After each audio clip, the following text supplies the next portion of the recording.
like to call the meeting, the quarterly meeting, April meeting, or excuse me, the February meeting of the Minnesota Board of Animal Health to order. We are, I'm going to offer, first of all, notice has been put on the Board of Animal Health website, and notification of this meeting has been made available through the normal channels. I do have, being that we are meeting Zoom, the resolution that we've done for the other meetings, and I'm going to offer this in the form of a motion. I'll need a second on it, but therefore it is resolved that this quarterly board meeting shall be conducted electronically in a manner in which all board members can hear one another and hear all discussion and testimony. All votes shall be conducted by roll call.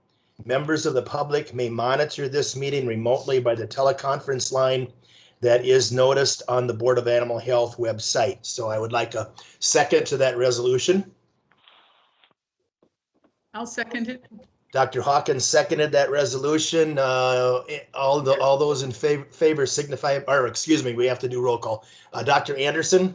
That'd be an aye. Dr. Peggy Hawkins? Aye. Mr. Jim Voss? Aye. Okay. Erica Sawatsky? Aye. And Dean Compart is an aye. So we do have, everybody's able to talk and communicate here. Any comments that Michael might have, maybe before we get too far into this, if there's anything you have relative to this call, as far as Yeah, thanks, Dean. Just a reminder to everyone that when you're not speaking, to please mute your lines. You can find the mute button. It's the little microphone icon in your Microsoft Teams window there. There's also the video feature that if you're experiencing a bad connection, I'd suggest turning off your video because it helps with the connection speed. So you have those options available in your icons for the Teams meeting. There are also features that you can click on a little text box icon to type a chat in the meeting. If you have any questions for presenters, that's an alternative to speaking. If you want to type in a chat comment, please feel free to do that. And then another icon that you'll find in the menu there is a hand. That is for raising your hand in the meeting. If you would like to speak or have something to say and want to be called on, just click that button and you'll notice it turns yellow and it shows all the meeting participants that you've raised your hand and you'd like to say something. If you have any questions about anything, please let me know. Otherwise, yeah, thanks for everything, Dean. Okay, very good. Thank you, Michael. At this point, we're going to, I think, approve the agenda. But before we do that, I'm going to ask, are there any additions? I know there's a modification, and I'd like Dr. Thompson, I think, to address that. Yeah, thank you, Mr. Chair. First of all, the modification is the Board of Animal Health update that I normally give. It's the first thing on the agenda. We're going to have Peder Kjeseth talk to the legislative update in that spot. So Peder and I will just switch spots. He's got another appointment that he needs to get to. And then the second thing is down towards the bottom of the agenda. Linda Glaser and Annie Balghiti are talking about the farm Cervid rulemaking. I would like Dr. Glaser to begin that part of the agenda with an update on the Houston County CWD positive herd. So those are the two things. Peder and I switching spots on the agenda, and then Dr. Glaser just giving us a short update on that Houston County herd. Okay, thank you, Dr. Thompson. With that, is there a motion to approve the agenda with the modifications that Dr. Thompson would have advised us of? Motion to approve. Okay, Dr. Anderson moves. And this is Erica Swatsky. I'll second. Erica seconds it. Any discussion? Hearing none, we'll proceed to roll call vote. Erica Sawatsky. Aye. Jim Voss. Aye. Dr. Hawkins. Dr. Hawkins. Unmuted, aye. Okay, all right. Dr. Anderson Aye.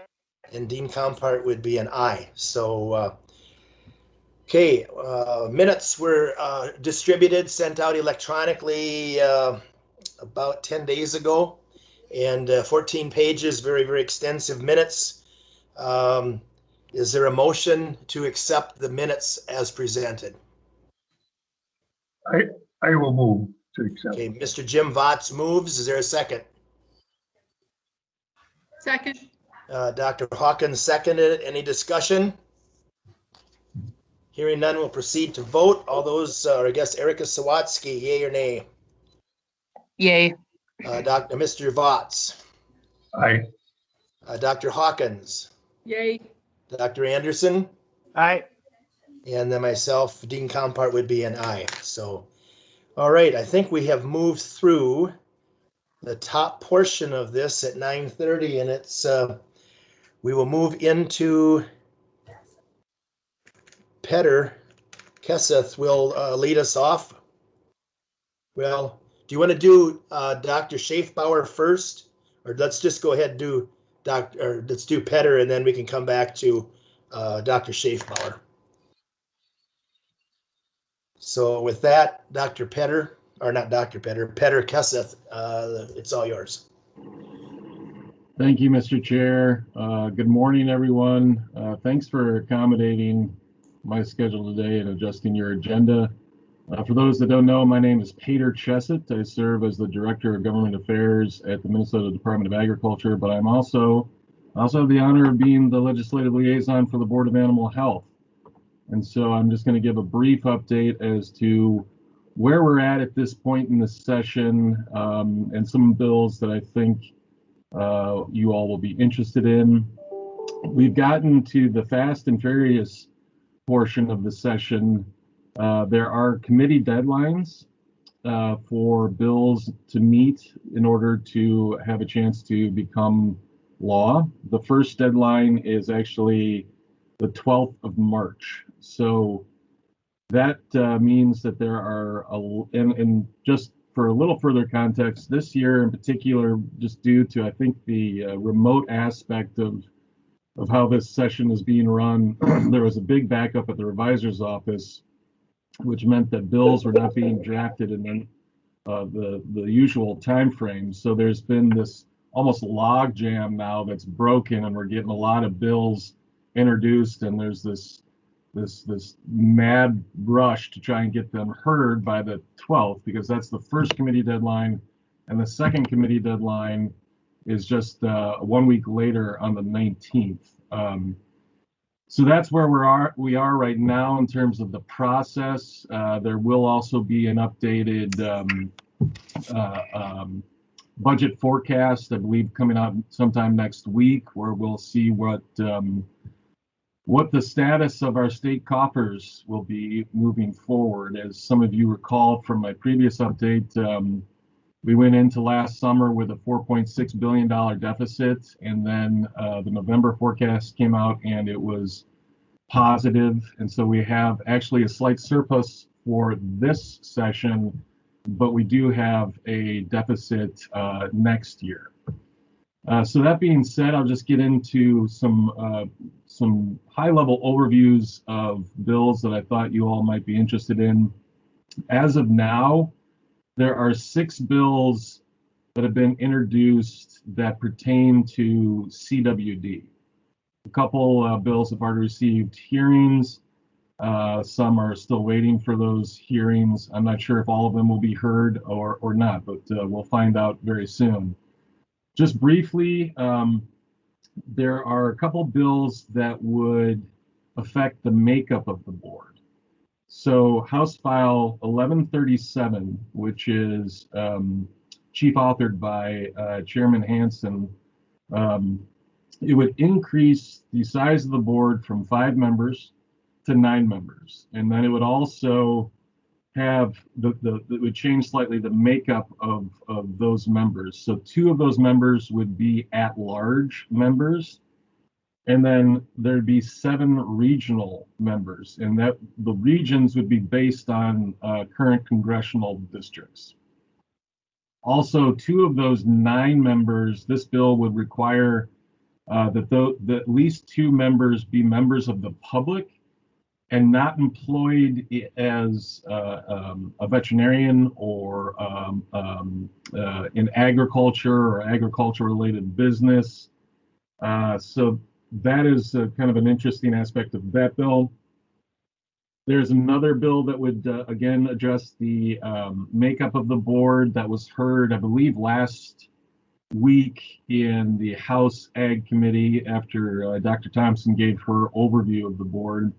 And that's House File 136, chief authored by Chair Sundin. And that bill would require that one of the 5 members of the current board be a member of a federally recognized tribe in Minnesota. And I thought that there was a really great discussion in committee as to the reasons why our tribal nations are interested in having representation on the board. Certainly with venison being, the primary source of protein for a lot of our tribal nations, they're extremely concerned with CWD, but also have some interest in just other issues that would pertain to the board. So that bill, though, was not acted on. It was laid over for further consideration. But again, I thought it was just a very productive conversation in committee. Moving on, there's House File 219, which is chief authored by Representative Eklund. Oh, and I should note just that all of those I've spoken about now do have Senate companions, and that's important because if a bill doesn't have a companion in the Senate, meaning the same bill in the Senate, it doesn't really stand much of a chance of passing. But so House File 219 by chief authored by Representative Eklund would do a couple things.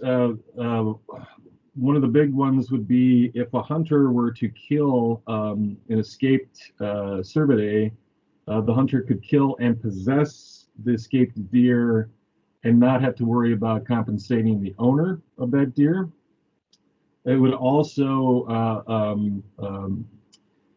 require that the owner of farm cervidae put their personal phone number and address on the tags of their deer, so that in theory, I suppose if a hunter came across an escaped deer, they could contact the owner directly. And then there are some other changes to cervidae carcass importation that I believe are relatively technical in nature, but perhaps Dr. Thompson would correct me on that. But the 2 main points are the ability for a hunter to kill and possess a deer without compensating the owner, and then the changes to the required tagging information. There's a bill, House File 880, chief authored by Representative Green, that doesn't have a Senate companion, but probably will get a hearing in the House Ag Committee. This bill would allow for the owner of a cervidae herd that is positive to not depopulate that herd if the owner was enrolled with the University of Minnesota in a research program on CWD.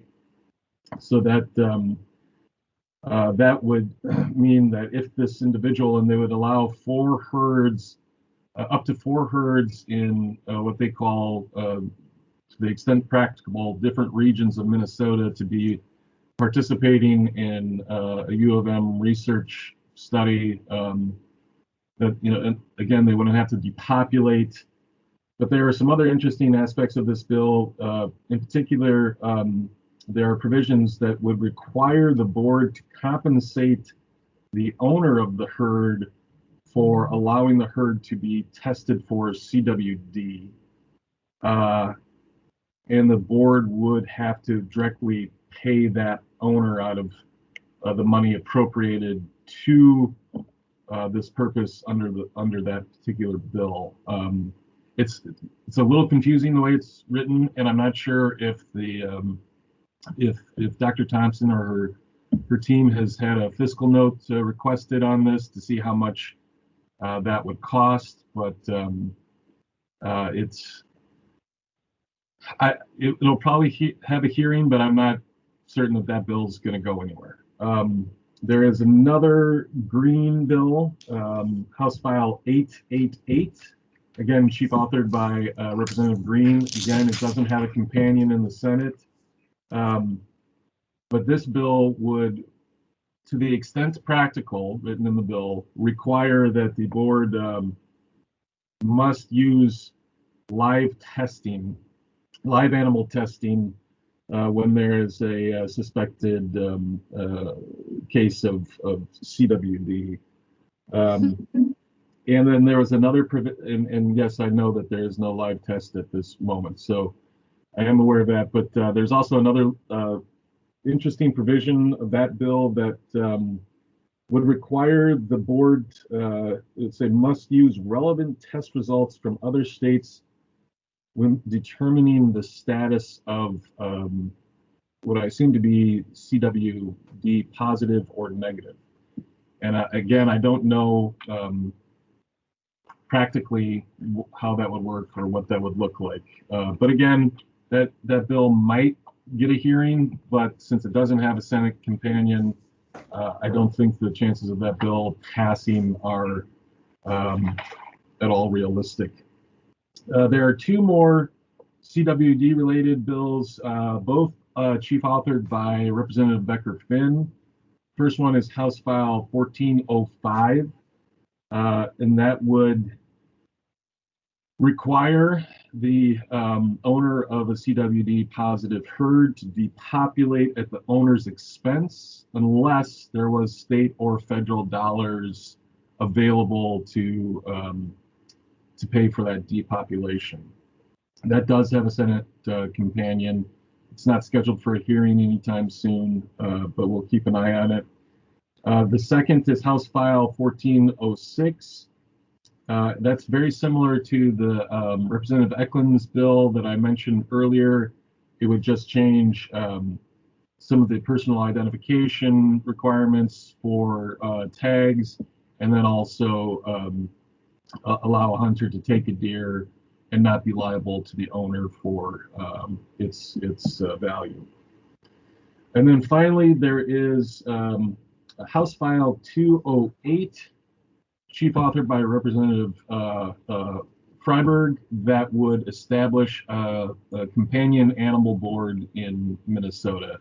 And I don't think that's, I don't think it has a hearing yet, but it has been referred to state government, the state government committee. And that is right now my overview. If I am happy to answer questions to the best of my ability. It's like Dr. Thompson has her hand up. Yeah, thank you, Peter, for joining us today and running through all of those bills. Just a couple of comments. I know that there are probably more questions, but just high-level comments for the group. Minnesota does accept testing, official testing that is done in other states. That was part of, I can't remember, 1405 or one of those bills. Also, just so everybody is aware on that bill involving working with the university and research, we have that conversation started, and Dr. Larson may be on here, but we have started that conversation. Actually, it's been going for quite a while now with the research methods and tests that are being put together over at the University of Minnesota. We are very fortunate to have researchers like Dr. Larson, Dr. Schwabenlander and his crew over there working on that live animal test. I think that's all I'll say at this point, Peter. So thank you again for joining us today. My pleasure. Anybody else have a question for Peder? Peder Larson? Go ahead. Hi, I just a quick follow-up. This is Dr. Peder Larson, University of Minnesota. Follow-up to Beth's comment there with respect to that particular bill. I think it was 880. We do have concerns about the language in that bill and about potential environmental impacts. And so I just want to be clear about that. And we are in discussions with the Board of Animal Health about those particular concerns. And that was submitted, our concerns were submitted through the University of Minnesota when that bill was introduced. Okay, anybody else have any questions? Any comments? Dean, this is Erica Swatsky. I have a quick question. Go ahead, Erica. Thank you. In the House file written by Chair Sundin, I think it was 136, you had said that the tribes have some interest in venison, but also some other interests in the board. Do you know what the other interests besides venison and deer are that you could share with us? Certainly, yes.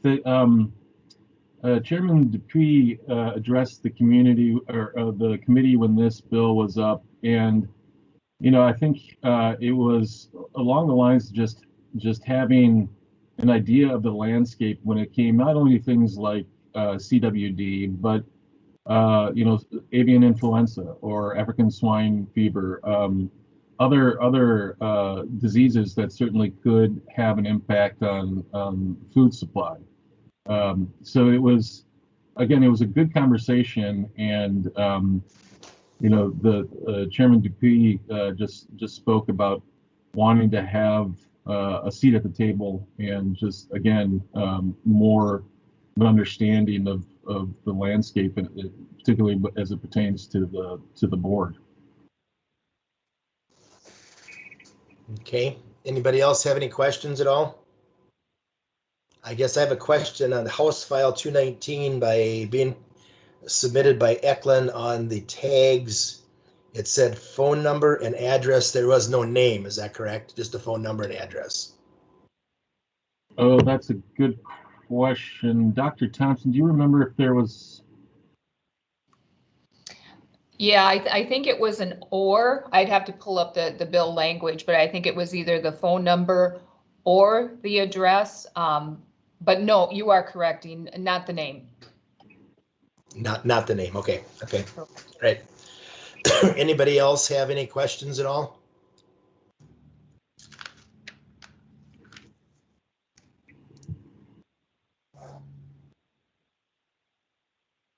I guess I'd have a question maybe directed towards Dr. Anderson. You have probably as much experience as anybody with following livestock through the auction markets.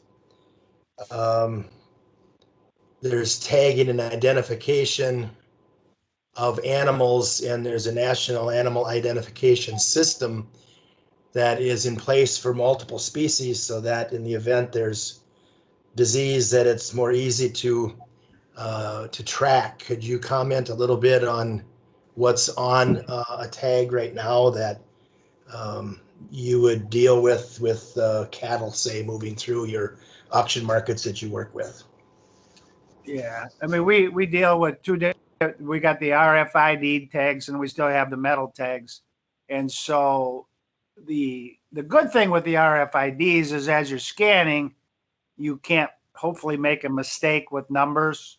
So identification just becomes an easier process than the old telephone game where you're reading off a tag to somebody else who's writing it, and so we have lots of rooms for error in how somebody prints it, hears it. And so along the way, the RFID tag will definitely be an easier. But in saying that, we get, I don't know when the last time they asked us, but they would give us a animal to go ahead and check and find in our records. And usually within 2 hours, I can find an animal within our records. So far it's been good. I haven't, I've been able to find their animals so far. So. Okay. But those tags would have a premise ID for where those animals originated from in their ear? The the tags themselves, yes, because the premise ID goes to your farm. Although I'm not 100% sure when I start using RFID tags, I'm assuming they, like the metal tags, are designated to me, so they know where. And I'm sure I will have some sort of premise, or I'll be given something that they'll know they're my tags. Yeah. But the intent behind premise ID is that, you know, we have farms that might have buildings 150 yards apart, and we'll have separate premise IDs for those. So if in the event we sent tissue to the diagnostic lab, we would be able to, or they would be able to know exactly which building or which physical location that the samples were sent from, and that's all registered and is you know, in a system that is there to track in the event we have a disease, that African swine fever, and they diagnose it at a diagnostic lab, say Minnesota, they can very quickly get it back to where that animal originated from, correct? Correct. Okay. We don't do the buildings, we do the sites. Right, yep. So, yeah. Yeah, and that's pretty much where we are, with the exception of one location, but we set it up with two, so it's pinpoint right to the barn. So, okay. Yeah. Any other questions? We're getting a little bit off track, but I think it makes good discussion. Dean, this is Stacy Schwabenlander with the board. Do you mind if I make a real quick comment? You bet. Go ahead. I just wanted to let you know that any official tag, as deemed official by our agency, we track all of those tag numbers in our database, and they're all tied to a premises based on all of the tags that have been ordered or purchased by that premises. The tags themselves, however, don't necessarily have a premises ID inscribed on them. So there's only one species that has an approved premises ID tag, and those are the PIN tags, or premises identification number tags, that are used in swine. So that's the only premises tag that would actually have the premises ID on them. Sheep and goats have what are called flock ID tags. So sometimes those tags might have a premises ID if the premises ID and the flock ID are the same, but there is not an approved official premises ID tag for farm cervids that the USDA has approved. So that tag doesn't exist for them. However, that doesn't stop a producer from purchasing an official tag and requesting that their Prem ID be inscribed on it by the manufacturer, but that would be at their cost, and then that Prem ID would be on a different tag that's already approved, for example, such as an 840 RFID tag that has a flag or a bangle.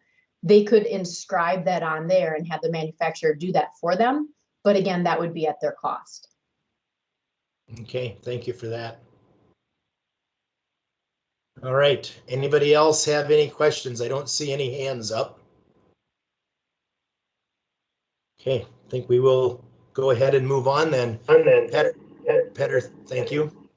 Thank you all for having me. Have a great meeting. Thank you. All right, then looks like Dr. Stephan Schaefbauer is next on the agenda. Dr. Schaefbauer, welcome. Thank you so much for having me. Can you guys hear me okay? Yes. Thanks. Greeting board members, and like I said, thank you again for having me. A few updates for you. I didn't provide it in a PowerPoint, but I promised Erin to get her some notes for the minutes. One of the items hot off the press, just yesterday, USDA added a horizontal grinder to our national veterinary stockpile. It was delivered on yesterday and tested and is fully operational. And further operational tests will occur with contractors in the near future. This week, Veterinary Services and Wildlife Services are hosting a chronic wasting disease stakeholder engagement meeting. And so the meeting runs from yesterday through tomorrow. Part of the reason why I'll be popping in and out of this meeting. The goals of that meeting is to allow current cooperative agreement holders to showcase their projects on CWD, and also get stakeholder feedback and discuss applying for future funding opportunities. The different categories of project showcases include wildlife management, farm cervid management, wildlife research, and farm cervid research. So like I mentioned, that's going on right now, and Minnesota Board of Animal Health has a cooperative agreement for CWD and presents on tomorrow, along with some other cooperative agreements in Minnesota that presented on yesterday. Another update, APHIS has added 2 additional non-labs to our national list of labs. One is in Alabama and one is right here in Minnesota, our Wilmer branch. Both of these labs were added for African swine fever and classical swine fever testing. This approval is only for foreign animal disease testing. It increases our capacity from 40,000 PCR tests to 57,000 PCR tests, and increases the number of animals that we can test in a day by 85,000. So we now can test up to 285,000 animals per day nationally with the 49 labs. Out of those 49 labs that are approved for ASF and CSF, 10 of them can do active surveillance. One update, we know the terrible conditions that Texas have been experiencing recently. Growing up in the South, I know how it is, you know, when an ice storm hits and you lose power. Definitely not for this span of time. I haven't experienced that.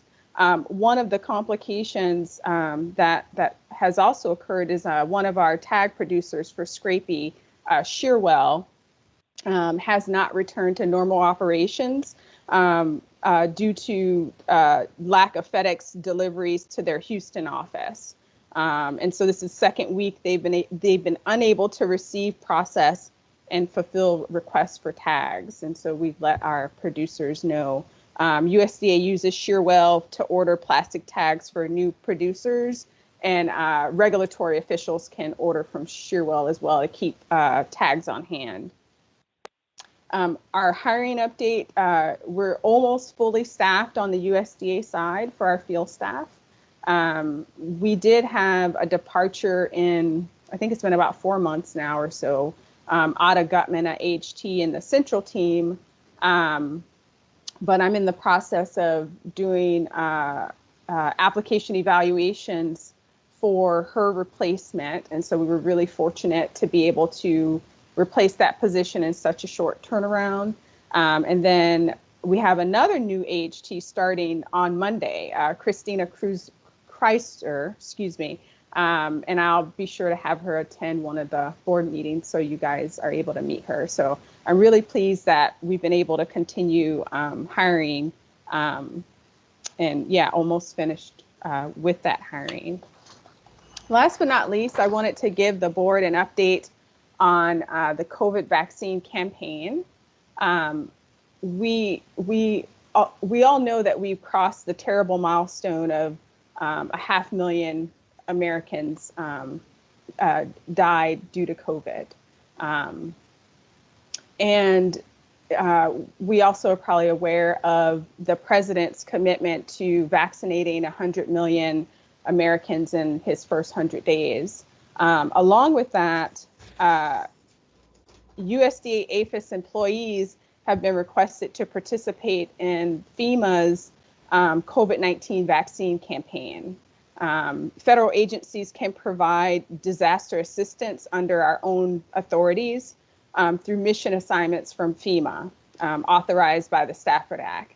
And so APHIS has received a mission assignment to help with human vaccinations.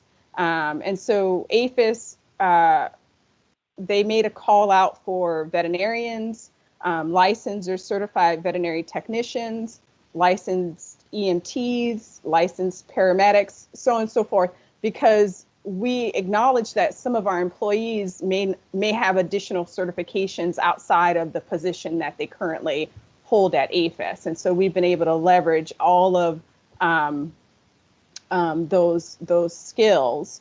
Currently, we have mission assignments in Nevada, Maryland, Oklahoma, Ohio, Washington, and Oregon virtually. And for Minnesota, we have 2 veterinarians deployed currently, Dr. Kent Hicks and Dr. Steve Just as a safety officer. And then we have 2 who will deploy here in March, Dr. Robin Corcoran and Dr. Karina Berger. I'm just ecstatic that we have employees and as an agency, we're able to help in this capacity. And that's it for my updates. Okay. Thank you, board. Does anybody have any questions for Dr. Schaefbauer? Any questions? I see no hands up in the, okay, I guess that we'll go ahead and move on. Thank you. Thank you. All right, that brings us to Kara Schmidt with Human Resources Update. Welcome. Good morning. Let me just pull this up. I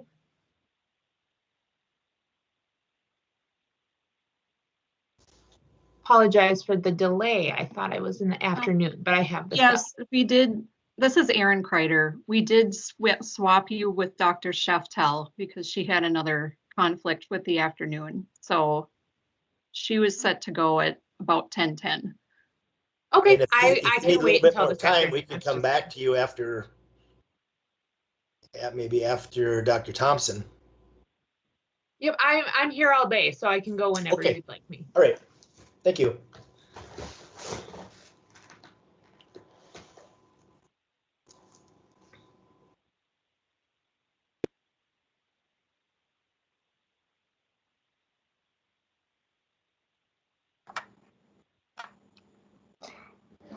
Hi, Dean. This is Joni. I'm confused. Am I supposed to go next or is Dr. Thompson going next? I thought Kara Schmidt was going to go next.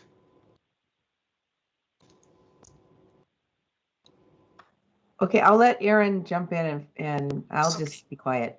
Sure. Yes, Joni, you are next, and then Dr. Thompson. Okay. So Joni, you're up. Sorry about that. Thank you for letting me switch my schedule around, and hello board members and everybody. I thought I would share my screen and I'm going to undo my video just so it stays, the broadband stays good.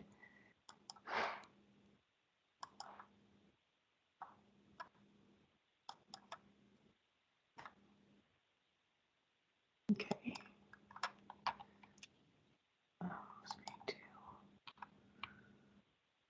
Please let me know when you can see it. I can see it. Oh, good. Thank you. Okay, so just have a few slides here. I thought I would talk about the new executive order because there's so many executive orders. I find they get confusing, and I have to understand them for a different part of my job having to do with COVID. So I thought I would share what I've learned. This is the most recent one.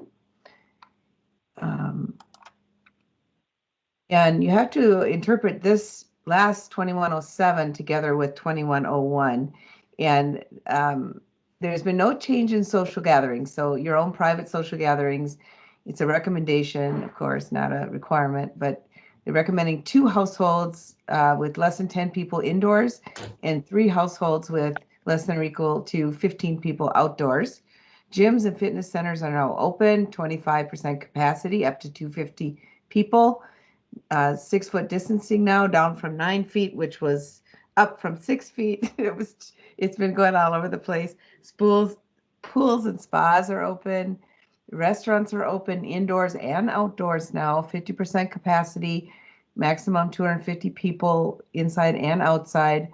Now it's 6 people at a table. Now you can sit at the bar. 2 people at the bar can sit together 6 feet from other people. Private parties, max of 50 people. And here's something new that it's going to affect animals, animal events. And that's now food under any circumstances, if it's going to be served or sold, patrons must be seated when eating and drinking. So that's going to be interesting if that doesn't change by the time we have fair time and other animal events where people, get a hot dog and walk around with it. Youth and adult sports, no change. Face coverings are required for practices and games. Tournaments are allowed but discouraged. Okay, so for animal events and shows, just like last year, Dr. Hafes at the board and Miranda have been really helpful at when someone applies for a permit to put on a show or other animal event, then they forward that to me and I can contact that person. I actually just reply all with the current requirements and guidances. And you can see the guidances on the right. They've just been updated this year in 2021. And with the new executive orders for animal events and shows, masking is required indoors and outdoors. There must be 6-foot distancing between participants or people there to watch. 50% capacity and 250-person maximum in indoor or outdoor gathering. And if people are eating, again, they must be seated. And we'll see we'll see who follows this rule. Moving on to just thought you might be interested in the Minnesota cats we've had with SARS-CoV-2. And way back in May, and I think I did mention it at another board meeting, we had a pet cat, who got SARS-CoV-2 from the owner. It was very easy to understand. The owner had COVID-19 and then the cat got it.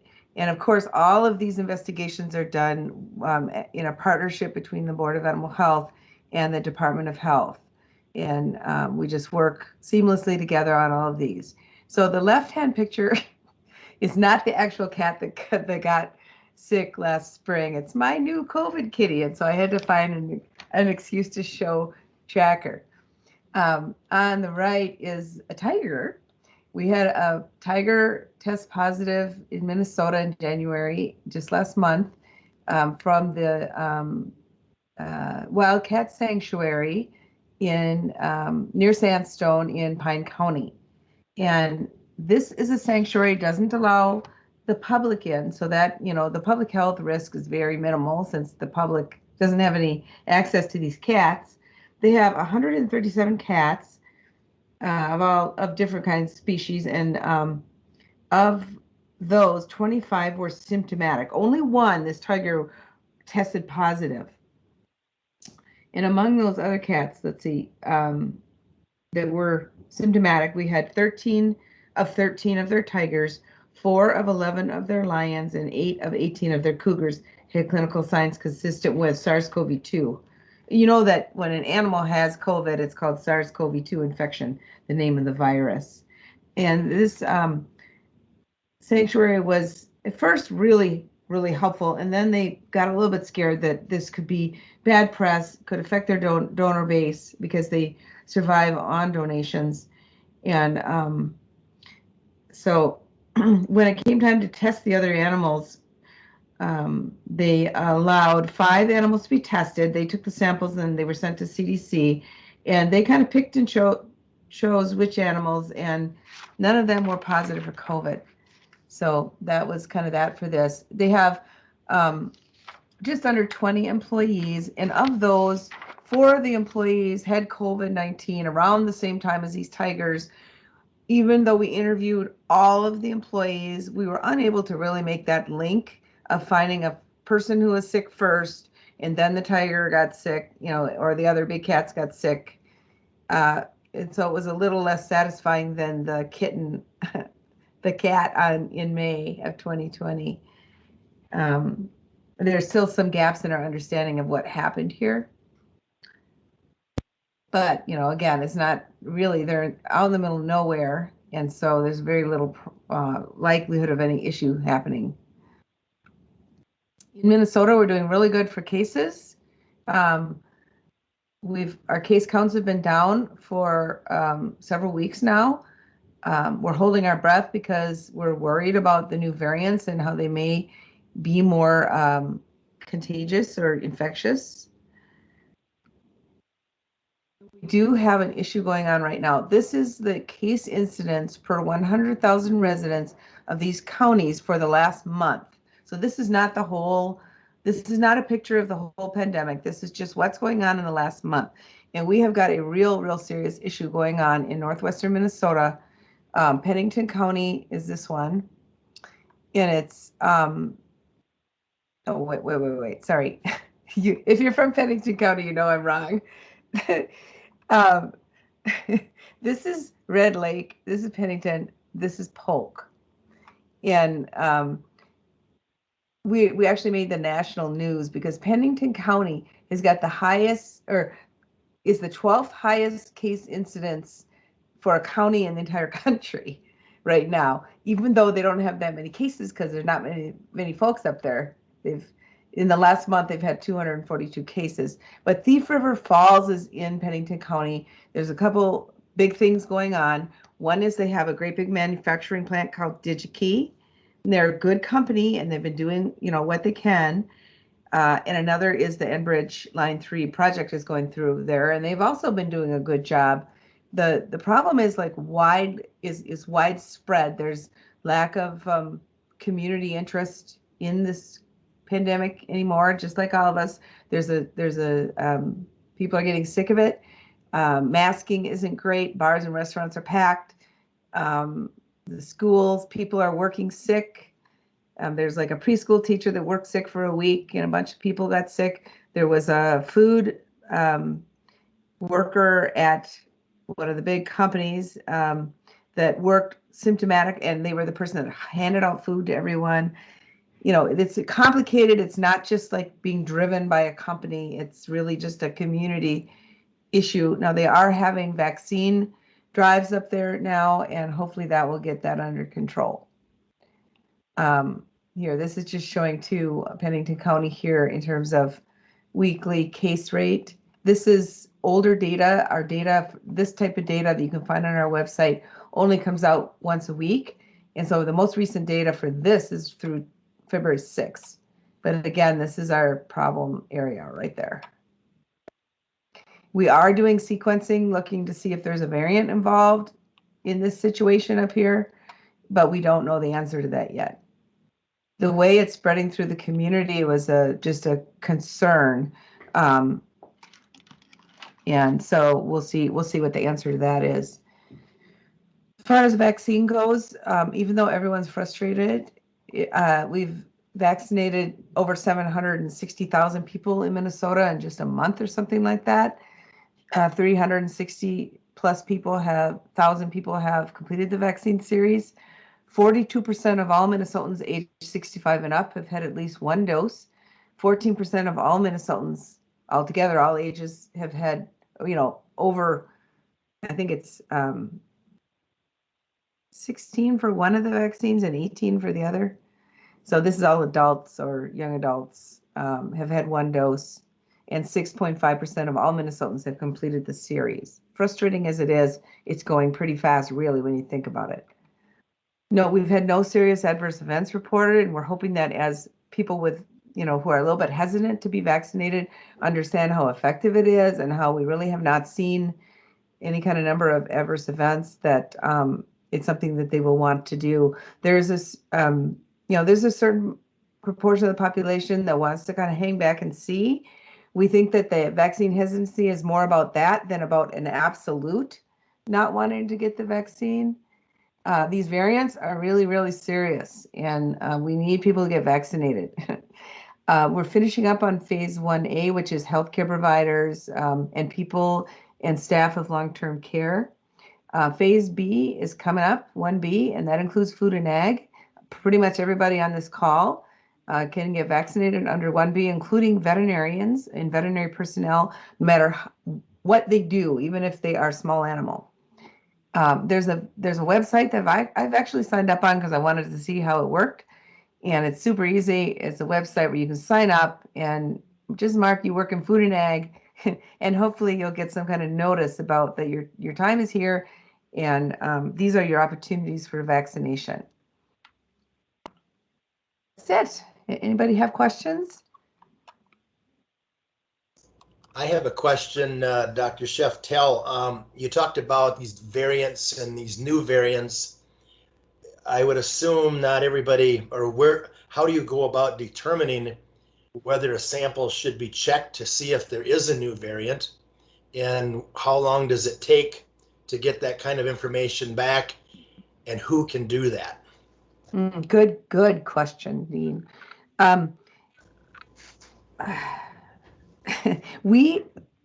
Normally we test just a random sample of isolates, and that means that we would sequence the entire virus, and then you can tell if it's a regular one or one of the variants.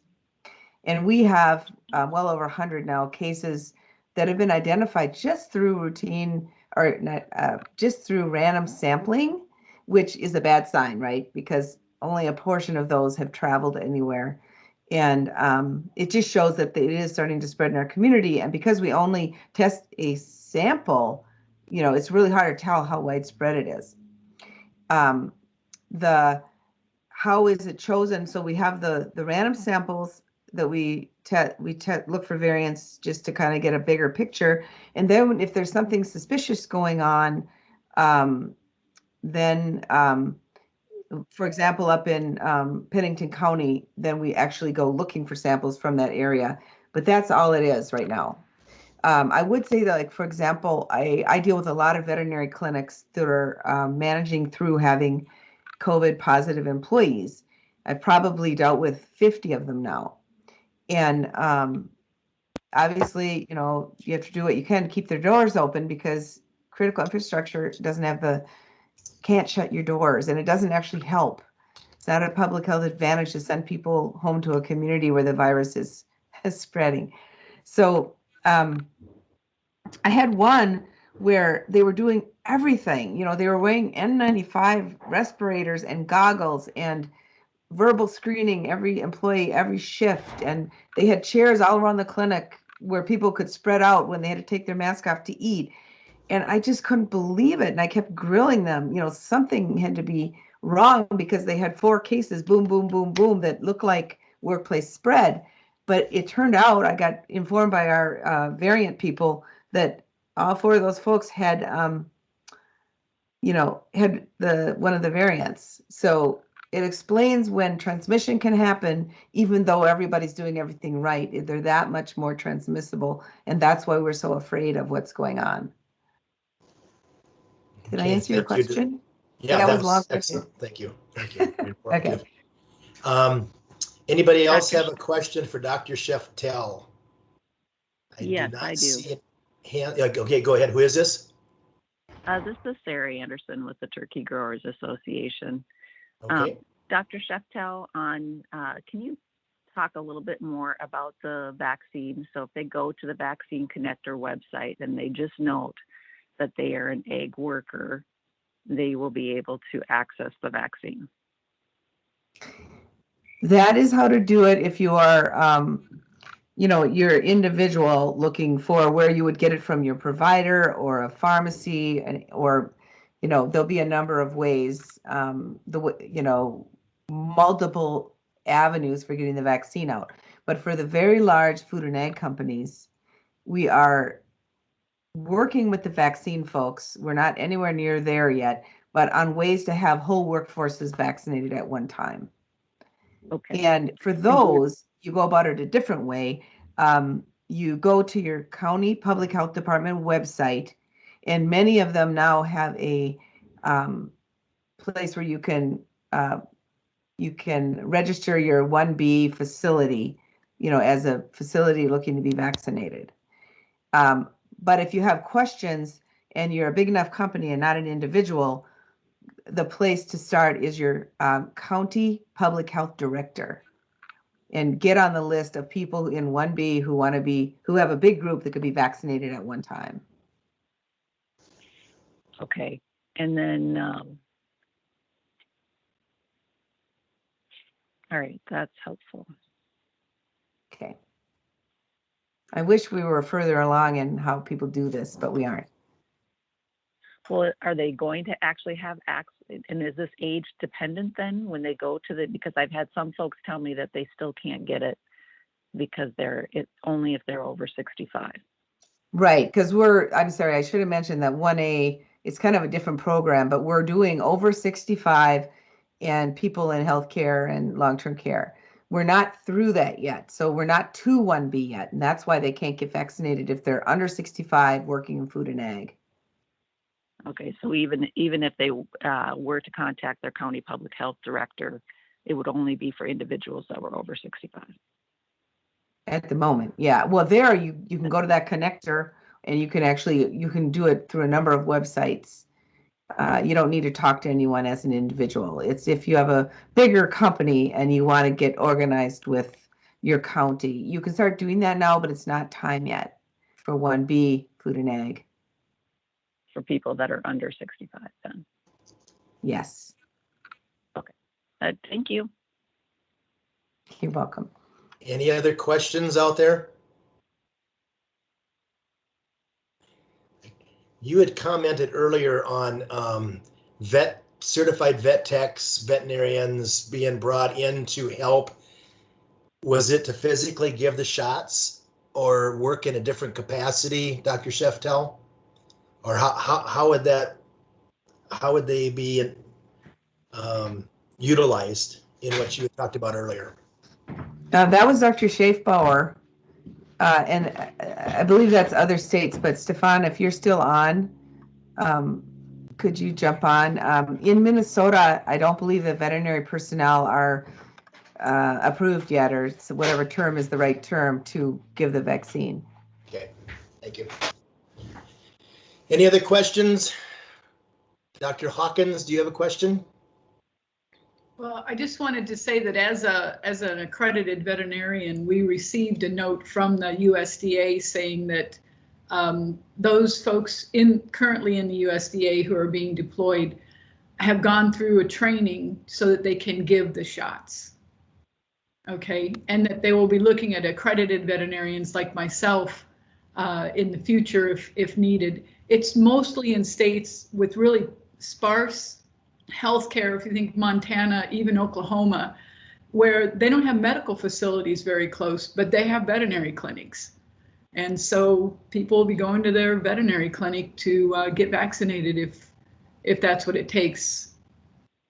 Yeah, we just have in the meeting chat, Katharina Berger, I assume is a veterinarian. Federal vets are vaccinating people in Nevada and Oklahoma now and starting in Maryland soon. Yep. In fact, she's leaving Wednesday to go to Nevada. So, okay. Any questions from anybody else? Dr. Scheftel, thank you for your report. All right, next up then, do you want to go back to Kara Schmidt?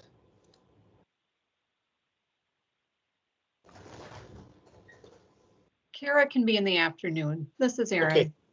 Okay, very good. Let's go ahead, and then it looks like College of Veterinary Medicine update. Dr. Laura Molgaard, welcome.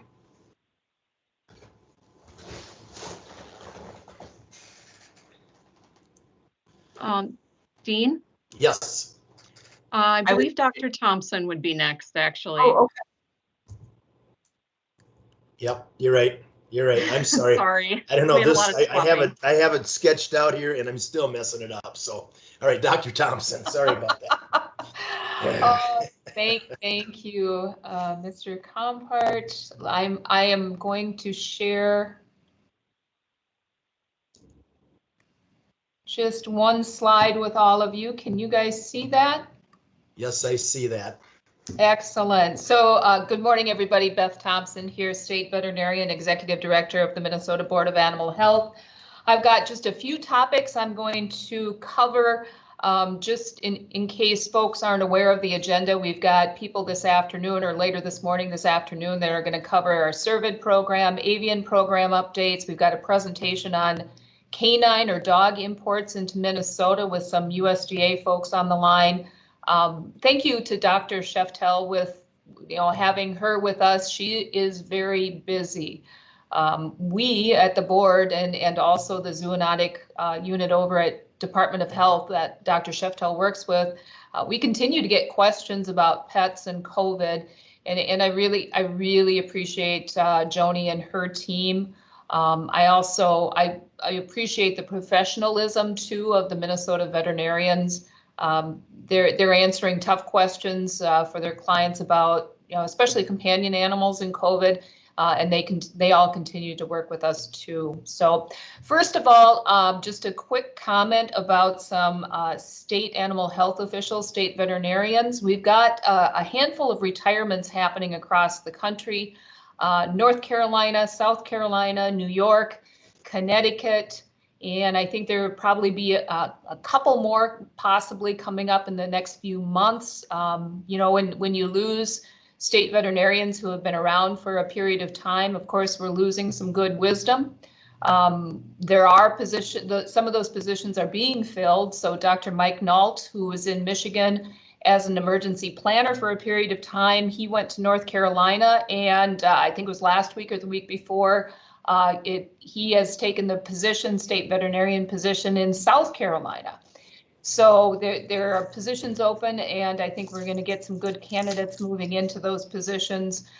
So everybody stay tuned to see what's going to be happening here in the next few months.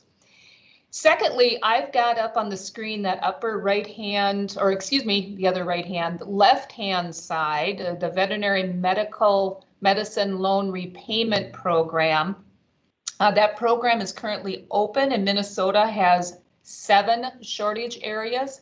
So this is a federal program, and you can see that I've got USDA noted on that slide. This is a federal program that provides financial assistance on student loans for those veterinarians taking positions in underserved areas. So the Board of Animal Health, how are we involved?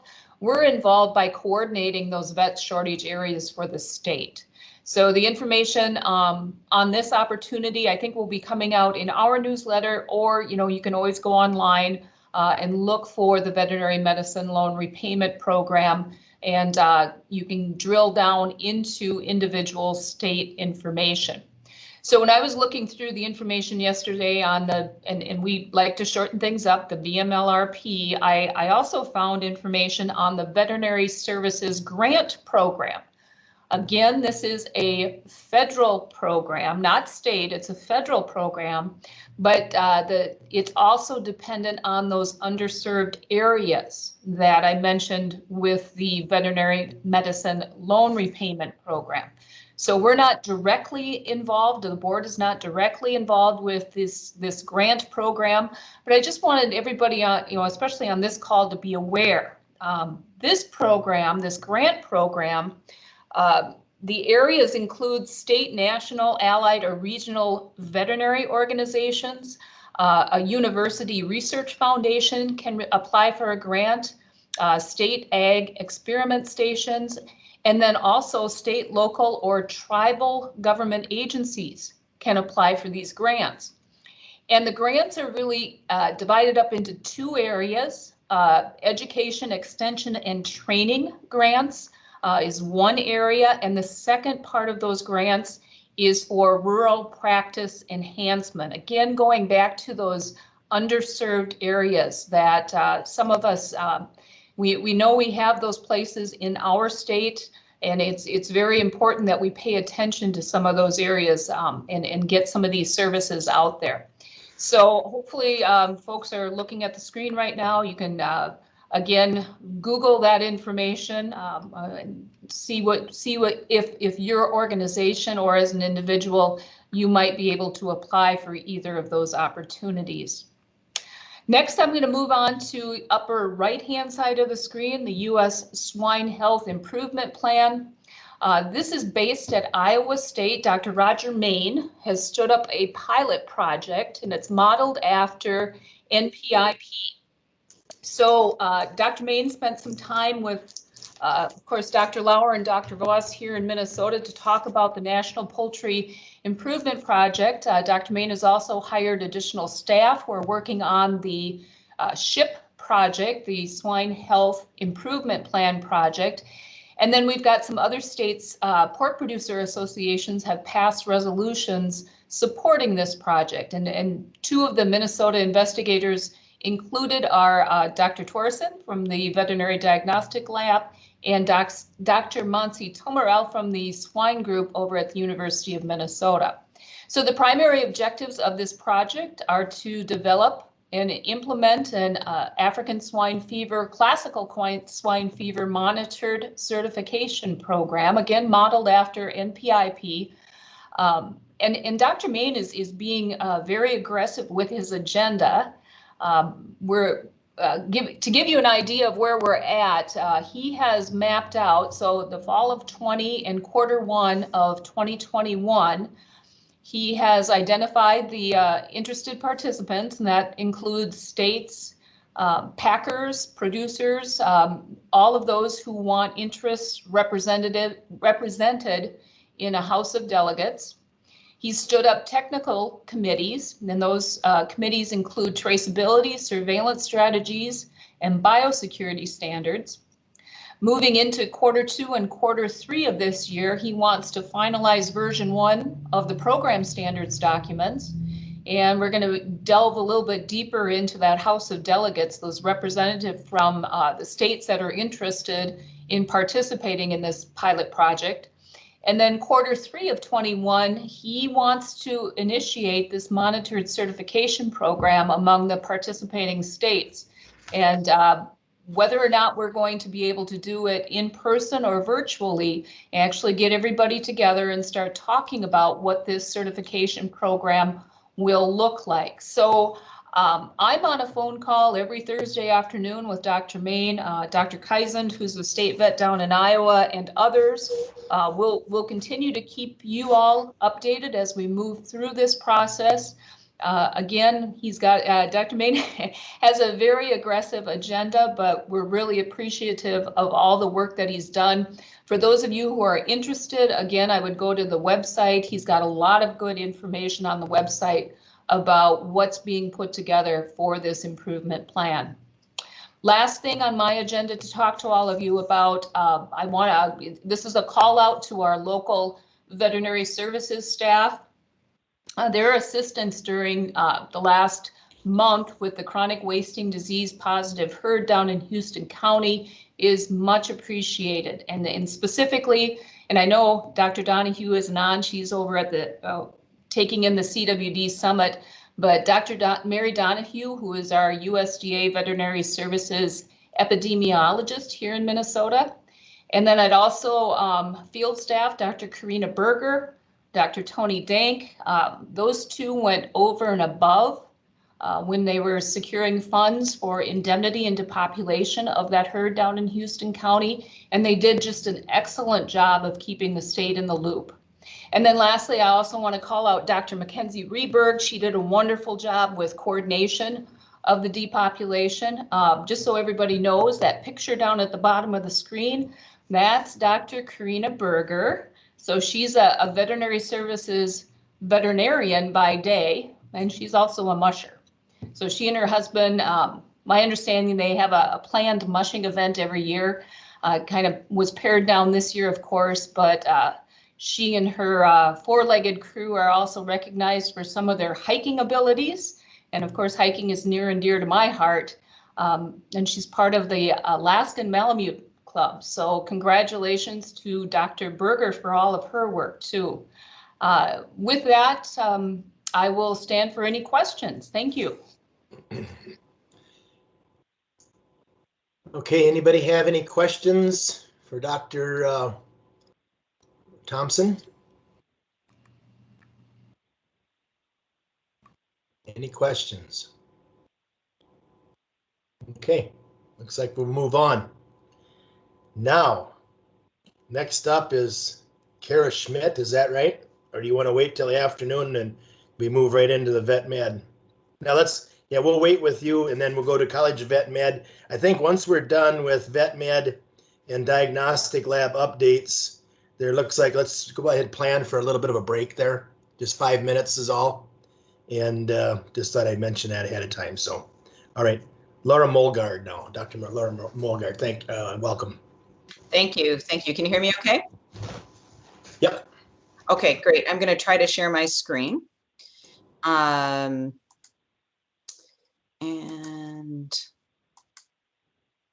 there. So hopefully you're seeing a slide that says Minnesota Board of Animal Health. Yes, we are. Okay. Just want to make sure I'm not having any technical difficulties before I jump right in here. So thanks for giving me an opportunity to share some updates with you about what's been going on around the College of Veterinary Medicine over the last few months since we talked. So on the student end of things, our hybrid model continues. And I'm pleased to say that because I'm on calls with the other deans from the other veterinary schools weekly or biweekly, I can say that we've been really successful in keeping our students in these experiences, the in-person experiences. We use our virtual learning really to free up their days so that we can have them in small groups in laboratories and other clinical experiences during the day. So that has been a challenge, but a success. I also wanted to share an update with you about the partnership with South Dakota State University, the 2+2 strategy that we're calling the professional program in veterinary medicine. They have been harmonizing their admissions process with ours, and they're ready to get their letters of offer out to those applicants. They're hoping to admit 20 students into the school at Brookings in the fall, and then those students will come to us in 2023 to finish their 3rd and 4th year. And this is a strategy that is intended to increase the number of graduates to serve rural areas of the upper Midwest. But in conversations I've had both recently and over the last couple of years, I think there's such an impending shortage of veterinary services in general that it's important that we continue to look to serve that especially underserved part of the profession, but the profession itself is expecting shortages in labor workforce. So this is also related to underserved areas. And here we're talking about the state veterinary loan repayment program. Dr. Thompson talked to you about some federal programs, but this is a state program that Trevor Ames, our former dean, and I lobbied for a number of years ago, and we're successful in getting funding that is now at risk. So Governor Walz's budget zeroed out this item. It's currently administered by the Office of Higher Education, and I think that's just not really the best fit for it. So I think it's not that anyone is expressing any concern about the program, but it is not included in the governor's budget. So this program provides $15,000 a year for 5 years to successful applicants, and these applicants have to spend greater than 50% of their time spent caring for food animals in underserved parts of the state, and the definition in the state is broader than in the federal. So really many counties within the state qualify as underserved. So we have 20, it's not students, 20 graduates who are in progress, who've already been accepted into this program and are receiving the funding. We just accepted 5 more about a month ago. And this is a relatively small budget item in the grand scheme of the state's budget, but it is at risk. So we are working just to help you understand a little bit about the need here. Our graduates have a significant challenge, and this is a national issue, but it's an issue that's very true in Minnesota. Have a debt to income ratio problem. So our debt in the veterinary profession is too high for the income, or the income is too low for the debt, depending on how you want to think about it. And especially when we're talking about food animal, mixed animal, rural veterinarians, they are earning on average about 10% less than their other colleagues. So, and Minnesota has really emphasized the food animal recruitment and training strategies. So we are ahead of our other institutions in training food animal veterinarians, but we can only do so much. And when they can't service that debt efficiently in rural practice, we lose them to rural practice. So this is an important part of the equation. We're already working to reverse this direction. We are working with the MVMA and the university government affairs people to address this, regardless of whether it falls back into the governor's budget after the February forecast comes out on Friday. We'll work through the legislative session if we need to.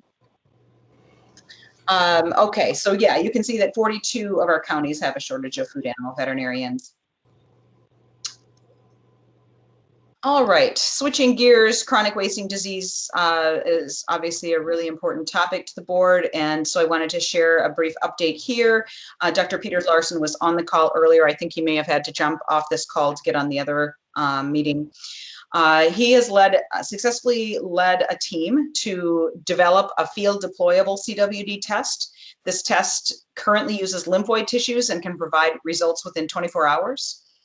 Dr. Larson with Dr. Tiffany Wolf and Mark Schwabenlander are working with the DNR to ground truth the test in the coming weeks, and they plan the first field deployment in early March. So updates will follow. The research team has also been working on a functional live animal CWD test called RT-Quick. They performed thousands of these assays over the past year and are now submitting a first round of publications documenting the utility of the assay on a variety of sample types. Protocols are available now for feces and blood, and protocols are currently being developed for CWD prion detection in other kinds of samples like soil, plants, water. This group is also working on public outreach efforts focused on CWD education, and to date, this team has connected with over 6,000 Minnesotans, both in person and virtually, including outreach to underserved communities like the Amish community. I think Mark Schwabenlander might be on this call if folks have more questions about Dr. Larson's work.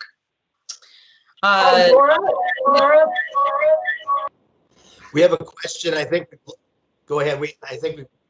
Somebody has a question here. I think we've lost your visual. Oh, okay. Let me get back to that. So should I try to answer the question now or when I'm done? That was the question I had. I was just trying to alert you that your sharing your screen had stopped. Oh, is it back? And we There it couldn't is. see the slides if you had slides represented with it. Okay. Okay. And it went back even before. Sorry about that. I'm not sure why that went away, but thank you for letting me know. So, okay. Just a couple more brief updates. This is our accreditation year. The college is visited by the AVMA Council on Education every 7 years. And this is our time for that. And so that's a lot of activity going on around the college to get ready for that, especially because this will be a virtual site team, a virtual site visit this year because of the pandemic. In other college news, the Lewis Small Animal Hospital has been further recognizing Dr. Robert Lewis. He was a practitioner in Golden Valley and then became very active as a state legislator, sponsored the bill that secured funding for our current small animal hospital building. And we've installed some signs and plaques to that effect. Under normal conditions, a lot of people would see those, but of course we currently have curbside drop off of most of our patients. So we'll have to have some sort of event once we can for that. In budget news, the university is predicting a deficit of up to 175 million in its fiscal year 22 budget. Very little of that is due to financial loss of the veterinary college, but all colleges are a part of the university and are called upon to help balance the budget. So we are modeling reallocations, budget reductions of 3%, 6%, and 9% of our state and tuition funds, and we're really hopeful it'll be in that 3% range. And again, our hospital is doing tremendous amount of case volume, and so is actually seeing a strong revenue, but other parts of the college and university have had more impacts based on COVID. And then finally, I just wanted to mention that we are hiring a director of diversity, as are many other colleges around the university. And this is an important position to help us kind of harness the activity that is going on around the college with faculty, staff, and students focusing on diversity, equity, and inclusion. You may have seen this quote. Dr. Andy McCabe, the CEO of the AAVMC, has said that diversifying the veterinary profession is the most important issue that the profession faces in the future. I want to reassure folks that this is not being funded by resources that would be funding faculty. It does not affect our faculty salaries or our faculty numbers in any way. It's a strategic initiative that's been planned for a couple of years here, and that is in our budget. So, because some people have asked that question. And, you know, we're excited. Our class of 2021 will be graduating soon. And despite the challenges, we really do believe that they are practice ready. We've been able to keep them in clinical experiences steadily, other than just kind of a brief pause in the early pandemic when everything was shut down for a brief time. So any questions I can answer? Anybody have any questions? Okay. Well, thank you for your time. Thank you very much. Okay. Looks like next up is Dr. Jerry Torrison with the Diagnostic Lab update.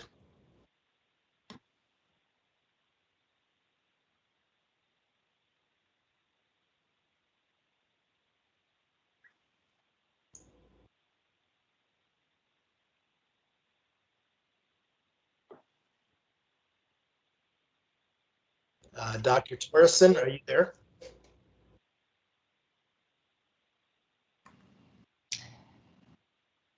I can see him on the list, Dean, but Okay. not sure.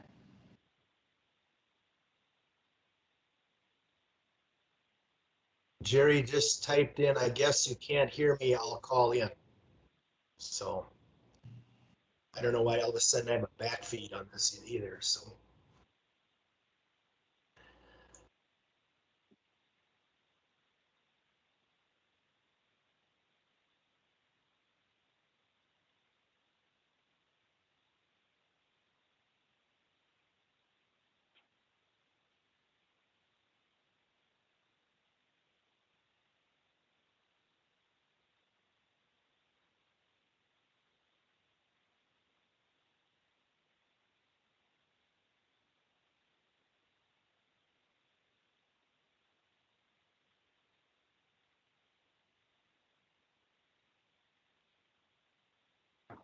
Dean, this is Michael. You're muted.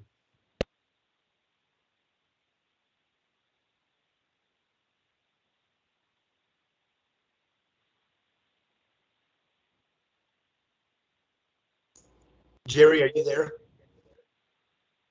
Jerry? Jerry Yeah, I'm Thompson? here. Can you hear me now? Yeah, you're very faint. Okay. See if that's any better. Not so much? Okay, Yeah, sorry about that. It's better. Dean is muted. No comment. Okay, thank you. I was going low risk anyway, and not going to have slides, and I didn't realize I also would have audio, so I apologize for that. I just wanted to go over a few things.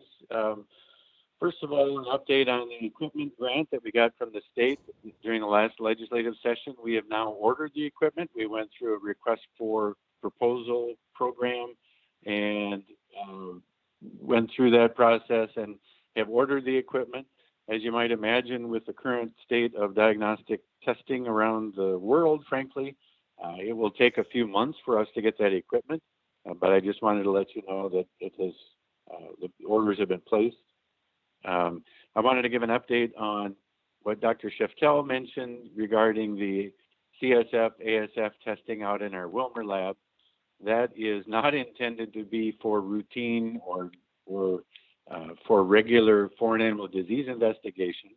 That question came up already. That is to augment our surge capacity in the event that we ever have an outbreak. And so we have people who have been proficiency tested and are capable, but we intend to have foreign animal disease investigations continue to come through our St. Paul lab. Wanted to give an update on some personnel. The university, as part of some of the budget reduction efforts, offered a retirement incentive opportunity, and we had 4 staff people take advantage of that. So we're happy that people are able to take a planned retirement. We certainly are sorry to see so many decades of experience leave our institution. 2 of those positions will not be replaced. 2 of them will be replaced, but that was something the university did in order to address some of the budget issues. We also have some other experienced staff that have moved on to public or private sector positions, and we're fortunate that we have strong candidates coming in to replace them, but of course that's no substitute for the training and experience that they have. And so as part of a response to an employee engagement survey and as part of our strategic plan, we undertook a comprehensive review of our job position descriptions and compensation, and we've completed that now. And so we have information to base plans going forward on how to structure compensation. Yes, it wasn't any big surprise that we're behind even other areas within the university for similar work, and that has been identified as a reason for people leaving. So even while we're going through budget cuts, we're trying to take advantage of some of the savings from retirements and many other things that we've done to reduce costs in order to address the compensation concerns that we've been dealing with for a number of years. And then finally, I wanted to mention, so there's a lot of focus on CWD. Part of the sort of end process for herd disposal is our alkaline hydrolysis digester, and it has sprung a leak in the steam jacket, so it's under repair, and that's a large capital piece of equipment that will need some attention, hopefully later rather than sooner, in terms of a replacement plan. We've got it in discussion here at the university, but certainly need to include the Board of Animal Health and the DNR in some of those discussions going forward. We think we'll be able to fix it. The leaks are a sum total of 1 inch long, but they've sidelined this big asset for now, and we're trying to figure out what needs to be done in order to get it repaired and back online. So pretty brief description today, but that's what I've got for my report. Thank you, Dr. Torrison. Anybody have any questions for Dr. Torrison? Any questions? Okay, very good. Looks like let's go ahead and take just about a 3 to 5 minutes, and we'll start up again at 11:05. Okay, it looks like 11:05. We will go ahead and resume the meeting.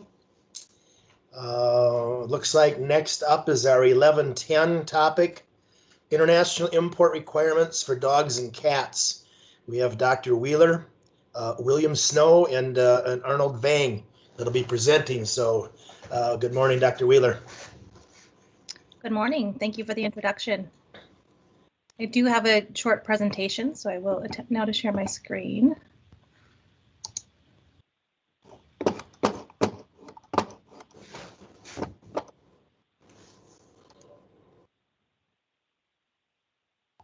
All right. Oops. All right, hopefully everybody can see that now. So I'm going to talk about international import requirements for dogs, and I included cats in this as well, since most of the requirements are the same or similar. And I first wanted to talk about how this is regulated. So the Minnesota Board of Animal Health regulates importation of domestic animals into the state of Minnesota, and we also have the authority to regulate dogs that are coming from international locations. However, we work closely with the Centers for Disease Control, United States Department of Agriculture, Dr. Snow and Dr. Vang, who are going to speak after me, to regulate these animals coming into the country, since, as you are aware, they don't all come directly to Minnesota. A lot of times they come in at a port on the coast, and then they travel to Minnesota from there. So all of these agencies work together, and our ultimate goal is to prevent the introduction of domestic and foreign animal diseases. Specifically, we've been concerned about diseases like rabies, canine influenza, and canine brucellosis, which all have been identified in dogs that have been imported from foreign countries. The CDC recently enacted a temporary suspension of dogs entering the United States from Egypt, and maybe Dr. Vang could touch on that a little bit more if people have questions. But this was in response to 3 rabid dogs that were imported from Egypt since May of 2015. So, and just so everyone's clear, that's the canine variant of rabies, which we do not have in the United States. Recently, we've been evaluating the risk of diseases like African swine fever, which could be detrimental to our livestock industry, specifically our pork industry, if inadvertently imported with one of these animals.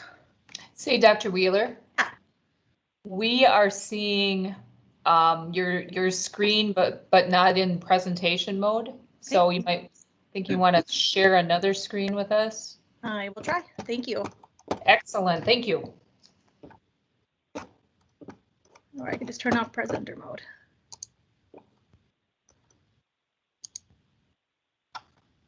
Is that better, Dr. Thompson?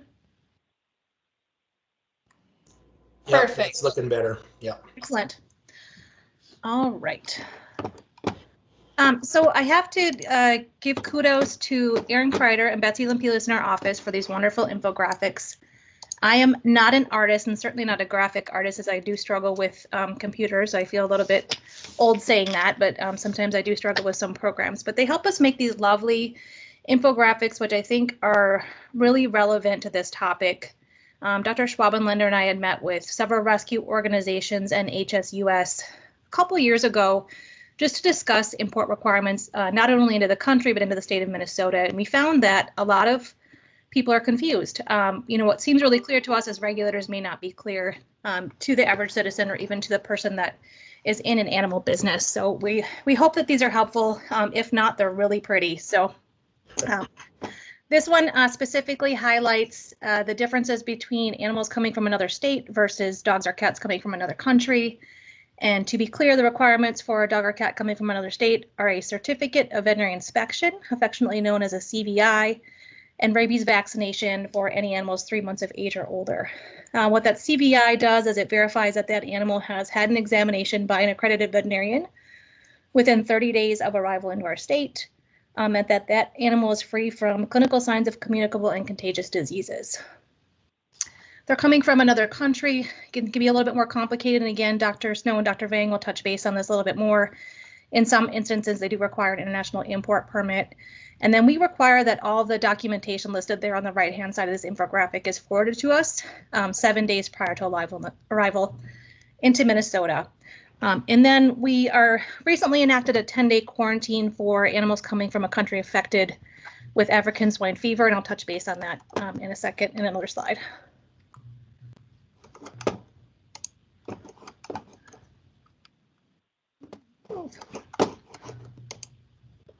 Oops. All right. So again, just reiterating what I just said, and then another beautiful infographic. This one is specifically to animals moving interstate, so animals coming to Minnesota from another state within the United States. Again, I think it just really helps summarize the requirements in a way that I think is easy for most people to understand. And this again is just so you can see it in writing for animals coming from a foreign country. We need a copy of that international health certificate, import permit if they need a rabies certificate, and a CVI if they're coming from another state. And then we want that documentation within 7 days prior to arrival. And most people email that to us, and that's perfectly acceptable. It's a really easy way for us to get it fast and review that and identify if there's any issues. One thing I want to point out here is the terms health certificate and CVI. They get to be a little bit confusing. When we're talking about an international health certificate, that's something that comes from the country of origin, so the country that animal is coming from to the United States. And then when we talk about certificate of veterinary inspection, that's a specific term used for those certificates used within the United States. And to make it even more confusing, we also have a health certificate that we use for commercial breeders. So I'm just going to show you an example of what these forms look like, because I think it's a confusing topic for everyone, including people involved in importing dogs or moving dogs within the United States. So this is what our Minnesota Certificate of Veterinary Inspection looks like. Again, this is specific to animals that are originating in Minnesota. So if they're originating in another state, they would require a certificate from that state. Needs to be completed within 30 days prior to moving to Minnesota. Certifies they're currently vaccinated against rabies in our case, and that they're free from clinical signs of infectious or contagious diseases. And these forms can only be completed by an accredited veterinarian. So that's really important to know, because I think that's something that confuses people pretty often. This is our health certificate. So anyone that's in our licensed commercial breeder program is required to have a veterinarian examine any animals that they move out of their facility. And this is how the examination by the veterinarian is documented. So this is called a health certificate, but it's confusing because health certificate for animals coming from a foreign country is an international health certificate. So just to make that clear, and if anyone's got more questions, when everyone's done speaking, we can revisit this. And again, here's just a breakdown of the different scenarios in which you would use either of these certificates. And then the topic that's probably most interesting to Mr. Compart is our quarantine requirements for animals coming from countries with a recent outbreak of endemic for African swine fever. So we're actually requiring a 10-day quarantine for all these animals. And within that quarantine, there are several requirements that these organizations have to meet. And I have to give kudos to Ragam. We've been working with them quite a bit on importing these animals, and they've been very cooperative.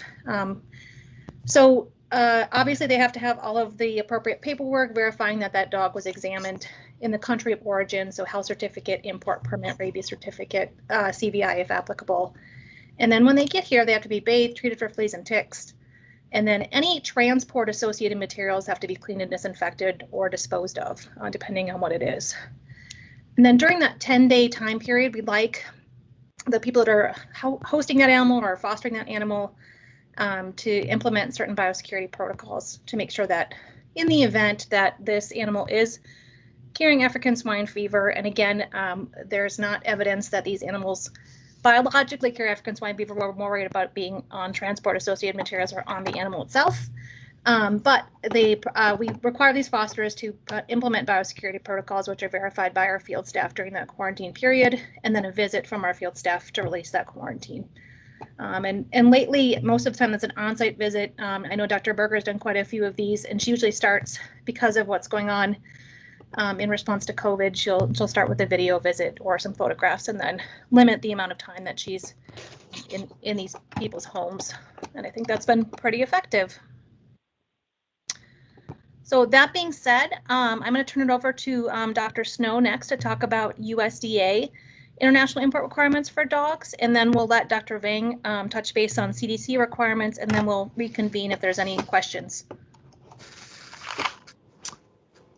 Thank you, Dr. Wheeler.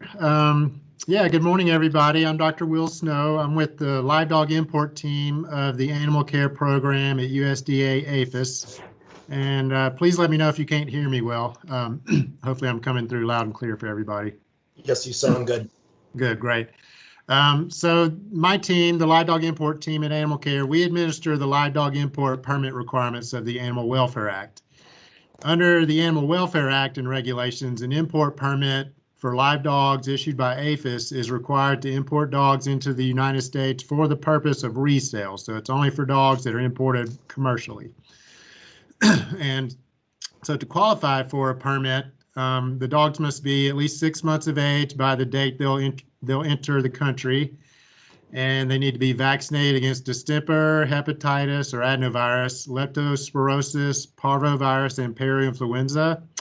They also must be vaccinated against rabies, and they need to be at least 3 months of age when they receive their initial rabies vaccination, and it has to be administered at least 30 days prior to entry. They also must be in good health, so that basically means free of any infectious disease or physical abnormality that would endanger that dog, other animals, or public health. There are some exceptions possible to the agent and vaccine requirements if the dog is imported for resale for use in research or for veterinary treatment and subsequent resale. But for the veterinary treatment exceptions, the veterinary treatment must be unavailable in the country of origin. And so to get a permit, people apply using our online system, which is called e-file.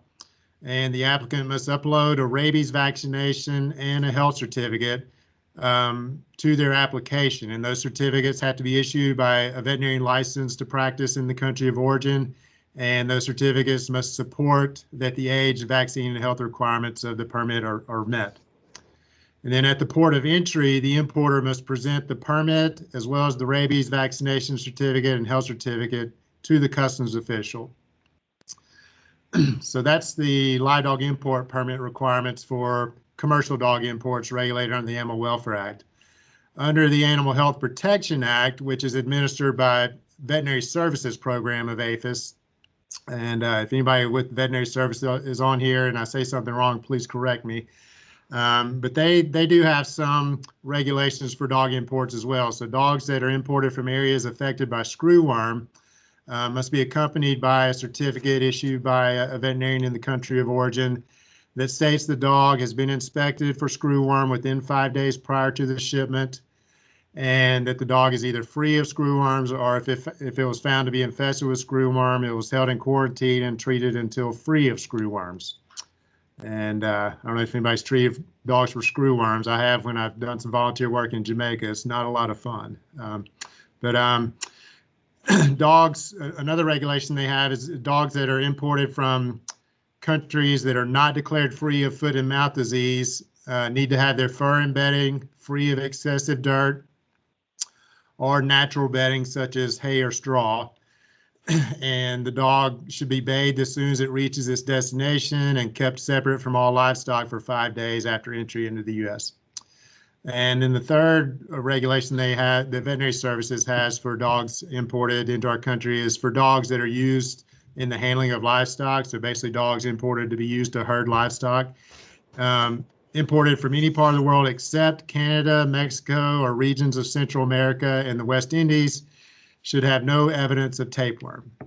And so that's a pretty comprehensive summary of the regulations that USDA has for dog imports. And I'm going to put a couple of links in the chat box to Animal Care's live dog import team's website, as well as the Veterinary Services pet travel website. And if you have any questions about live dog import permitting under the Animal Welfare Act, that website for Animal Care's live dog import has contact information for my team, both our email and our phone number. Thank you very much. Okay, any questions for Dr. Snow? I would have a question. We've been involved in importation of pigs from Sweden, Denmark, and Finland. And of course, when they came in, they had to be tested at the country of origin, and then they sat in a 30-day quarantine off the coast of Florida and another group out somewhere off the coast in New York. After they're tested, then they were able to come onto U.S. soil.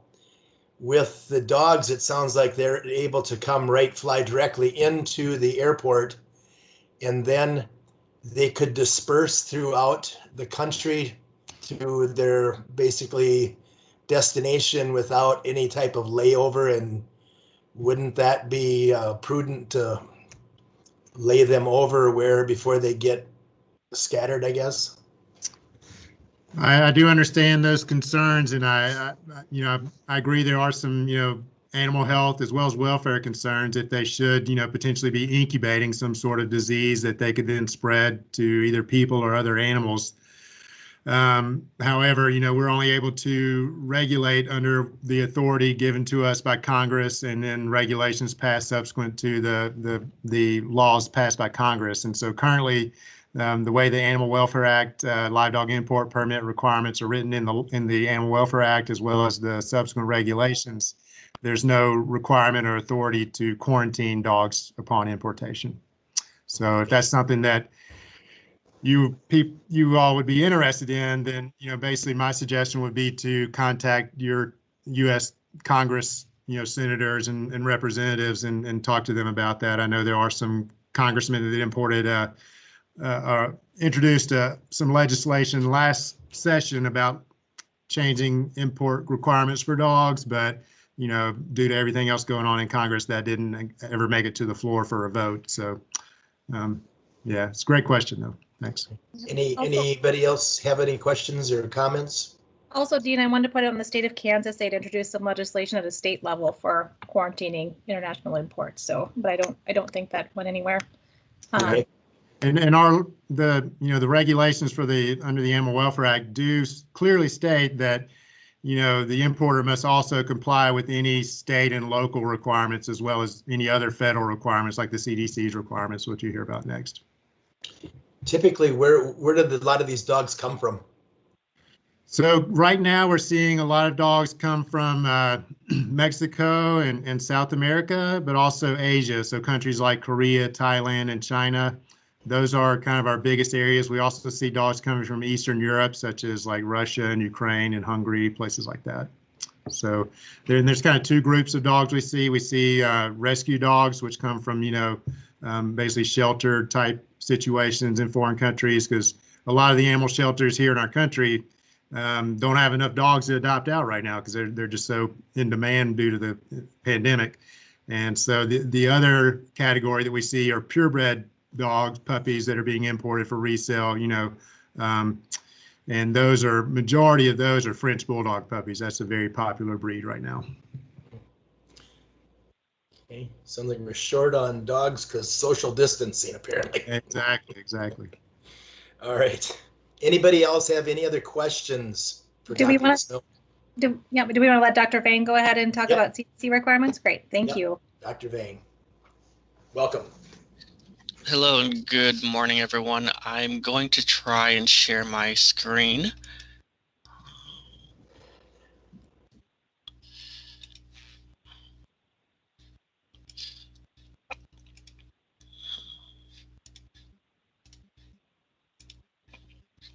Can you see the presentation? Yes. Okay. Great. Thank you very much. Want to first say thank you for having me here today to kind of share some of our regulations. So my name is Arnold Vang. I am the officer in charge at the Minneapolis quarantine station, where we do see a lot of animals that do get imported through our port of entry here. So with this presentation, I'm going to provide some guidance regarding CDC pet importation requirements. CDC regulates the importation of a variety of items in animals as indicated in the Part 71 of Title 42 of the Code of Federal Regulations. This presentation on live dogs and cat will discuss those importation requirements. The focus of the CDC importation requirements is to prevent the spread of diseases to people from items and animals that can transmit disease. CDC's dog and cat requirements are centered around zoonotic diseases, most notably rabies.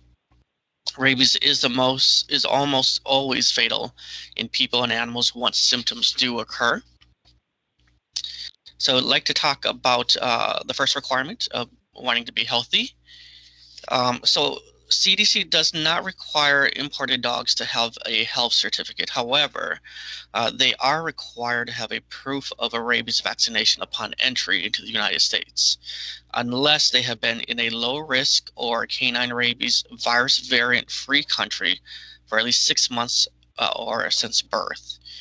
If they're coming from a high-risk country, in rare cases, the dog may be issued a CDC dog import permit for veterinary treatment, research, or military moves. If a dog is from a high-risk country and proof of rabies vaccination is not met and there is no dog importation permit, the dog will be denied entry and repatriated back to the country of origin. Dogs must also appear healthy upon arrival. The entry requirements apply for all dogs, regardless of the purpose of importation, whether that's pets, commercial, or service dogs. As the dogs are brought over into the U.S., there is a visual inspection that is done here at the airport. Some of the signs and symptoms that we look out for any animal that may be ill include, an animal that's not responding to stimulus. If they're symptomatic, such as having diarrhea, vomit, or there's blood in the kennel, if there's significant hair loss, mucus around the eyes and nose, foaming of the mouth, difficulty breathing, and obviously any unusual behavior. Some of the things that we have seen for dogs that have come through in this first photo is, a rabid dog that may be foaming at the mouth. There could be a situation where there is a lot of mucus discharge in the dog. We do have some healthy dogs that look like the third and fourth photo here with no concerns. And obviously, if a dog is vomiting and it's bloody, that's a major concern, as well as once in a while we may see a dog that might be coming through with a screwworm infestation in this photo here on the back of the neck. When we talk about cats, CDC does not have a requirement for rabies vaccination or a health certificate, but cats must appear healthy upon arrival. In addition, when travelers do call us regarding inquiries about importing cats, we refer them as well to the states, as there are also additional requirements for cat importation. Both dogs and cats may be subject to examination at the port of entry to rule out zoonotic diseases. They may require veterinary medical examination, treatment, and or quarantine if they appear seriously ill, and may require necropsy if they arrive dead and possibly rabies testing. So there are two scenarios that we look at when dogs are being imported. The first is coming from a low risk or rabies-free country. Recall that dogs must be healthy and meet one of the three options. The three options are proof that the dog is from a low risk or rabies-free country, or they have a valid rabies certificate, or they have a CDC dog import permit.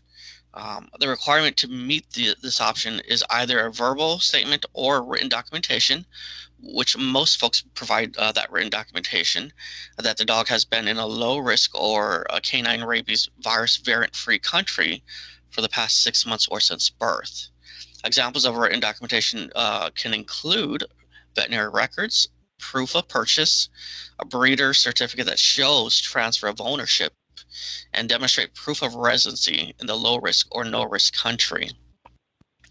Unvaccinated dogs may be imported without proof of rabies vaccination only if they have been located for a minimum of 6 months in that country, or one of that is low risk since birth, or again at least 6 months of age. The second scenario is what happens if a dog is coming from a high-risk country.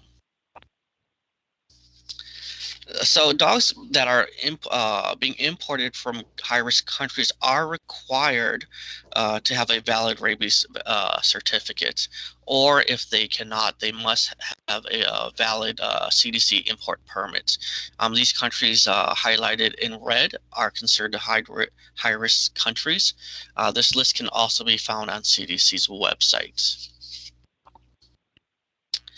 So for rabies vaccination requirements, the puppies must be at least 12 weeks of age before they can receive their first rabies vaccination. Dogs must be vaccinated against rabies for the first time at least 28 days before entry into the United States. The first rabies vaccine is considered fully protective 28 days later after that vaccination. This is why they need to wait 28 days after the first rabies vaccine to come into the United States. So what this means is the dog must be at least 16 weeks or 4 months of age upon entering into the U.S. CDC veterinarians can determine the true age of a puppy by examining their teeth. The 28-day requirement does not apply to adult dogs, those that are 15 months or older, with proof of a history of previous vaccinations and a current booster rabies vaccine. The booster vaccination is valid for immediate entry as long as the dog receives its initial rabies vaccine on or after 12 weeks of age. Again, these requirements apply equally to all service animals such as guide dogs, and each dog must have its own rabies certificate. So the proof of the rabies vaccination is only required for dogs from high-risk countries. The rabies vaccination certificate must include the following: the name and address of the owner, the breed, the gender, the date of birth, approximate date of birth if it's unknown, the color, markings, and any other identifying information for the dog. As well, there needs to be the date of the vaccination, the rabies vaccination, and the vaccine product information. There also needs to be the expiration date for the vaccine, and the name, license number, address, and signature of the veterinarian who administered the vaccination. So all of this needs to be identified upon entry. And we work here at the airport along with multiple partners, including Customs and Border Protection, who also assists us in identifying and doing visual inspections. And if there are any situations where a dog is ill or documentation seems to be fraudulent, we will then do the assessment and make the appropriate referrals. You can also find additional information on our website, and any inquiries can go to our email, CDC Animal Imports at cdc.gov. Thank you. Okay, thank you. Any questions? Does anyone have any questions? I'm not seeing any hands raised. Okay, well, thank you for your time. It was very interesting to I've never heard, I guess we've not discussed a lot of this kind of stuff, and it's very informative. So thank you. Looks like moving on, we're actually a little bit ahead of schedule. Well, I guess we are on schedule. That's right. Looks like CWD in the wild update. We have Dr. Michelle Carstensen with the DNR. Welcome. Thank you. Can you hear me okay? Yes, you can. Yes, I can. Good. I will attempt to share my screen here, and we'll see how that goes. All right. Let me know if you see a cover slide. Yep. Are we there? All right. Great. Well, thanks for having me on today. I'm going to give you guys a brief update from what we talked about at the last meeting, but really focusing more on the winter culling work was a request to kind of talk more about today that we're up to right now. So I will focus mostly on that, but start with just a recap of what we learned this fall. As a reminder, because we have more data now than when we talked a few months ago. So this slide that I'm showing you guys is a map of the state and where we did surveillance. So we were in 5 areas of the state this year and collected a total of 7,100 samples and some change this fall in those areas. The map has those kind of bigger dots to show a total for a DPA. And then other dots of the small ones are actual locations. Since quite a few of our samples this year came from like taxidermists or meat processors, they were at DPA levels and not always down to the township range section. So we didn't have a spot to put a dot. So anyway, so that's why there's the bigger ones that you see representing those areas. So we switched to voluntary sampling this year because of COVID this past fall, and we did see a drop in participation from our hunters, but we still collected good information in, I think, all three of our management zones. So if you look at the North Central, which is around Brainerd, and the new South Metro 605, which has the 1077, and the Southeast, we have good numbers there to help us inform disease risk and what's been happening. Where we fell short was the newer areas, the Pine County area in the East Central. That one we had hoped to get 1,000, and we only achieved about a third of that. So we really don't have a lot of information there to say what we know is happening with the disease or if it's present in the wild. And then in the Douglas County area, in the West Central, we did get good samples in one permit area of the two and not the other. And so we'll have to look at those again next year. We plan to anyway, but I don't think we have enough information to really inform disease presence or absence in those two areas. But I think in the other parts of the state, we did fairly well. Taxidermists, again, were a big part of our program. Since we worked in more areas this year, we invited more taxidermists in, and we had about 240 that we contacted. We had 42 sign up, and they contributed almost 1,500 samples. And then we do pay them for those collections, whether they're collecting just a set of lymph nodes or muscle and teeth in our management zones, then they get more money for that. So, and this again is targeting those mature males, which are a higher risk for the disease. So really important that we continue to work with our taxidermists, and we're trying to fold in meat processors more as we go, and hopefully we can improve on that for next year. So a look at where the positives were. So we had 19 new cases in the Southeast, and you can see on the map here where the blue dots are showing the newer cases. Most of these, again, are in areas that we know the disease appears to be persisting. So it's in that Fillmore County area and Winona County area, but we also had a case in the city of Rochester that we talked about last time. So there's a blue dot literally in the city. That was the farthest spread that we saw. And then we have some cases in the South Metro. We have 3 new ones there. 2 of them are right where the first case was found last year from a sick animal. And then we have 1 on some public land, Vermilion Highlands. So those are our new detections for this fall. If we're looking at, how we're doing over time, and talking about apparent prevalence, so I like to look at, one area over time, holding things constant. And so 603 was the permit area that we carved out when we first found the Preston positives, and we've backed that up to include 647 and 648, which approximates 603, but it's just slightly larger. So if we hold that area constant and look at changes of disease over time, you can see that we still have a point estimate under 1%, but our confidence intervals, go up to 2. So we're somewhere in there, within 95% confidence. That we're under 2% is pretty solid, and maybe even under 1.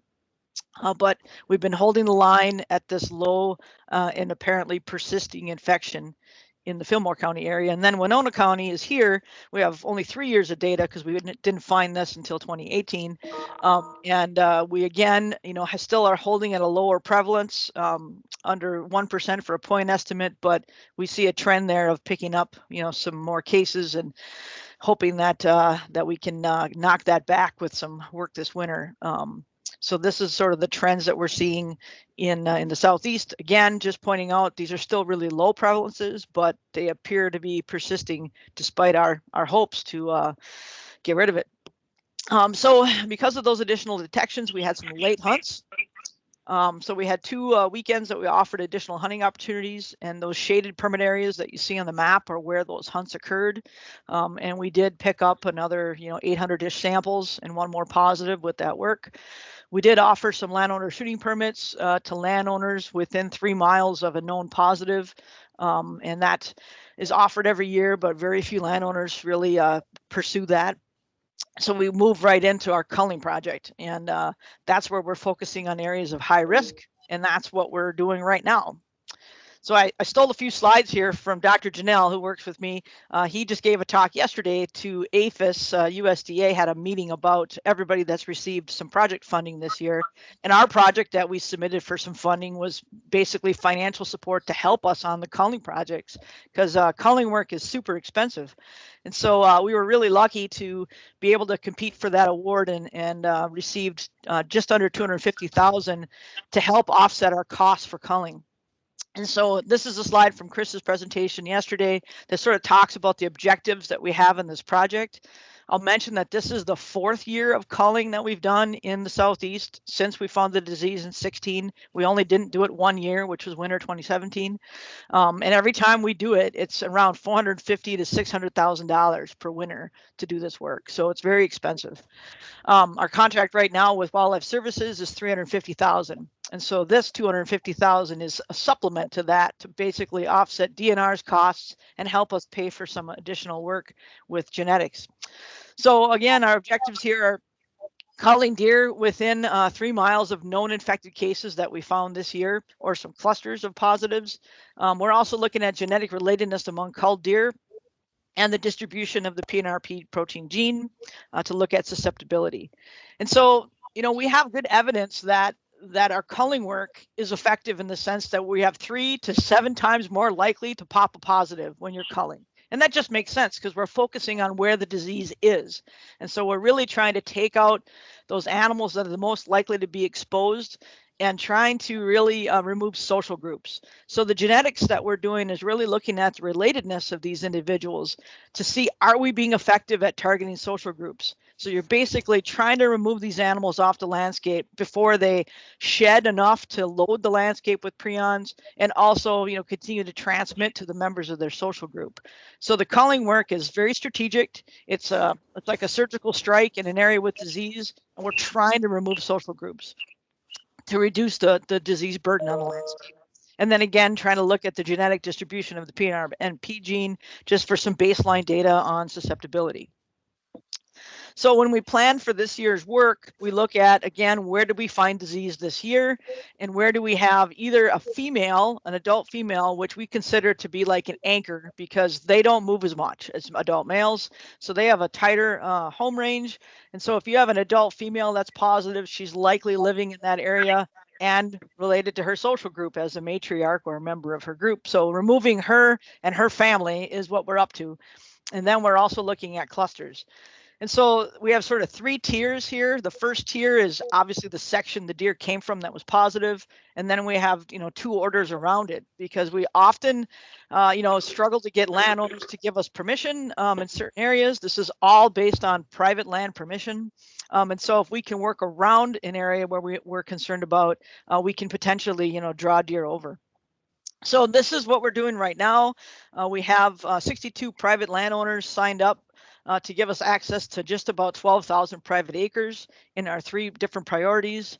And you can see the dots on the map on the left here show where we've pulled out samples so far. We've culled through last week 225 deer, and we have 1 new positive, which is, if you can see my mouse, but it's right north of Preston, kind of in our main core area. There's some places that we're really not being able to work. So this Houston County area here, where we've had disease, we just can't get landowners to allow permission. It's really locked up land for hunting, and they just don't want this culling work to occur. And so we get limited on our effectiveness when we can't have that buy-in. And then in our newest area, here in the South Metro, we're still working on gaining access to this center area here. This is some public land in the northwest part, so we're culling there, but we're working on landowners in this area and still trying to get connections to get on those lands. So for the deer that are harvested, we have a meat processor on contract, Spring Valley Meats in Spring Valley, and the deer go to them. We pay them to process them. When they're not detected, then they get released through our Share the Harvest program, which is available to the public to sign up and receive venison. So it comes in whole cuts and trim. So a pretty sweet packaged up deal for free. And so anything that's positive, then the meat gets pulled and brought up to the digester when the digester is working. Right now it's sitting in our freezers because it's not working, as Jerry told us, but that's where it will go when the digester is up and running. The carcass remains in this operation are already put in dumpsters and then hauled to La Crosse, where there's a line landfill to take them. So that's where the end game is for those animals. And just a reminder that relative to other states, we have had the ability to respond aggressively to this disease. We do liberalized hunting, special seasons we talked about, the carcass movement restrictions, recreational feeding bans, and this targeted culling. And there's many states like Iowa that can't do any of these things. They don't have the powers within their institutions to get this going, and they don't have legislative pull to kind of get these things through. So we are fortunate in Minnesota that we have as many tools as we do in our toolbox to try to fight this disease. And as I showed you in those prevalence graphs, we think we're still early in the invasion cycle, and we're trying all of these things to beat it back or hold our own until we have some advances that can help us.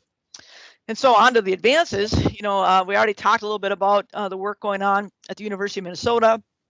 Laura talked about, and Dr. Larson, and so we're partnering with them on helping advance these diagnostic tools because we need help. We need help getting this prion denatured in the landscape. We need help getting it detected in animals sooner so we can stop moving them around.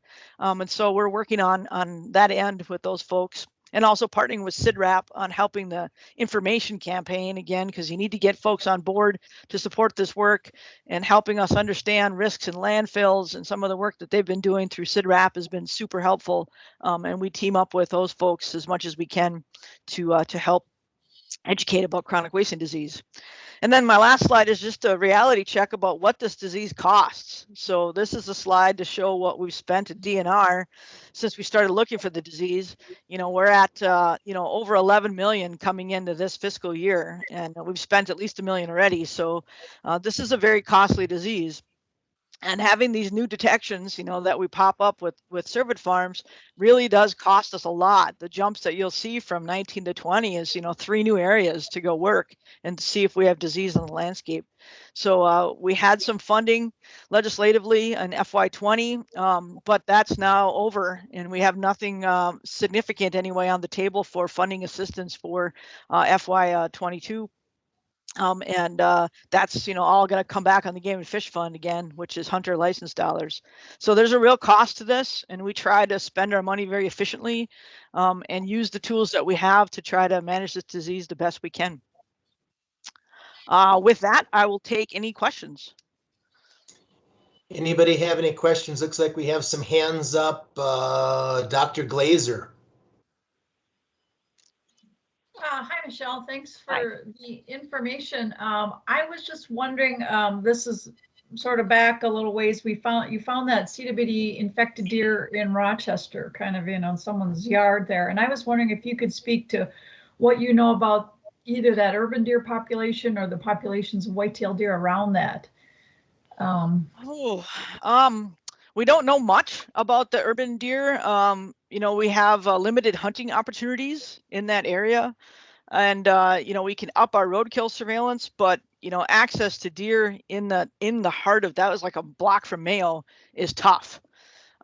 So we don't know much. We don't really know. It's a female too that was killed there. So how she got there, why we didn't see disease between any of our areas in that spot if she was a disperser. I think we have more questions than answers, really, Linda, on that one. Okay. But we need to keep trying to get some additional surveillance in that area, and any metro hunts that do occur, which typically is through archery. We're going to be partnering with them to try to get more samples.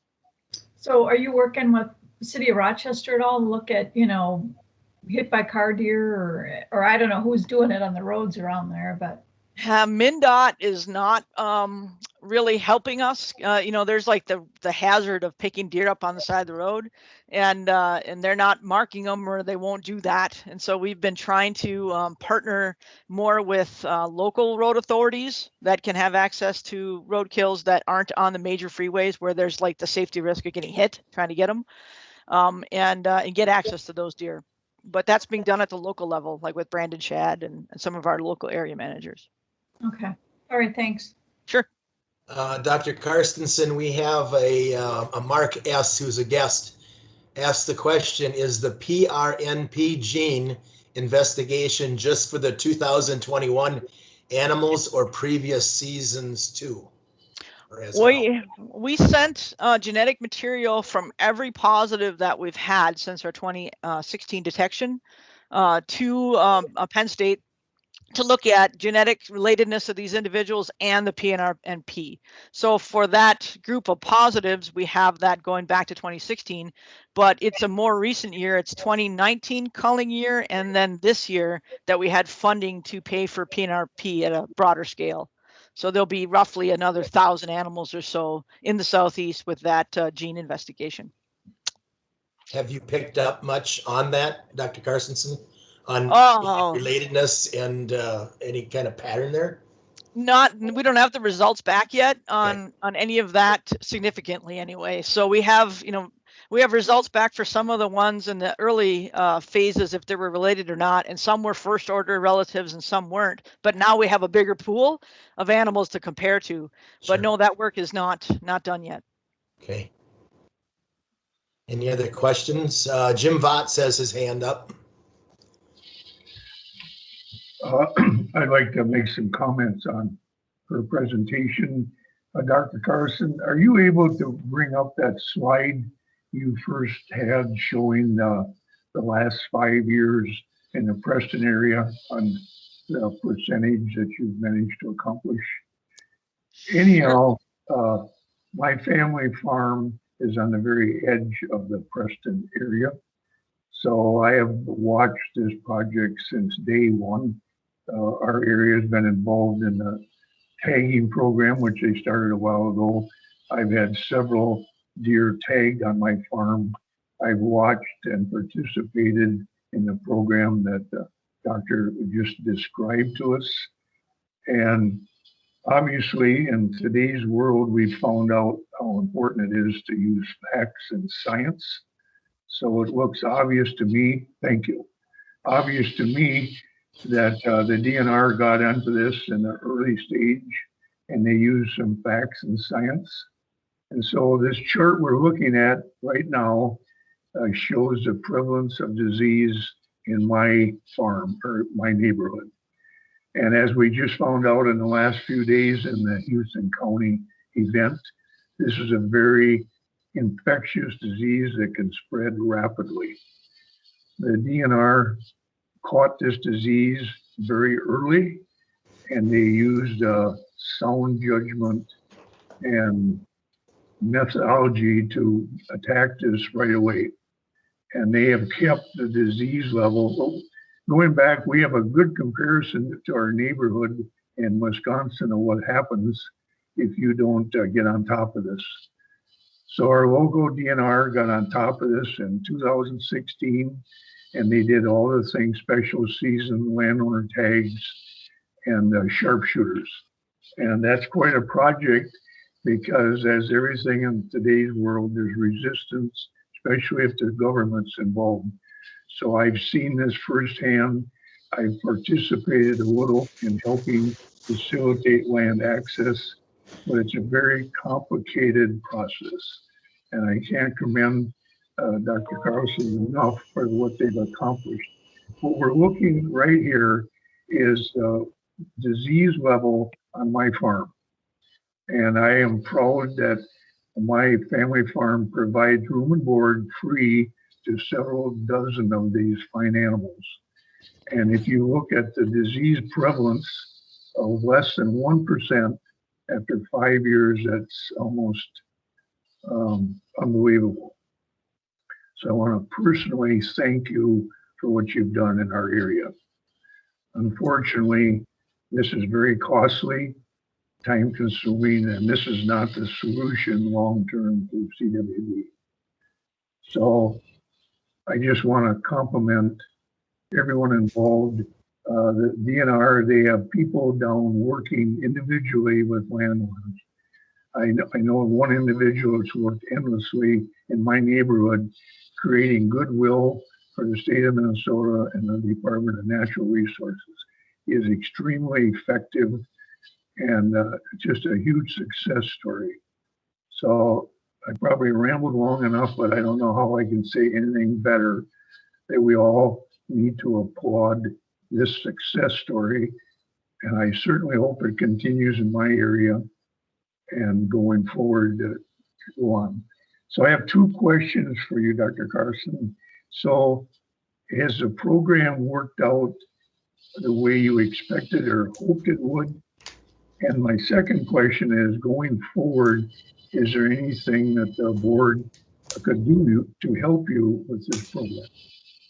Thanks again. Okay, thanks. Yeah, thanks for the comments. You know, I think in looking at this same graph that we've been talking about, one of the questions posed to me, you know, to put this together was, you know, is sharpshooting working? Is our calling program working? And right now we appear to be kind of holding the line, you know, at a low level of prevalence. And so I feel like that's got to be helping. But I don't know for sure if that tool is having the biggest influence. And I think part of the evaluation of the effectiveness of culling will be in the results of the genetics to help us understand if we're effectively removing social groups. Like, are these guys really related? Are we doing what we think we're doing, or are we humoring ourselves, you know, with what we're taking? And so making sure that we're actually removing, quote, the right deer is important. And you know, and also you know, keeping that pressure on. And you know, Illinois has been using sharpshooting for like 15 years, and it's expensive every year. This is not popular among local landowners and hunters, and so we get a lot of pushback. But being able to keep this pressure on, because this is really one of the very few management tools, like an actual management tool we can do to try to get at the disease. And so it's so important that we continue it, but we got to be able to fund it. You know, we have to have people allowing that to happen. And so for this program to stay successful, if it is successful now, I think we just need to continue that hard work of buy-in and not letting the CWD burnout, which is a real risk, you know, happening in the Southeast, in your area, Jim, as well, because there's so much of this CWD stuff going on, happen by continuing to beat the drum of how this is important. And then if we throttle back, I could draw a very different graph here for what we're going to look like. Well, you know, just look at Wisconsin. We're going to go right up. So, so keeping that pressure on. You know, as far as the board support, you know, I think in the rulemaking process that I've been participating in, you know, I'm liking that we're trying to share some of the same terms and boundaries and respect each other's science to say that this is what area is at risk. You know, where it's found in the wild, there's also a risk to the captive cervid facilities in these same areas. And I think the more we can be on point with some of the same messaging about risk, the better, because really we're working together to try to keep disease out of the wild and out of the farms. And I still think the biggest area probably for improvement as we think about risk management is that commingling and trying to keep animals separate at fence lines. I think that risk is real. And as we chase the disease around the state when it pops up at different farms, I think that, and the cost of that, we just can't keep that up.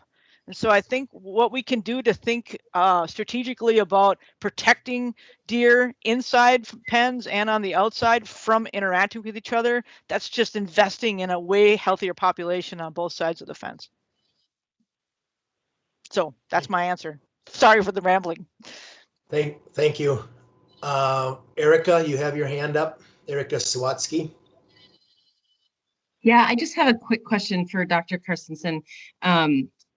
There's a lot of information here, so I maybe missed it, and I apologize for that. But can you just quickly elaborate when you're when the DNR is doing these culls, how do you select those deer to take? I know you said it's 500 deer is your goal, but how do you? I mean, do you just take the first 500 that you guys see, or if you could just quickly elaborate on that process? Thank you.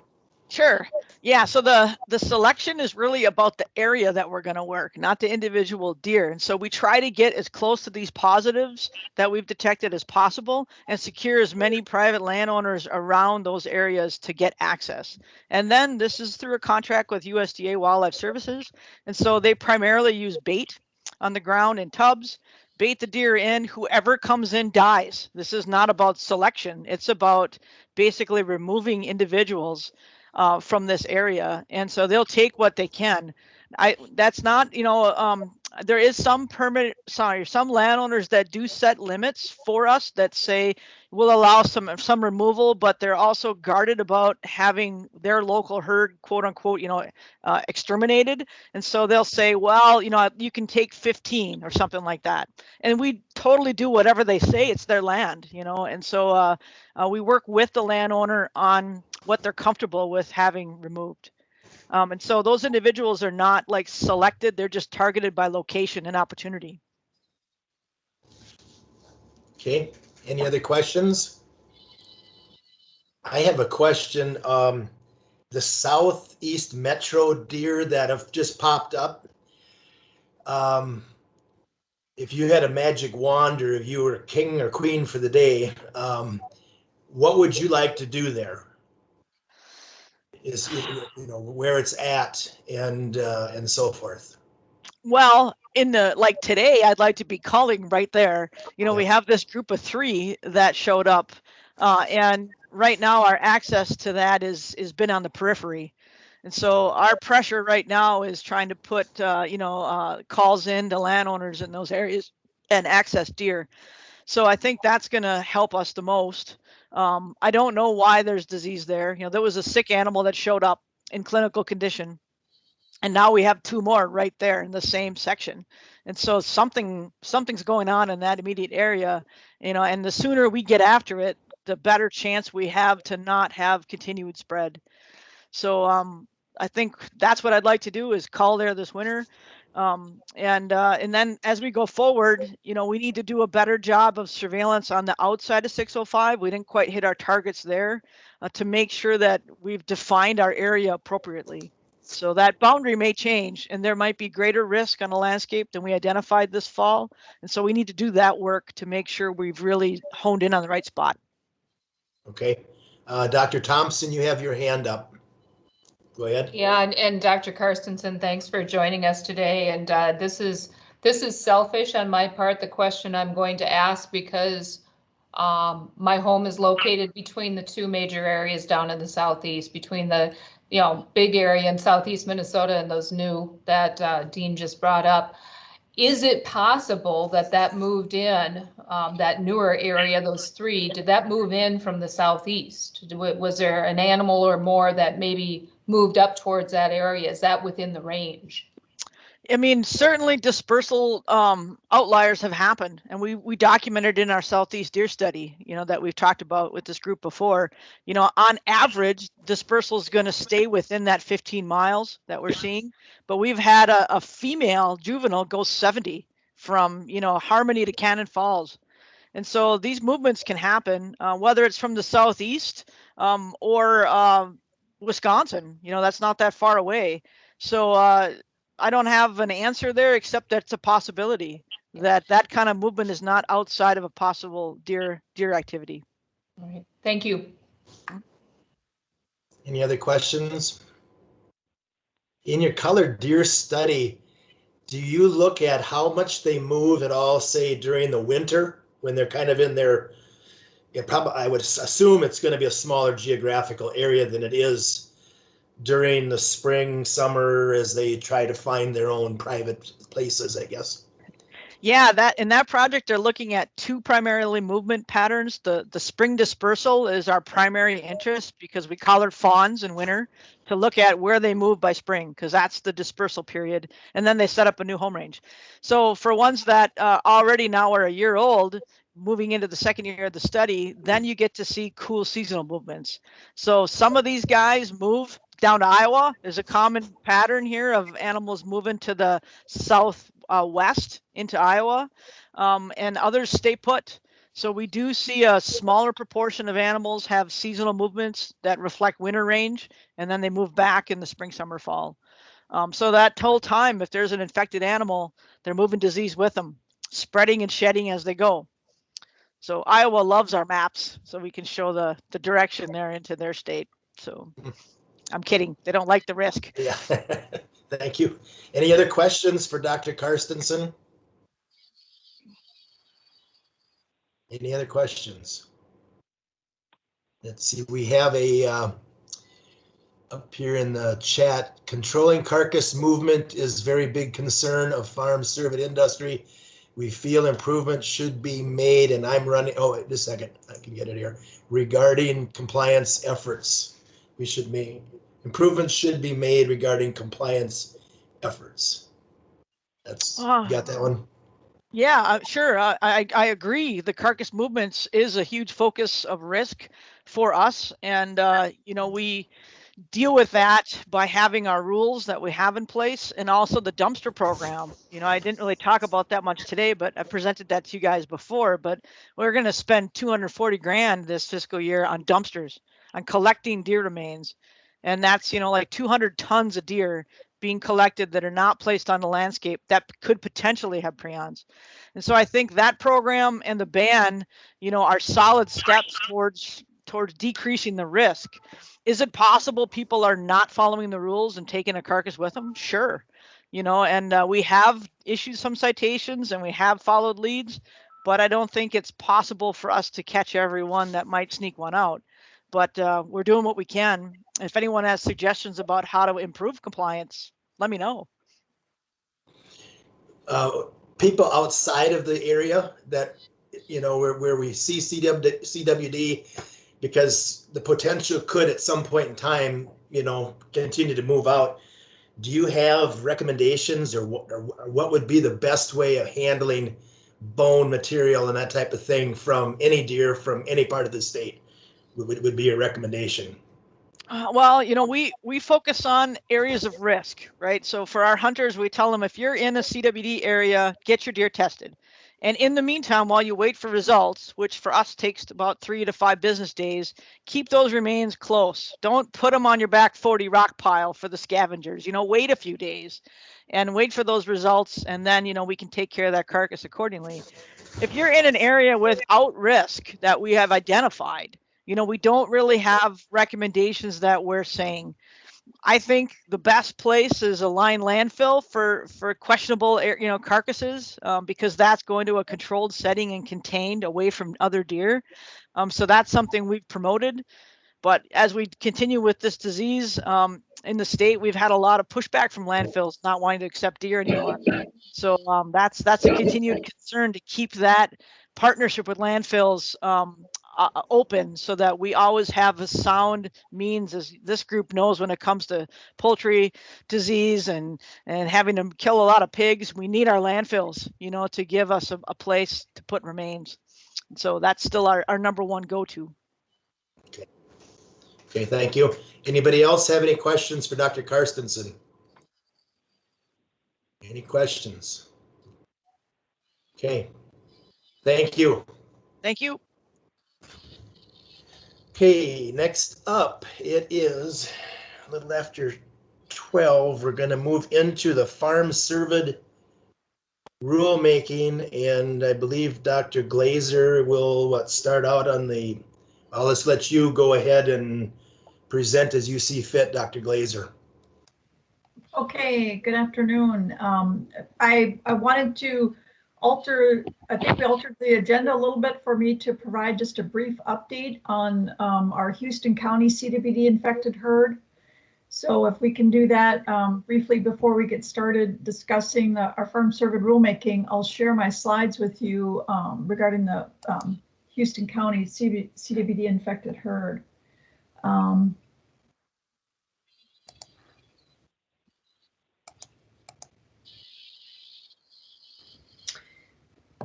So let's see if I can get back here. So as you all know, we recently published the test results from the Houston County CWD infected herd. I wanted to go through that. I'm just trying to get back to my screens here. There we go. I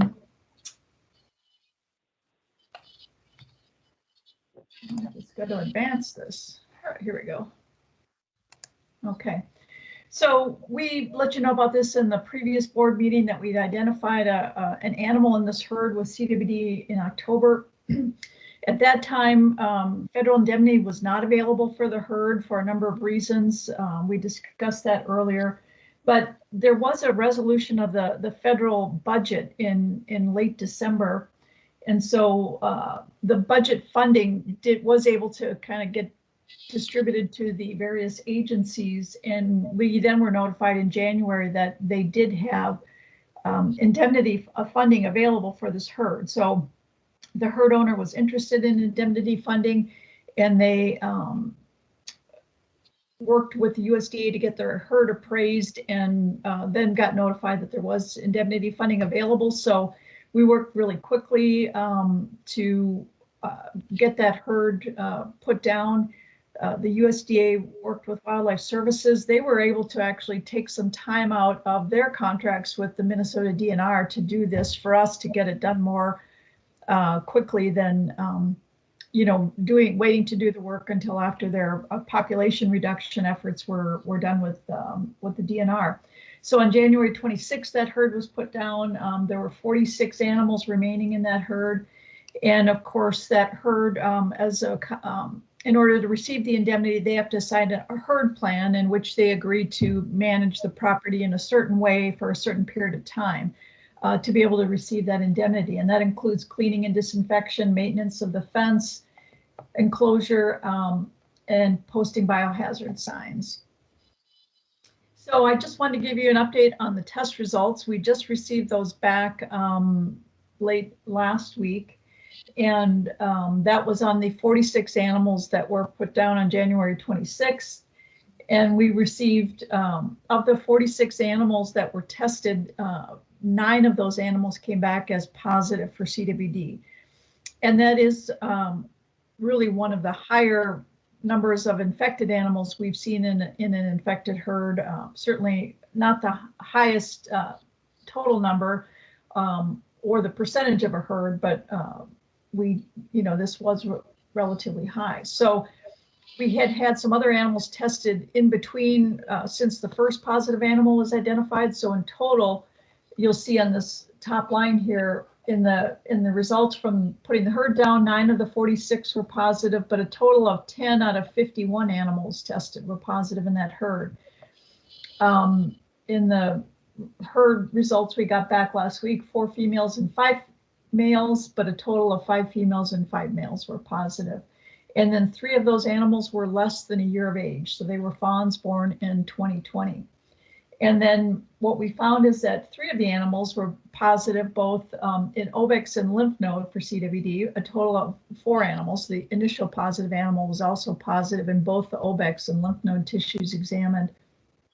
And then only 6 of the animals, and 6 of the animals were lymph node positive only for CWD. So in other words, they did not find prions in the obex tissue for those animals. And for white-tailed deer, that does indicate an earlier infection. In other words, typically the prions will be detected in the lymph nodes first before you'll see prions found in the obex. And that may lend to the fact that this infection was moving pretty rapidly through the herd, and those animals were earlier in infection than the other animals that had both obex and lymph node positive. And then lastly, I just wanted to update you on the tracing investigation work.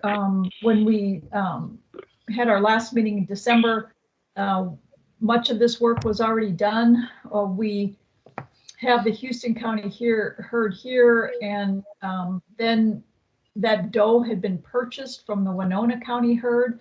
And so that herd is currently under quarantine, and we're working on the herd plan for this herd, as the owner has indicated he wants to remain quarantined versus requesting an appraisal of the exposed animals in his herd.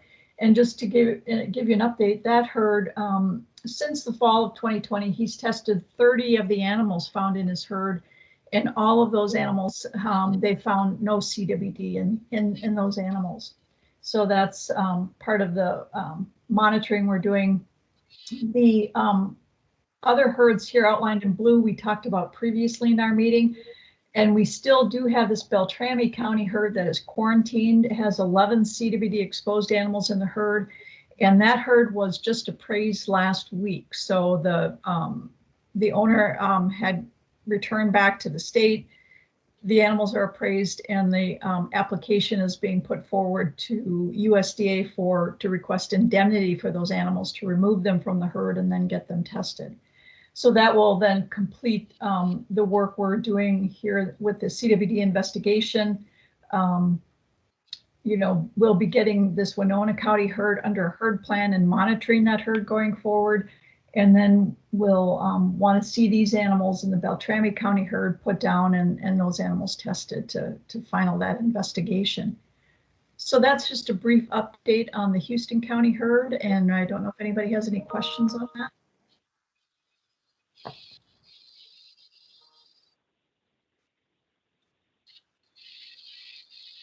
Just a quick one, Linda. Were those positive fawns all offspring of positive does? Do you know? We don't know that. Yeah, we're working with the herd owner to get the information on how the positive animals were housed in the herd, because there were, you know, several pens separating the animals, and then we'll see if those animals were offspring as well.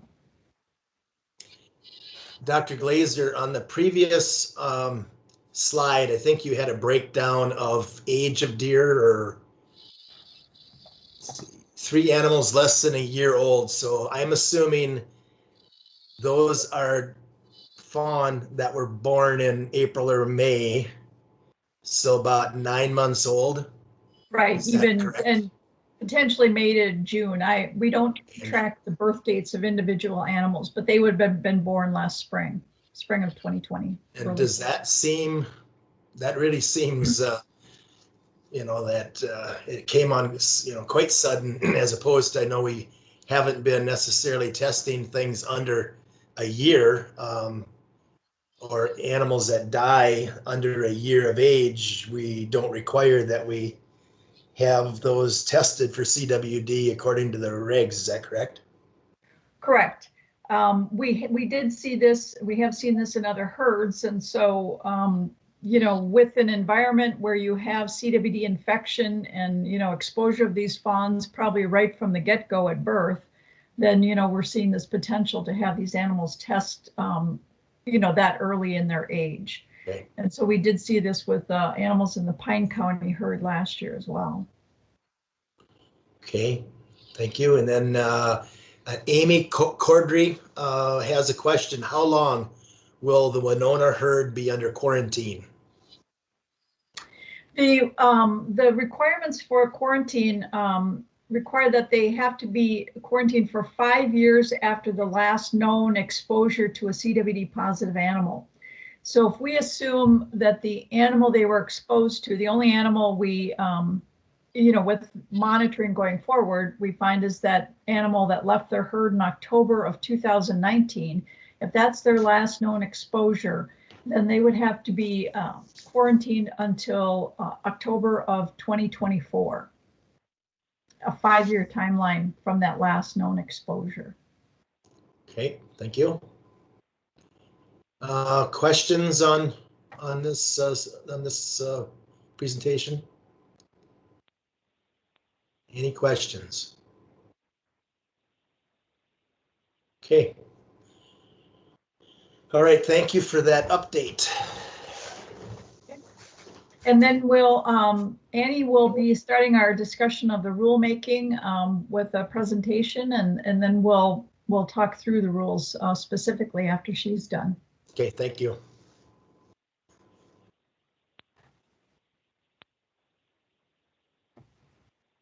Thank you. I'm just going to get my presentation up on the screen here. All right. All right, so can everybody hear me? Yep, I hear you. Okay, can you see my presentation? I don't see it right now, no. Let's see. There we go. How about now? Yes, now I can. Okay, perfect. Great, thank you. And if at any point in time you cannot see my presentation or you can't hear me, just please feel free to straight up interrupt me. So I'm Annie Balghiti. I'm the rules coordinator for the board. I shepherd the board through the rulemaking process. Dr. Glaser and I are here today to give you, the board members, an update on our farm survey rulemaking. Before we go into our most recent draft of the rules that we would like to talk through with you, just going to give you a quick refresher on the Administrative Procedure Act and where we are in the rulemaking, because reviewing that rulemaking draft is important. It's important to see the context review. So this first slide here is a diagram of the process for a rule change under the Administrative Procedure Act, which is what the board follows when we embark on a rulemaking. This diagram is by no means all of the steps and what an agency must go through during a rulemaking process, but it does outline the major steps. This big red arrow here is the stage that the Board of Animal Health is at right now. We are developing our rules and we are drafting what's called a SONAR. And the SONAR is a document. It's called the Statement of Need and Reasonableness. And in that document, we will explain why the rules are written the way they are, why we propose them the way they are, our justifications, basically explaining the need, the necessity, and the reasonableness for these rules. We have completed the first major step, which is the request for comments. It's the stage that's right before the step that we're at now. That was our first comment period. And importantly for the board members, the next major step that the board is going to move to from the step that we're at now is this notice of intent to adopt rules. And we are hoping that at the next board meeting in April, we will be presenting to the board our notice of intent and our proposed final rules draft. So we're hoping by April, which is when the next board meeting would be, that we would be at this step. There are several things that we need to do in the background to get to that step. That's where we hope we'll be in April. And so just to give you all a heads up, and I'm going to return to this slide as we go through this presentation here, just so you can continue to have a context, because this is a complicated process. So just a look again at where we've been. We completed that first formal step, which is a request for comments. I know that we presented this information to the board members at the last meeting. Just a refresher, our comment period was open from June 29th to October 30th. That was 124 days. During that time, 18 written comments were submitted by members of the public to the Office of Administrative Hearings website. Board staff received 7 written comments directly. We held 4 public listening sessions. We held 3 listening sessions and had conversations with the Minnesota tribes and tribal organizations. And we also opened the last 15 minutes of each advisory committee meeting to public comment. Also, as of last week, we have held 2 listening sessions for the farm cervidae industry specifically. Certainly members of the farm cervidae industry had the opportunity to submit written comments, to attend the advisory committee meetings, to attend our listening sessions, to submit their comments and their concerns through the representatives that they have on our advisory committee. But this listening session, or the 2 listening sessions that we held, were specifically for these members of the farm cervid industry. We had between 20 and 25 people attend each session, excluding any board affiliated staff or people that were in those listening sessions. And we took notes, and the notes from those listening sessions will be posted on our website as soon as they are available, finalized and available. So again, we have been working with an advisory committee. Their role is to comment and advise on the development of the rules as the board staff develops the rules. This is just a quick refresher for you on who the representation is on that committee. We have held 8 meetings with our advisory committee. Our last meeting was held on January 29th or 22nd. And then outside of those meetings, we also have received written feedback from the committee, and we've solicited written feedback from the committee on our rules drafts, and we're keeping them updated on our rulemaking process. Notes from all of those meetings are posted on our website. And we are, rulemaking staff, Dr. Glaser, me, and Dr. Wheeler, are drafting an advisory committee report, which will summarize the work of the advisory committee and the advice and feedback that they gave us on our rules drafts. And we will certainly present that to the board members at the next meeting in April. So during this time, as we are in this phase of rulemaking, we have developed 9 proposed rules drafts so far. The most recent one, and the one that we are going to present to you today, is dated February 19th. It's also available on our website. And again, we are drafting a SONAR Our statement of need and reasonableness will be finalized mostly by the time we get to the next board meeting and present our proposed rules draft to the board members for approval. It won't be final because, of course, it can't be final until the board members approve the rules draft. So back to this diagram on the process for rule change, outlining where we've been, where we are, where we're going. We're developing the rules in our statement of need and reasonableness. We are striving to get to the next stage, which is the notice of intent to adopt rule stage, which will open a second comment period. And that second comment period, as I will discuss, is particularly important in this process to people wanting to have public input on our rules. And I'll tell you why now. The comments that we have received to this point are not included in the rulemaking record that goes before the administrative law judge. So they're not reviewed by the judge. They are, of course, reviewed by rulemaking staff. They're considered by us. They're re-reviewed, they're reconsidered as we draft our rules, but they are not reviewed by the administrative law judge. Written comments that are submitted during the next phase of rulemaking, after we formally propose the rules, are reviewed by the administrative law judge and become part of the rulemaking record. So again, next steps, again, is for us to get to this period where the stage where we can publish our notice of intent to adopt. When we publish that, we will also publish a rules draft that we will ask the board members to approve. And that will begin a 30-day minimum comment period. We'll certainly have a longer comment period than that, but under the law, it's a minimum 30 days for people to submit written comments. As before, when we had a public comment period, people will have an opportunity to submit comments several different ways. They can submit them through the Office of Administrative Hearings website. We will hold listening sessions. People can participate and submit comments to us directly. And we have information on our rulemaking page for people to figure out how to participate in rulemaking with us. And again, written comments that are submitted during the next comment period are part of the rulemaking record and reviewed by the administrative law judge. So our timeline for this next step, I've mentioned it a couple times, but I'll just repeat it again. Our goal is to publish our notice of intent in spring of 2021, which would mean that at the next board meeting, we would be proposing a rules draft for the board members to approve so that we can publish that with our notice of intent and keep going forward and give everybody the opportunity to formally comment on the rules and have those comments reviewed by the administrative law judge. So board members' role at that time will be to review our final proposed rules draft, pass the resolution, give us permission and approval of the rules draft and ability to publish the notice of intent to adopt. And just so the board members know, between this meeting and the next meeting, we are going to be supplying you with our draft statement of need and reasonableness, which will again explain why the rules are drafted the way that they are, our justifications, why they're necessary and reasonable. We will provide the board members with all of the written comments that we've gotten to date. We'll give you the notes from all of our public listening sessions. We'll give you the notes from our advisory committee meetings. We will give you our advisory committee report and also the written feedback that we've received from advisory committee members. So we're going to do everything we can between now and the next meeting to give you an opportunity to review all of this information and everything that the board staff has reviewed and has had as we develop each rules draft.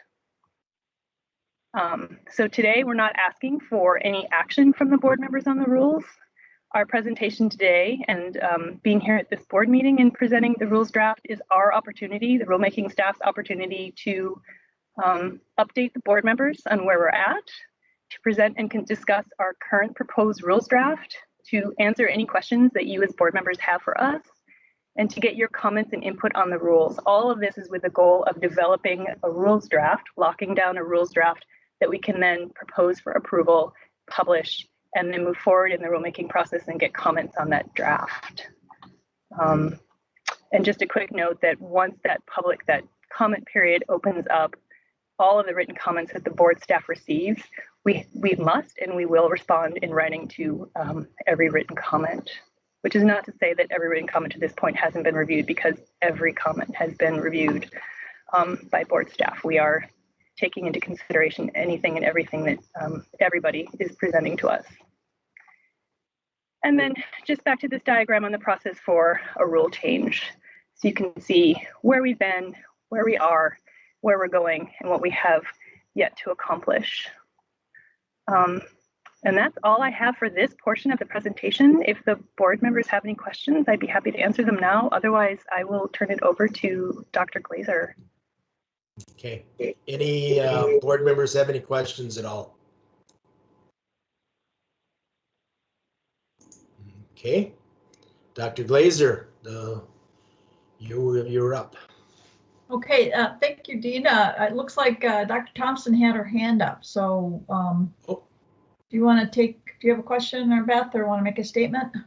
Yeah, just a point of clarification before Annie steps aside for you. The process that we're going through, Ms. Balghiti, is that the process for all rulemaking across the state of Minnesota? Do other agencies follow the same process?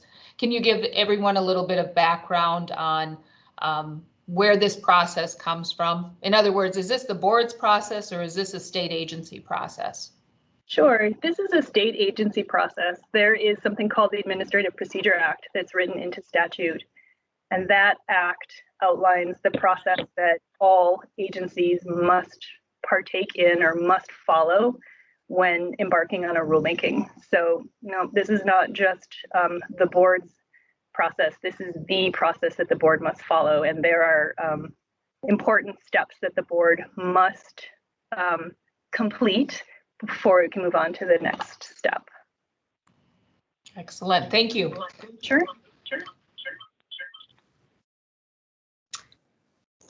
Okay, any more questions at all for Ms. Balghiti? Okay. I do not see any hands up, so we will move on then to Dr. Glaser. Hi. With the time remaining, we can review the current draft of the rules with the board. And I can do that in whatever way you'd like to do that. If you have specific questions you want to ask first, or if you want me to go through the board, I would highlight the changes that we've made with our most recent draft and the significant changes. There's some, statements, sentences that are clarified and small changes, but however you'd like to go through the rules draft, I'm happy to do that. Well, I think probably it's probably something we should maybe start and go through. I know there's areas where there aren't a lot of changes, and there's other areas that there's more. And so maybe we should just start at the beginning and go through that. Okay, I'm going to share a copy of the rules on my screen, so you have that.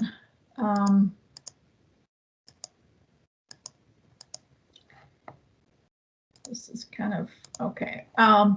So you'll see this. This is what we have published on our website. It's dated February 19th. And then if you go through the top, it explains why we have some different font color changes in there. And so what I'll be going through today is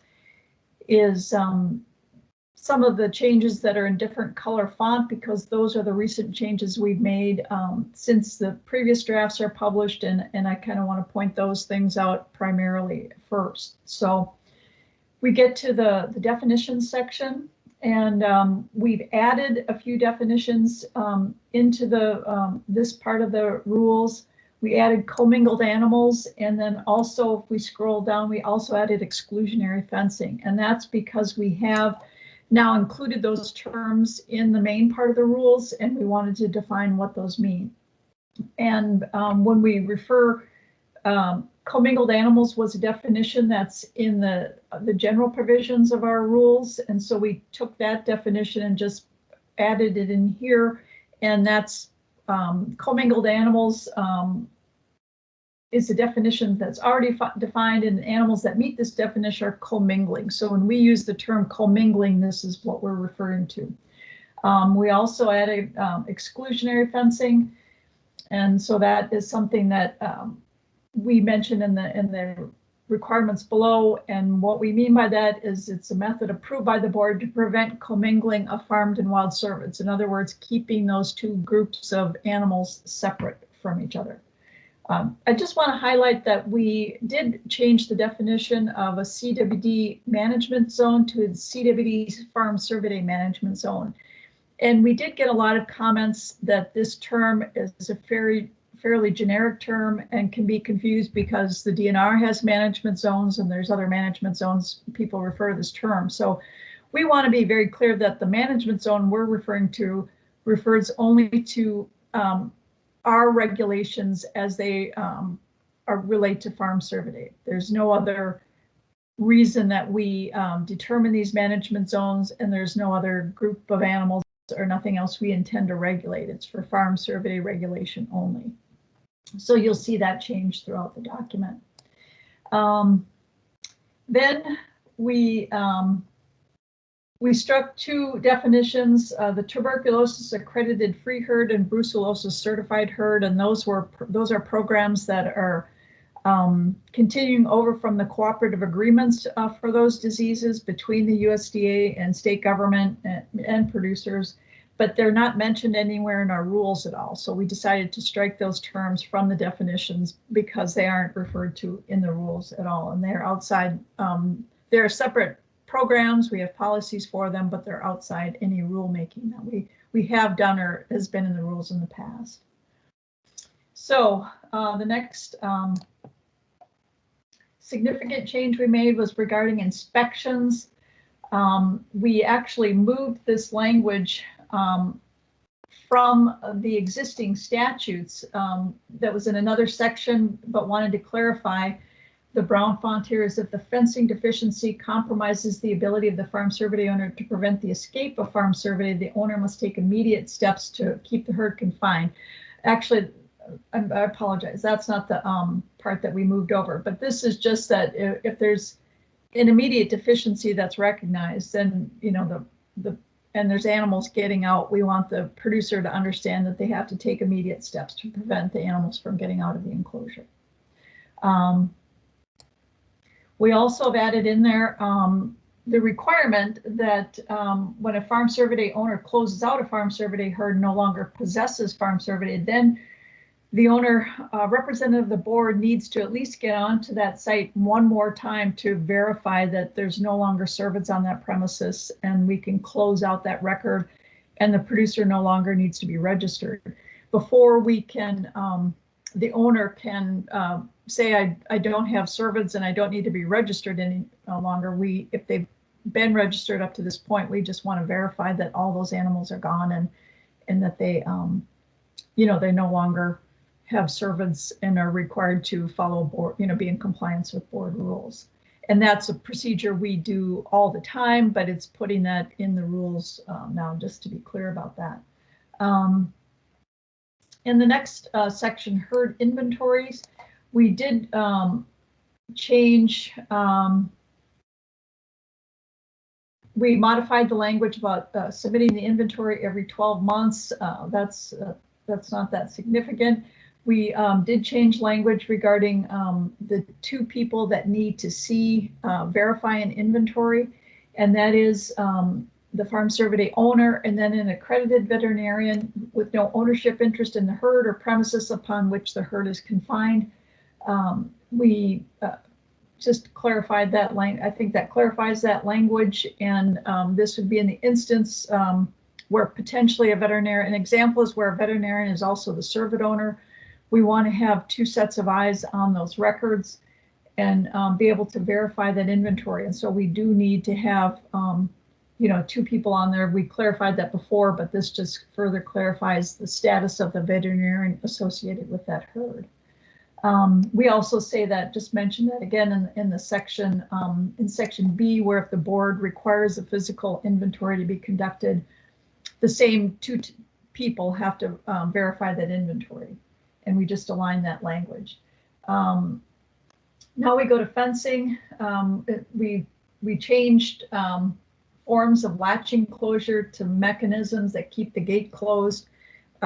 we intend it to be the same thing and trying to make the language as clear as possible. So it's no significant change to the intent of the rule, just trying to make that language as clear for everyone to interpret as possible.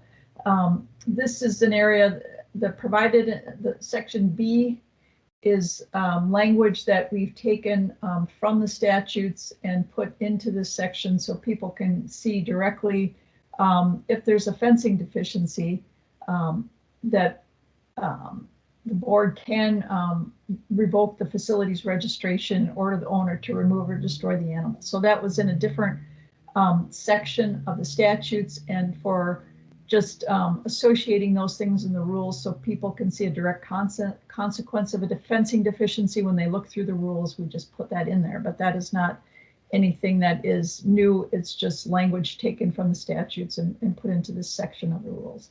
And then we did eliminate the additional, the requirement for any future premises that want to register a white-tailed deer herd.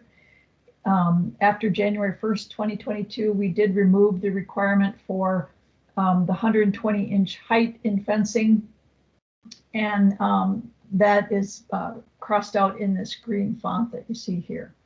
So that was taken out. We've got a number, we received a number of comments about that, you know, and felt that it was something that was sort of beyond what was required from putting it in, so we decided to delete that.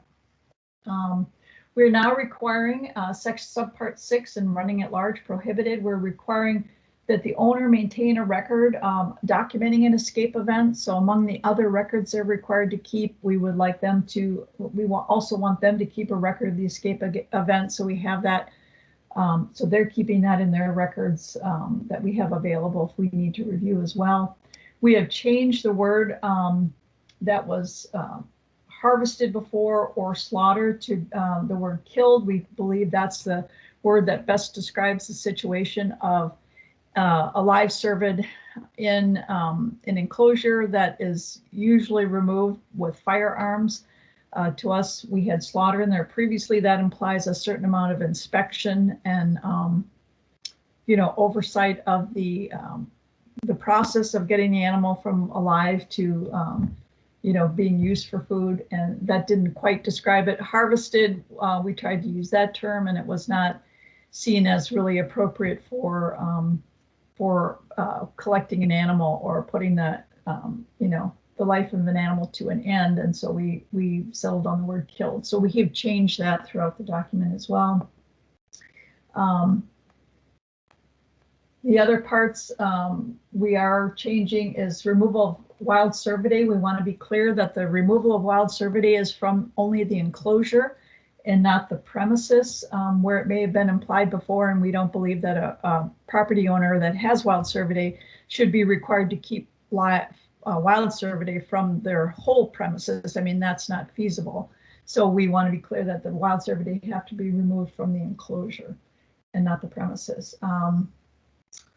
The other things here, we're also inserting that record keeping requires to keep a record of the escape events that was mentioned previously.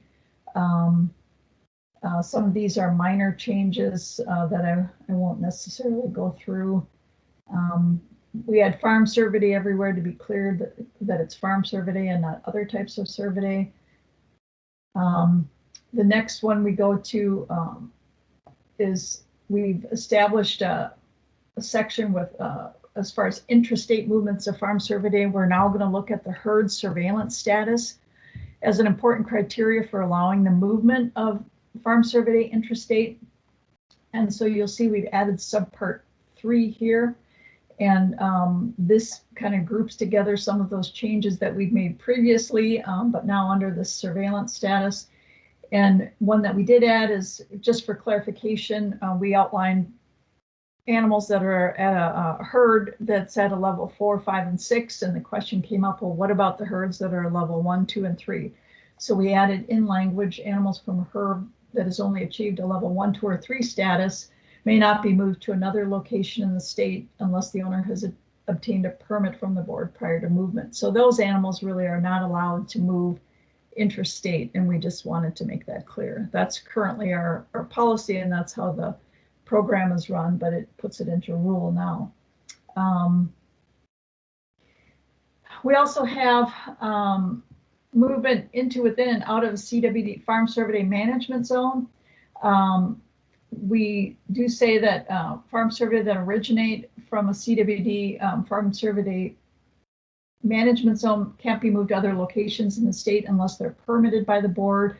This was previous in language, and we're clarifying that somewhat, but just wanted to make you aware of that. And then we outline some of those reasons that they may be moved.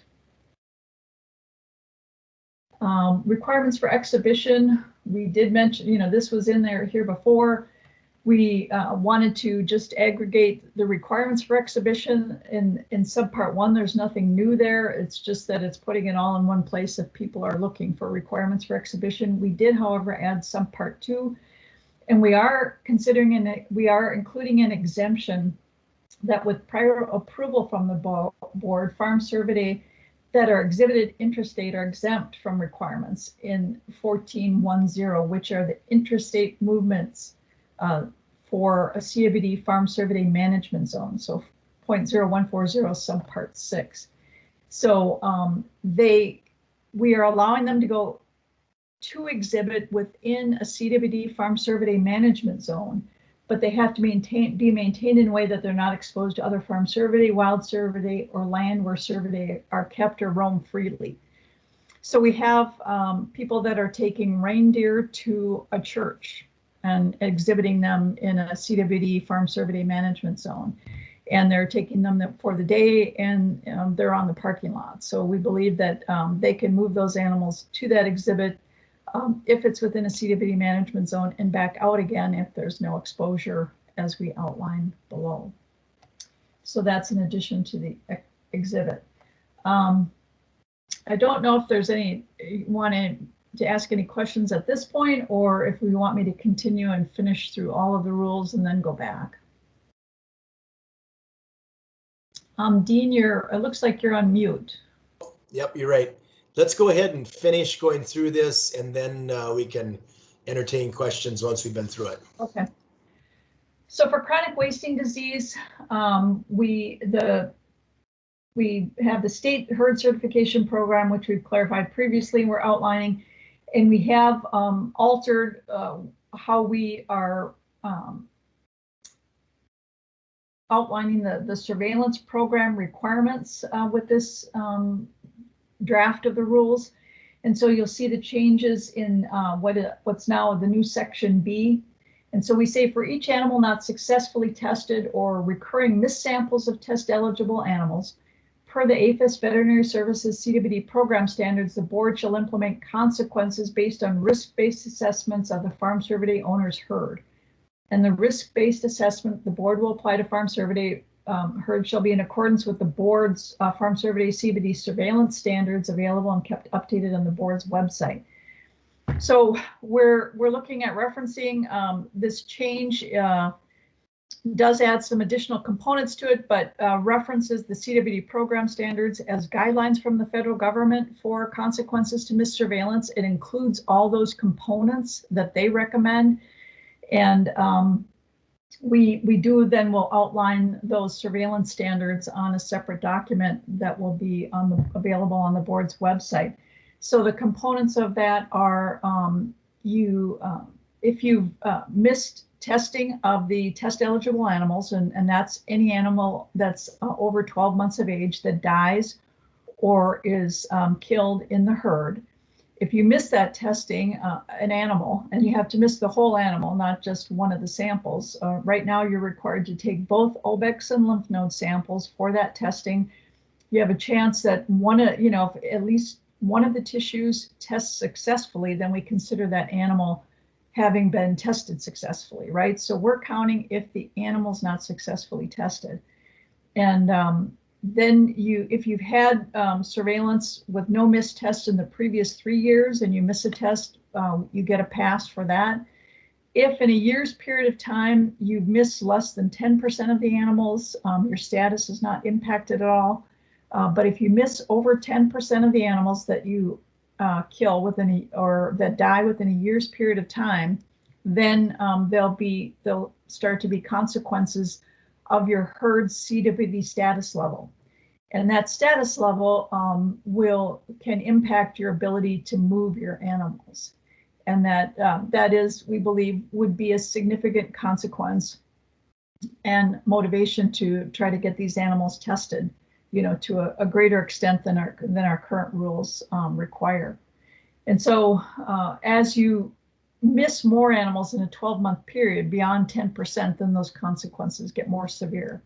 And we can go into more detail if you want to with questions about that. So that's the primary change in that section. We go down then to quarantine procedures. We have included more defining what is suspected in that first sentence. So the board must immediately quarantine a farm cervidae herd that is suspected to be infected with CWD based on a suspect test result. And so that was a number of comments that came in. We have eliminated, potential for a suspect to be identified by clinical signs. So the suspect, it does need to be identified with a test result.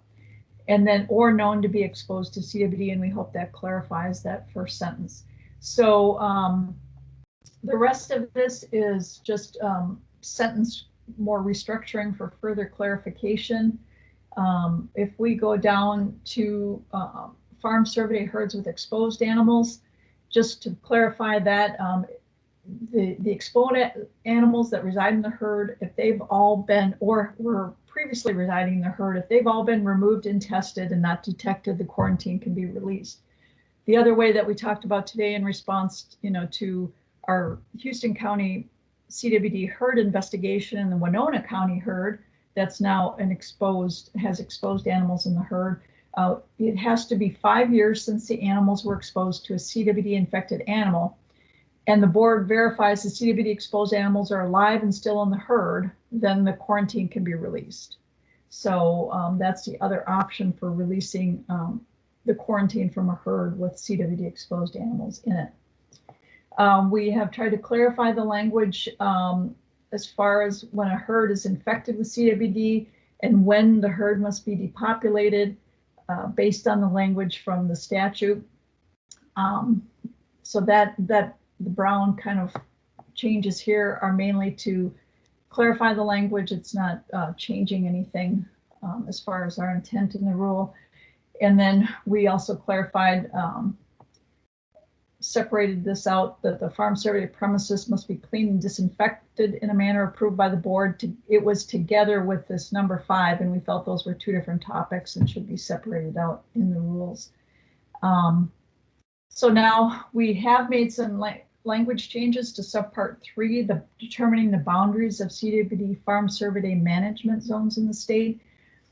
And so you'll see the language here in A, the board shall designate the geographic area of a CWD farm cervidae management zone by assessing all locations within 15 miles of an area where CWD is confirmed in wild cervidae as the CWD farm cervidae management zone. And then the board shall designate larger geographic areas of the state as part of a CWD farm cervidae management zone if necessary to prevent the spread of CWD. So there are a number of comments about the terms of at least 15 miles. And so we have changed the language in there. And we want to clarify that we want to be able to have the option to assess where we see confirmed cases of CWD in the wild before we would designate a farm cervidae management zone. And then we reinserted the original language that's currently in the rules on that sentence where it says the board shall designate larger geographic areas of the state as part of a CWD endemic area. It says that now we would change it to CWD farm cervidae management zone if necessary to prevent the spread of CWD. And that is what is currently in our authorities. Then section B of this section is where we include the commingling terms and exclusionary fencing, where we've added those definitions. And so number 1 under B, the way a cervidae herd may not be considered part of a farm cervidae management zone is if the herd's been maintained in such a way that commingling of farm cervidae and wild cervidae is prevented for at least 36 consecutive months by exclusionary fencing from the date of the CWD farm cervidae management or when it was designated. So that's the clarification language that we included there and then added those two definitions. Just a minute here.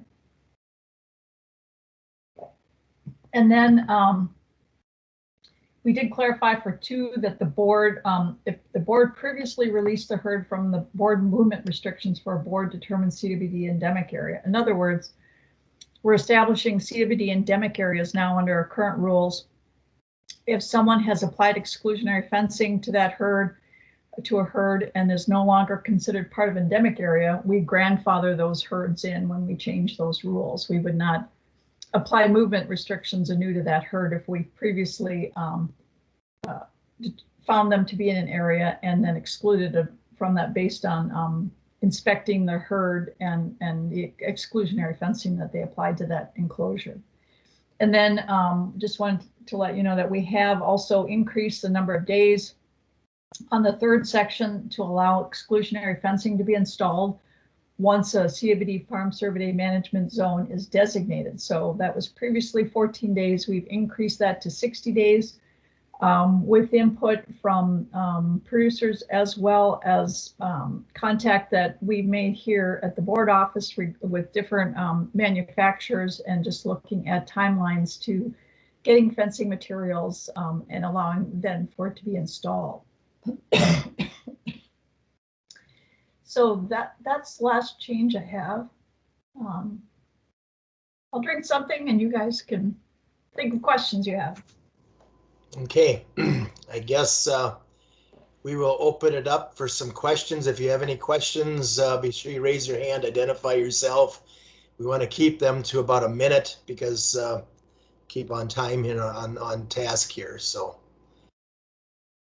Amy Cordry, you have your hand up. Yes, I do. Thank you very much, Dean. Hi, Linda. We meet again, huh? Yes. My question has to do with herd surveillance status, that system, and how it has proven itself to be aligned or not with positive CWDs that have occurred. And then the second part of that, of course, because we know they're there, is what in your estimation might create a better outcome there? Thank you. Well, the CWD herd status program, the origin, is sort of outlined in the federal program requirements, and we follow those federal program requirements. So, in other words, if you meet all the program requirements of the status levels as they're defined, you progress through that system. Currently you have to test both ovics and lymph node for every animal that dies or is killed in the herd, and that's our state laws or state requirements. Not every other state has that requirement, but we do. And then you have to undergo this surveillance for a year period of time to advance with each level. So level 1, 2, 3, 4, 5, and 6. And 6 is the highest level in that program. And certainly most of the herds in Minnesota are currently at that program, that CWD status level. And many of the herds have participated in surveillance for many years and have done it correctly and have done it well. And so we know that you can do all these steps and participate in the surveillance, and we still find herds in these categories with that may get infected with CWD. That doesn't mean they've done anything wrong. It means at some point disease was introduced into their herd, and many of the times we don't know what it is, and we're detecting it with this surveillance program. And so the status level program tells you where the herd is at with relationship to, the monitoring for CWD in the herd. It doesn't give you a guarantee that that there's no chance of CWD. It tells you that it's meeting all the requirements as well as they can to monitor for CWD in the herd. If I may ask a follow-up, one question always is another. So with that process, then it mainly depends on their testing record, I understand, from what you just said. That indicates where their status level would be, is how their tests are turning out, which is wonderful. Testing, thank God for it. My next question would be, then with record violations, and I know you're doing more field folk monitoring of each Cervid farm, the way they're assigned. So that's a good thing. So are violations then considered along with those other situations for status level? We have we have regulations that encompass a wide variety of aspects of farm Cervid operations, right? They, from record keeping to maintaining their fence to surveillance. So we issue notice violations, when these things aren't met. And then we are also, for CWD surveillance, we're looking at the CWD herd status, suspension, lowering the herd, and then fines associated with that, with any missed surveillance. So those are the components that come into the consequences for missed CWD surveillance. If we find a herd producer that is generally, not complying with our regulations, that's usually a broader topic, and we will be looking at consequences and sort of doing an algorithm for advancing the consequences associated with their non-compliance, ultimately going into either compliance agreements or canceling their registration. Oh, wow, that's great. Thank you very much. All right, any questions? Dean, I see that someone has their hand raised. Okay, go ahead. I'm not seeing that here, but go ahead. Whoever has their hand up. I'm sorry, that's Brenda Hartkop with the Minnesota Elk Breeders Association. Regarding the exclusionary fencing, the increase from 14 to 60 days, I think it's important to note that it's currently 180 days. And the reason that we said 180 days when we did was because most of the times when people are in a new endemic area, it's right after hunting season or about January 1st. And anybody who's trying to go out and make significant changes to their fencing in the middle of winter, you have polar vortex, you have significant snow drifts, that type of thing, very, very difficult to physically go out and do that.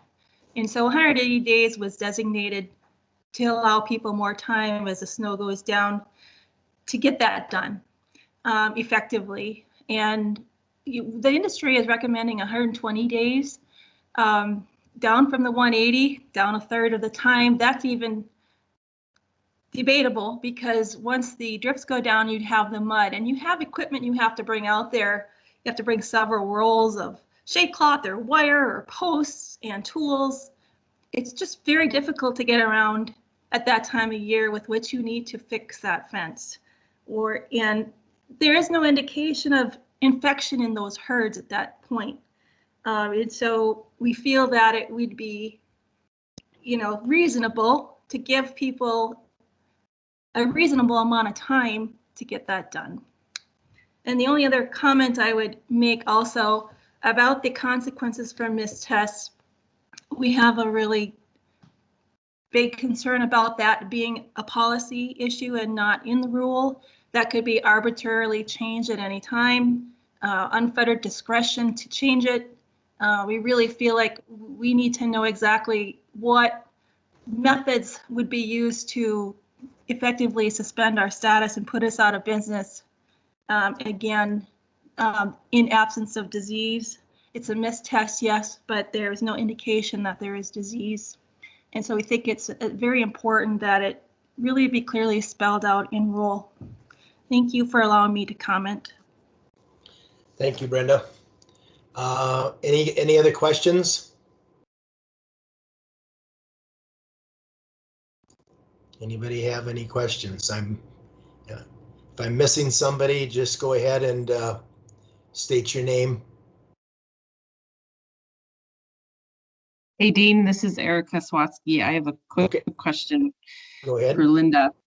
Under the general requirements, where you talk about the herd inventory, how it needs to be submitted by the producer and an accredited veterinarian. In the past, has it just been submitted by the producer? So meaning, is the change now you've added a veterinarian, or has it always been by the producer and a veterinarian?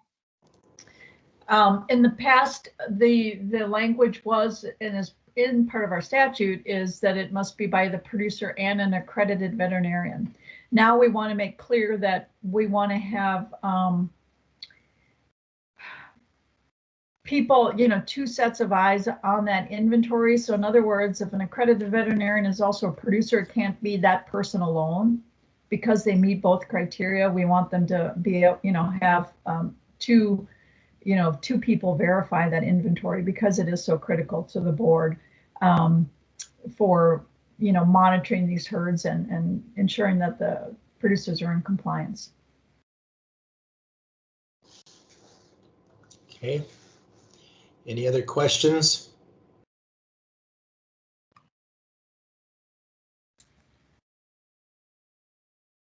Any other questions?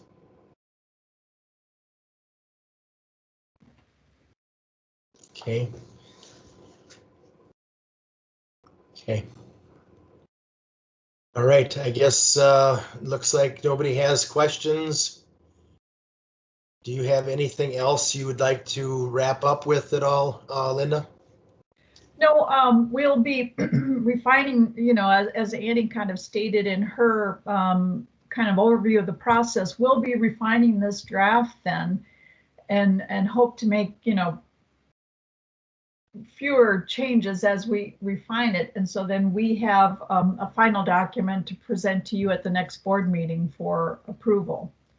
So certainly if anything significant would change, we'd be getting a hold of individual board members ahead of time, but we're hoping we're getting to the end of changes so we can and get this draft refined and ready to be a final version for publication. Okay. Greta, let's see, Greta Anderson, was it? Yeah, it's me, Dean. Oh, yeah, right. Go ahead, Matt. I was just, Linda, I listened to the one session. What were their biggest gripes so far? I mean, one was fencing.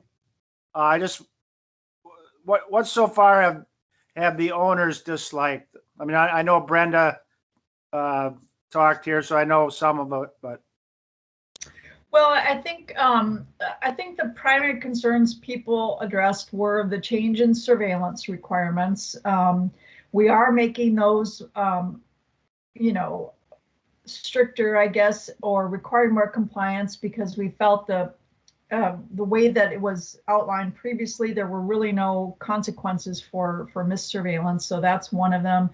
The fencing at 120 inches for any new farm cervid premises with white-tailed deer was a big issue, in my interpretation, and then changing that 180-day time period. And our reasoning for that is that we've got, with finding a confirmed case of CWD in wild cervids, we now know that there's risk of a contagious disease outside the fence, right?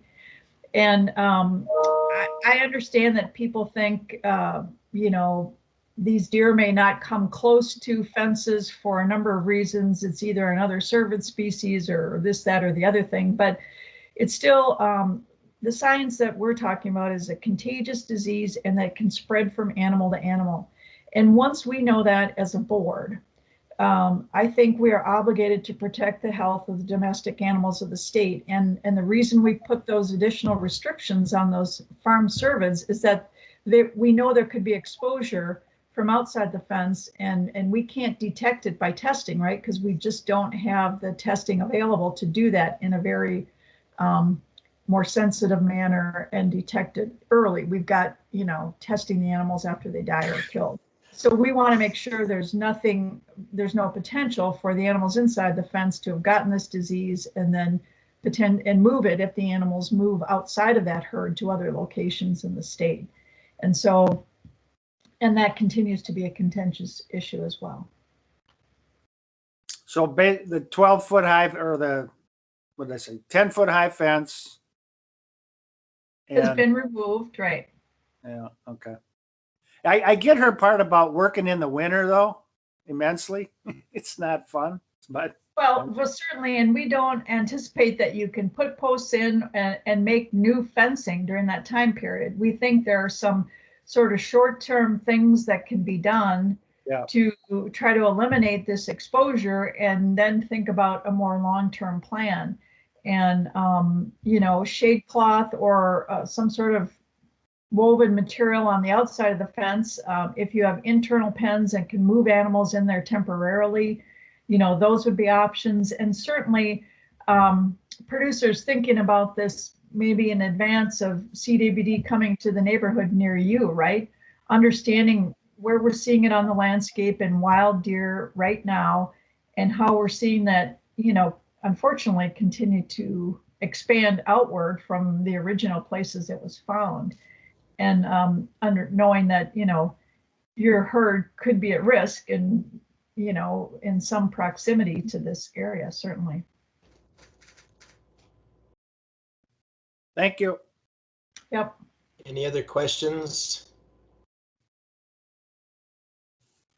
I know I listened in on 3 of the Cervid advisory task force meetings, and when they got to fence height, they did talk about, you know, is there, you know, and how many deer I have jump fences, and we've not had any report that the escapes have been by jumping over fences. It's typically been walking through a gate that was left unattended or left open.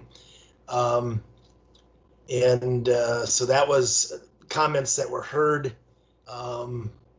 Other states, what are they doing and what they're doing, and it sounds like there's one state at 10 foot, one at 9 foot, and there's quite a number of other states that regulate farm cervid production. I think it's 30 some states I counted on the USDA website, and the rest of those, you know, there's just a 10 foot, one 10 foot, and one 9 foot. So, you know, it's about 95% of the states are, well, there's 5% that are in the 10 foot and the 9 foot area, and I assume the balance then must be an 8 foot because that's what the material comes in. So, okay.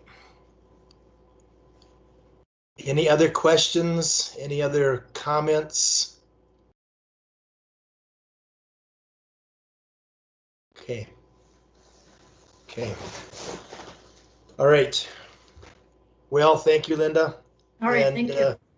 I think at this point, let's take a short 5-minute recess, and we will start up again at 1:18. So we'll do 5 minutes. Thank you. Okay. It's I guess 1:19, and we'll go ahead and get back to schedule here. And at this point in time, it looks like this time Kara Schmidt. There you go.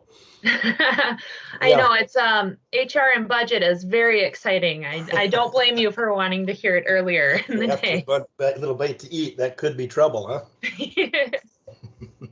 Well, good afternoon. All right, it's all yours. Yeah. Good afternoon, everyone. Thank you for taking the time to listen to my presentation today. I will try to be quick with my HR and budget update. For those of you joining us that might not know me, My name is Kara Schmidt, and I'm the business manager at the Board of Animal Health. So I oversee HR, budget, and finance. I'm going to go ahead and share my screen. And it should be, let me know if you can see that. Yep, we can see that. Perfect. Okay.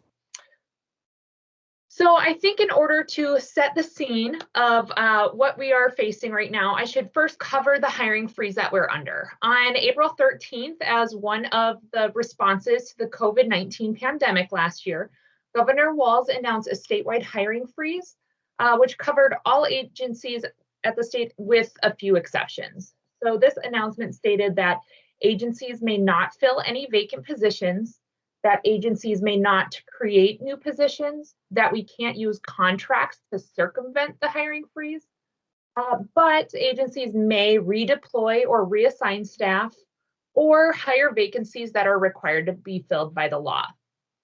Agencies also may accept or they may submit exception requests for approval on a case-by-case basis. So those were requests submitted to MMB for review, and if there was an illustrated need, it may be approved.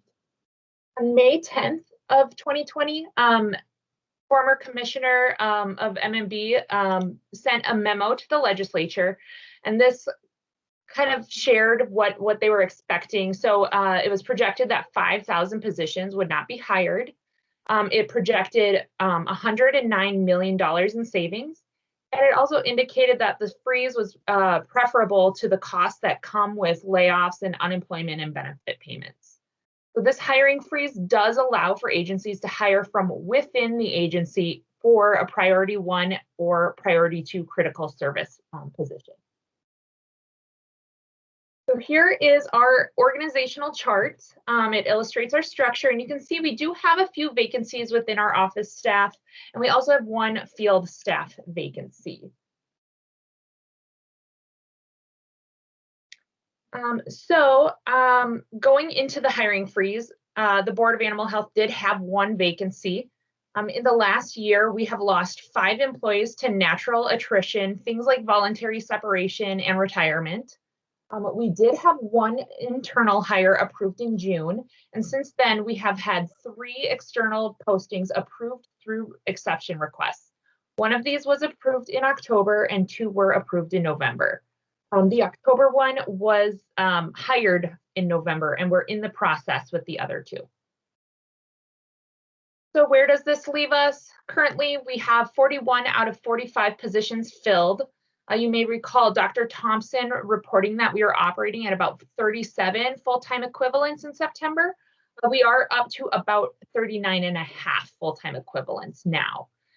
We hired 1 of our exceptions in November, and we're currently in the process for 2 more.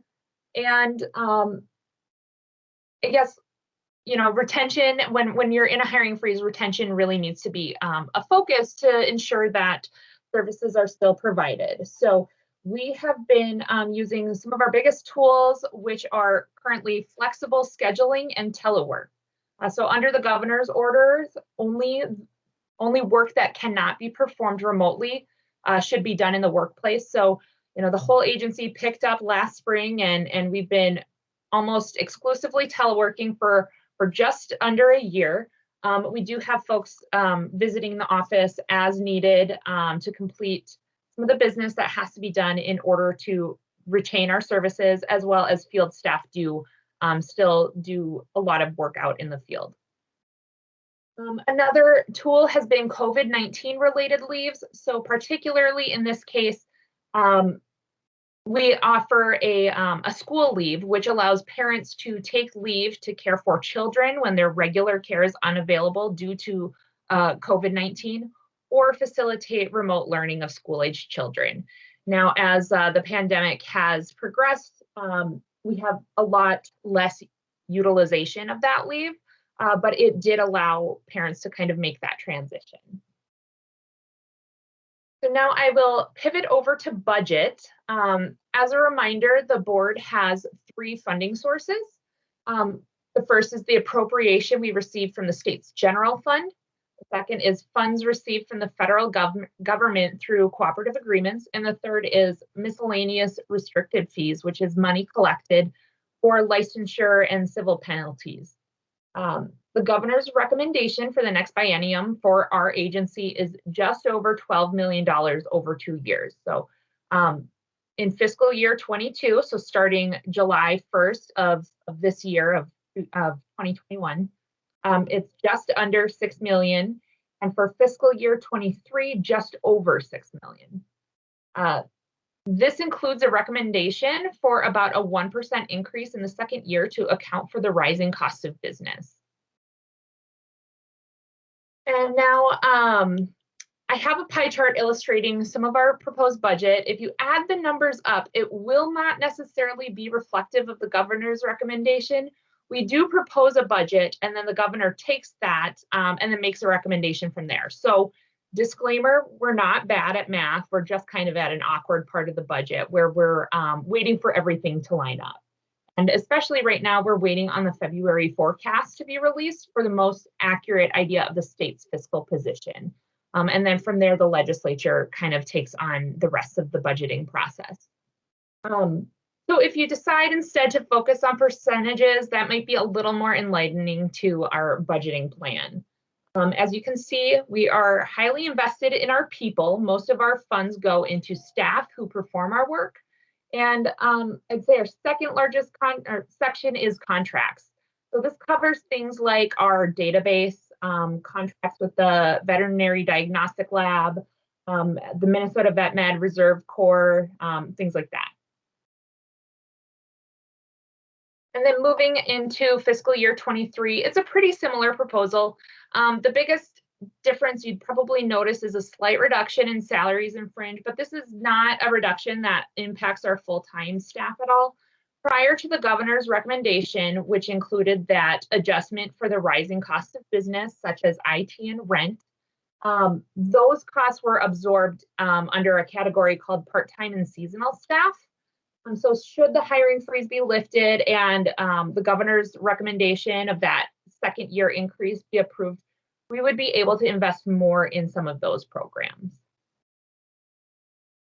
So that's kind of where we're at until the budget process moves further down the legislative pipe. So are there any questions related to HR and budget that I might be able to answer?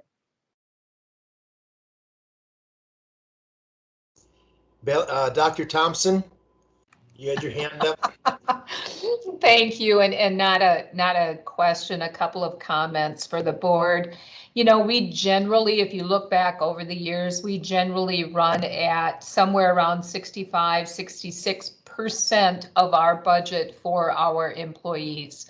We are a state agency that is driven by our people versus programs. We're not like some other agencies that have, you know, loans and other things that they push out to the public. We don't do research. We truly are a employee-driven agency. So just for everybody, and especially maybe the newer members on the board, we do stick around that 64, 65, 66%. I usually say 2/3 of what we get goes to our employees. And then secondly, and I have to talk up Kara a little bit here. Well, you know, we had our business manager retire this last summer. And that was during the hiring freeze. I mean, there were other things coming at us. And one of the I'll call it a blessing that came out of all of this was moving Kara into this business manager position, because I think you just saw she just does an excellent job. She's got a good understanding of, you know, what comes into the agency, what goes out of the agency, and she's really been an asset when it comes to human resources in these days of COVID. So thank you, Kara. That's all I have. Thank you. Thank you very much, Dr. Thompson. That's a great compliment. Okay, anybody else have any questions? Doesn't look like it. Thank you for presenting, Carol. Yep, thank you very much. All right, now we're ready to move into global high path avian influenza update. And it looks like Shauna Voss is going to handle this one. Welcome. Thank you.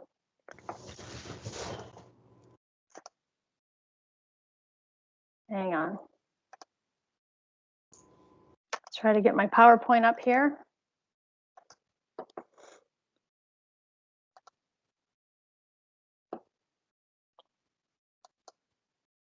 You guys seeing this? Yes, we are. Okay.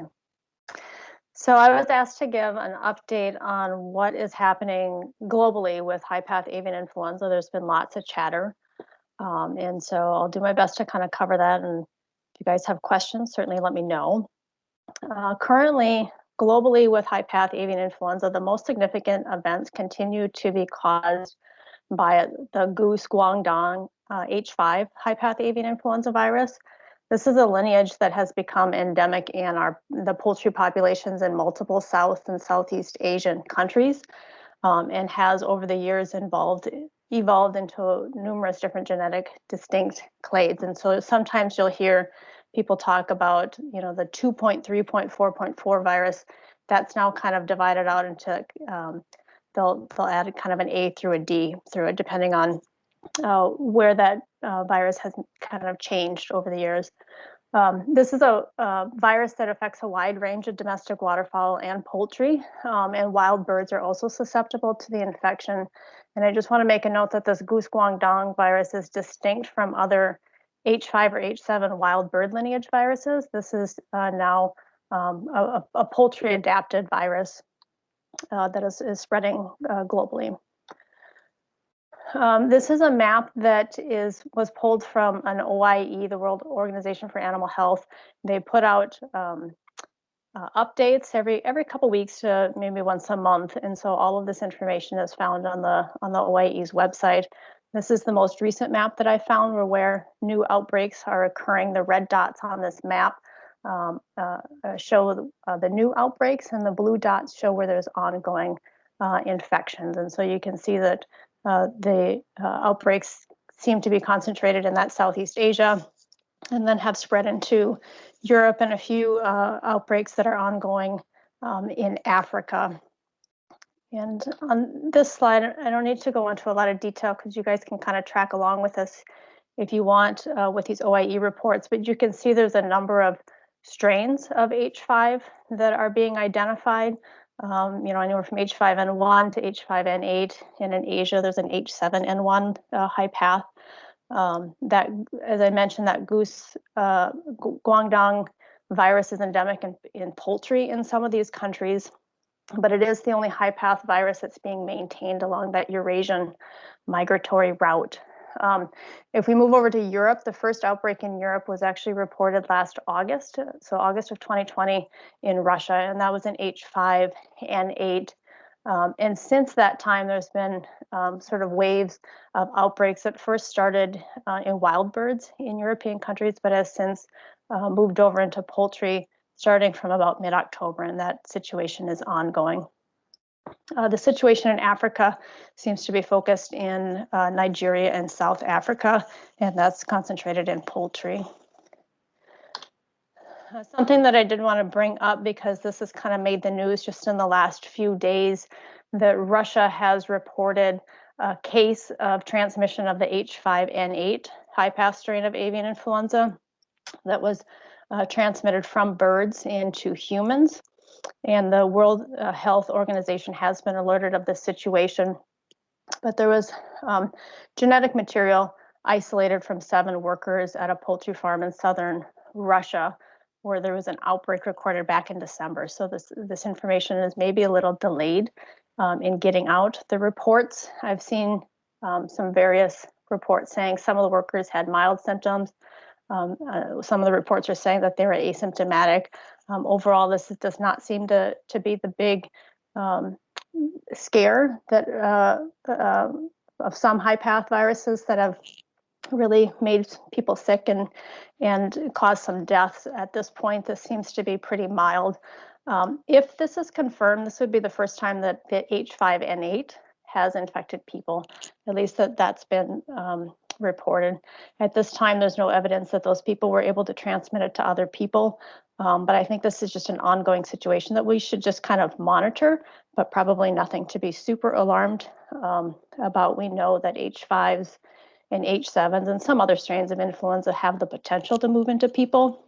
So I think this is a report that we'll just have to kind of monitor, and hopefully it doesn't get any more serious than what's currently being reported.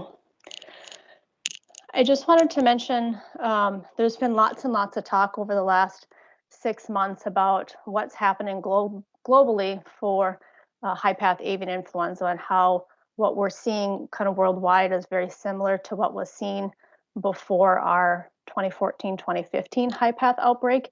And so I just wanted to throw up this timeline to kind of show you that it's not exactly the same, at least what's happening here in North America. Our first case of high-path avian influenza in 2014 was identified in December, and there was actually cases prior to this up in British Columbia, I think at the end of November or beginning of December. In Minnesota, we're coming up upon our 6-year anniversary. It was first identified or confirmed in Minnesota on March 5th. And so I don't want to say that we're in the clear, but at least 6 years ago when we had high-path, there was evidence that the transmission was happening in other parts of the country before it hit Minnesota. So the other thing that I also just kind of want to mention here is that we do a lot of surveillance in poultry. All of our NPIP flocks, breeder flocks, are monitored every month. All of the birds going to slaughter have an avian influenza test. We look for influenza, so it's not that we're not looking for this and we're not finding it. I think if we do have introductions here, we'll detect it. So it's kind of a stay tuned at this point. Dean, I think you had asked for an update on the wild bird surveillance that's happening throughout the U.S. And so these next couple of slides are some data and pictures that I've pulled from the USDA website and from some presentations that I've attended recently on the wild bird surveillance. This current map shows the wild bird surveillance that happened in 2020 and 2021. And I think that they do the majority of their surveillance in the summer and fall, but don't quote me on that. And so last year, they focused much of their surveillance along that Atlantic flyway, along with Alaska and Idaho. In Alaska, I think it's some level of surveillance every year. And as a result of that particular surveillance, this is some results that have been reported from the Alaska testing. And you can see during the summer season and the fall season, they did identify a number of avian influenza A. That's that matrix positive results. And I don't think these numbers are anything outside of what's normally expected. 5.5% matrix positive in the summer and 9.5% in the fall. There was some H5, H7 being reported, but those were all low pathogenic North American strains. There's no evidence at this point that there's any high path mixed in there, or certainly any of those Eurasian strains. Planned wild bird surveillance for 2021 looks like it's going to be focused along the Pacific flyway, so similar to where we had outbreaks occur in 2014 and 2015. And those are just the numbers that you can see by state that they're going to be targeting for their upcoming surveillance. And so I just want to kind of wrap up and talk a little bit about what we do with this information. There's a lot of stuff happening around the world, and it can be pretty scary when you start looking at those maps and how many outbreaks are going on. And I think it's just good to keep everything in perspective about what things you can't control and what you can. So we can't control what's happening with that high path spread elsewhere. That what's going to happen is going to happen. We need to keep tabs on it. We cannot control where our birds are going to migrate, right? But there are things that we can control. We can make sure that our biosecurity on that farm is up to speed, and that our perimeter buffer areas are enforced, so that we know who's coming on the farm and what sort of activity is happening. Making sure that those lines of separation, how we enter the barn, those procedures are being followed every time as described in our biosecurity plan. So not just Monday through Friday when it's easier to do it, but also on the weekends and holidays. And then making sure that there's kind of a timely response to any evidence of sickness in the birds, to mortality events, making sure that we're getting a diagnosis quickly. So while there's a lot of scary stuff happening in the world, there's a lot of stuff that we can be doing right here in Minnesota to make sure that we're prepared and protecting ourselves for whatever may come our way. If I had my crystal ball and I could predict if we're going to have a high path outbreak this spring or this fall or what it's going to look like, I can't do that. I think these high path introductions into the U.S. are relatively rare events. We've had them the last handful of years.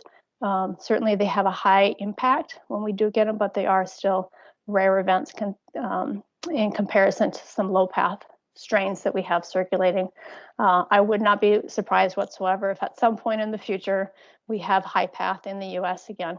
What that looks like, when it happens, where it happens, what strain, right? Is it a Eurasian strain or is it a low path strain that mutates to high path? I can't say, but all we can do is make sure that we're prepared, that we panic and we work with our partners, across our other agencies to make sure that we're ready to go. And I think that we are ready to go with that.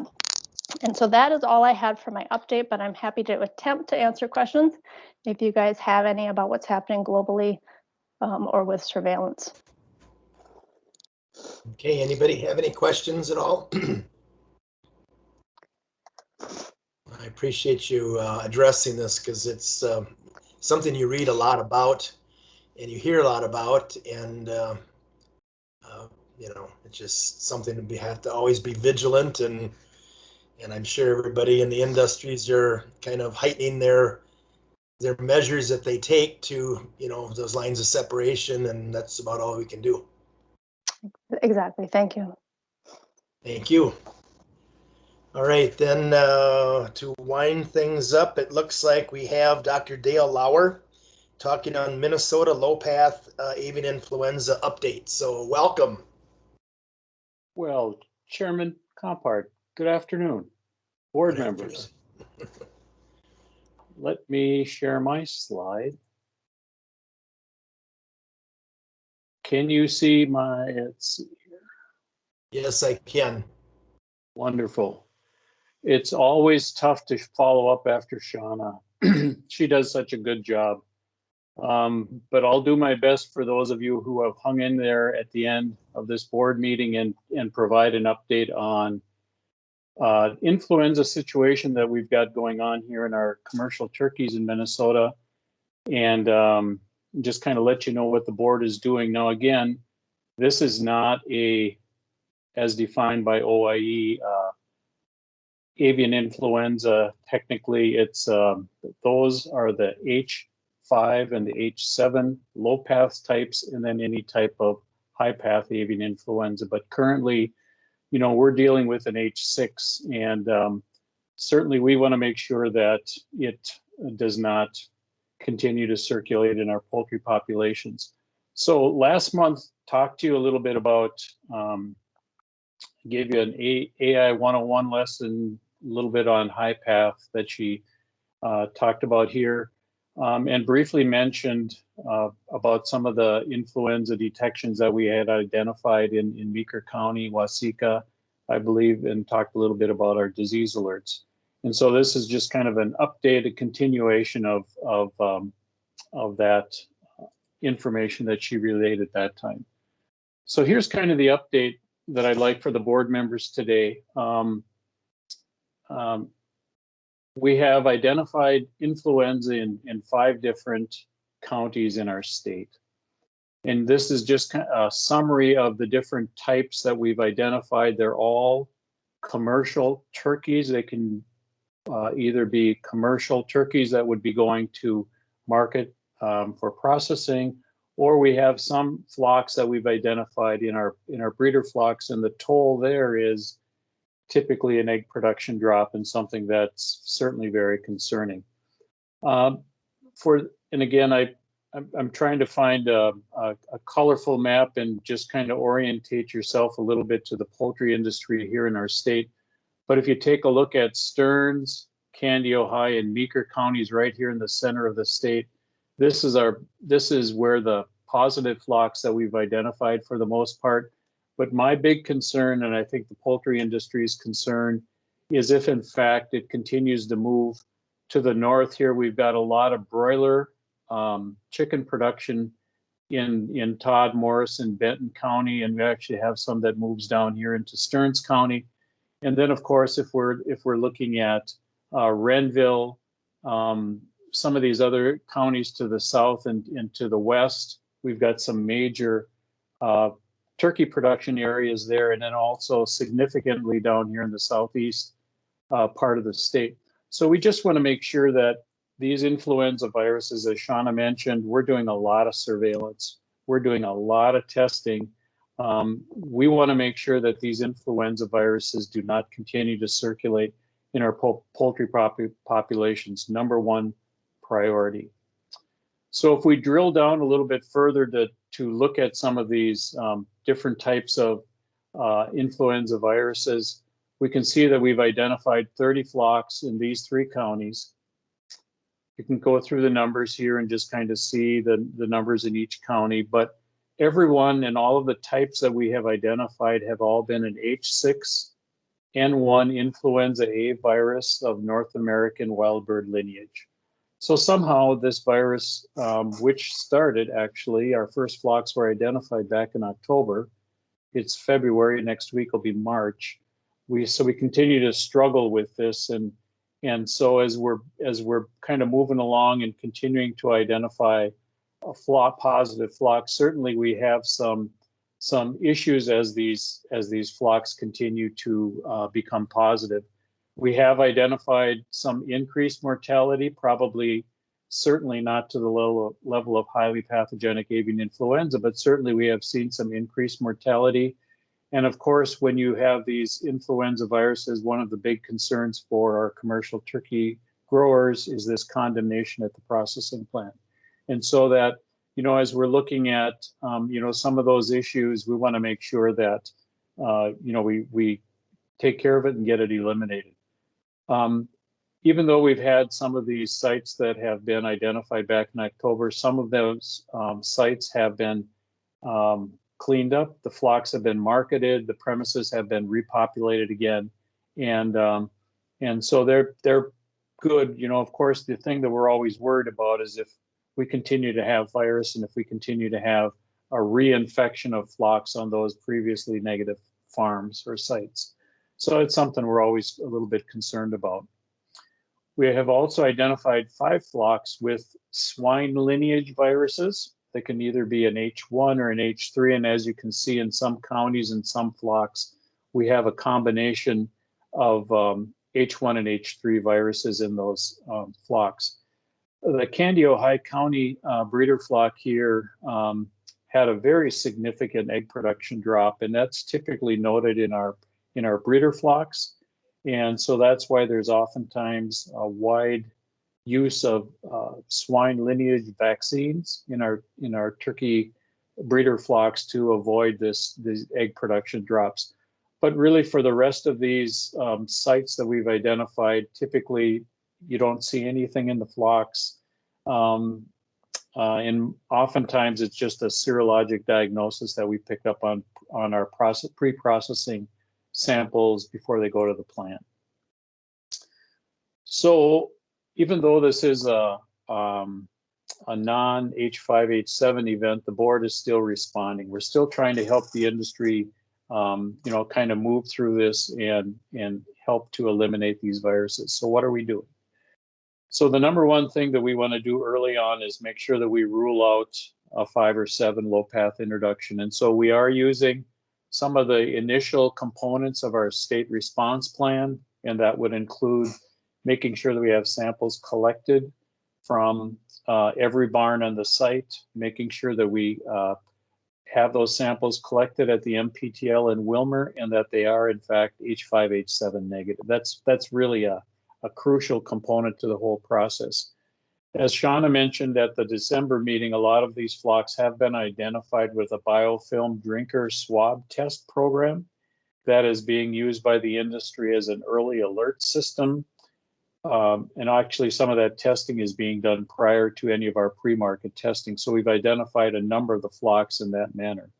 We have also been assisting the industry with testing and tracking some of these positive flocks. As Shauna mentioned in December, sending out the disease alert to inform the growers and the poultry veterinarians. And then more recently, and one of the things that as this event has continued to drag on, we have been working with our case managers. So our case managers would be either board or USDA district veterinarians that we have identified who would help us out during a disease event.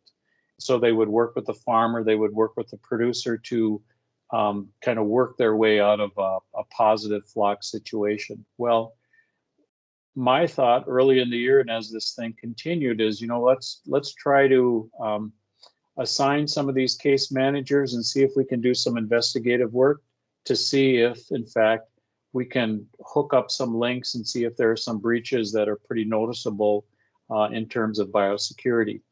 So we've had 3 training sessions. Yesterday, we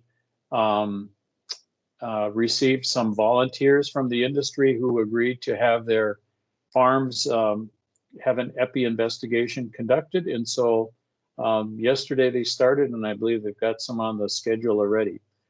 The other thing that we're doing with these epi investigations is to sequence the viruses from NVSL. They have the technology where they can identify the different virus from each one of these 30 sites and then tell us, in their best opinion, in their as far as the testing they're doing, did this virus move from a site to site, or were those separate introductions? And I think that'll be very helpful in terms of our epi investigation.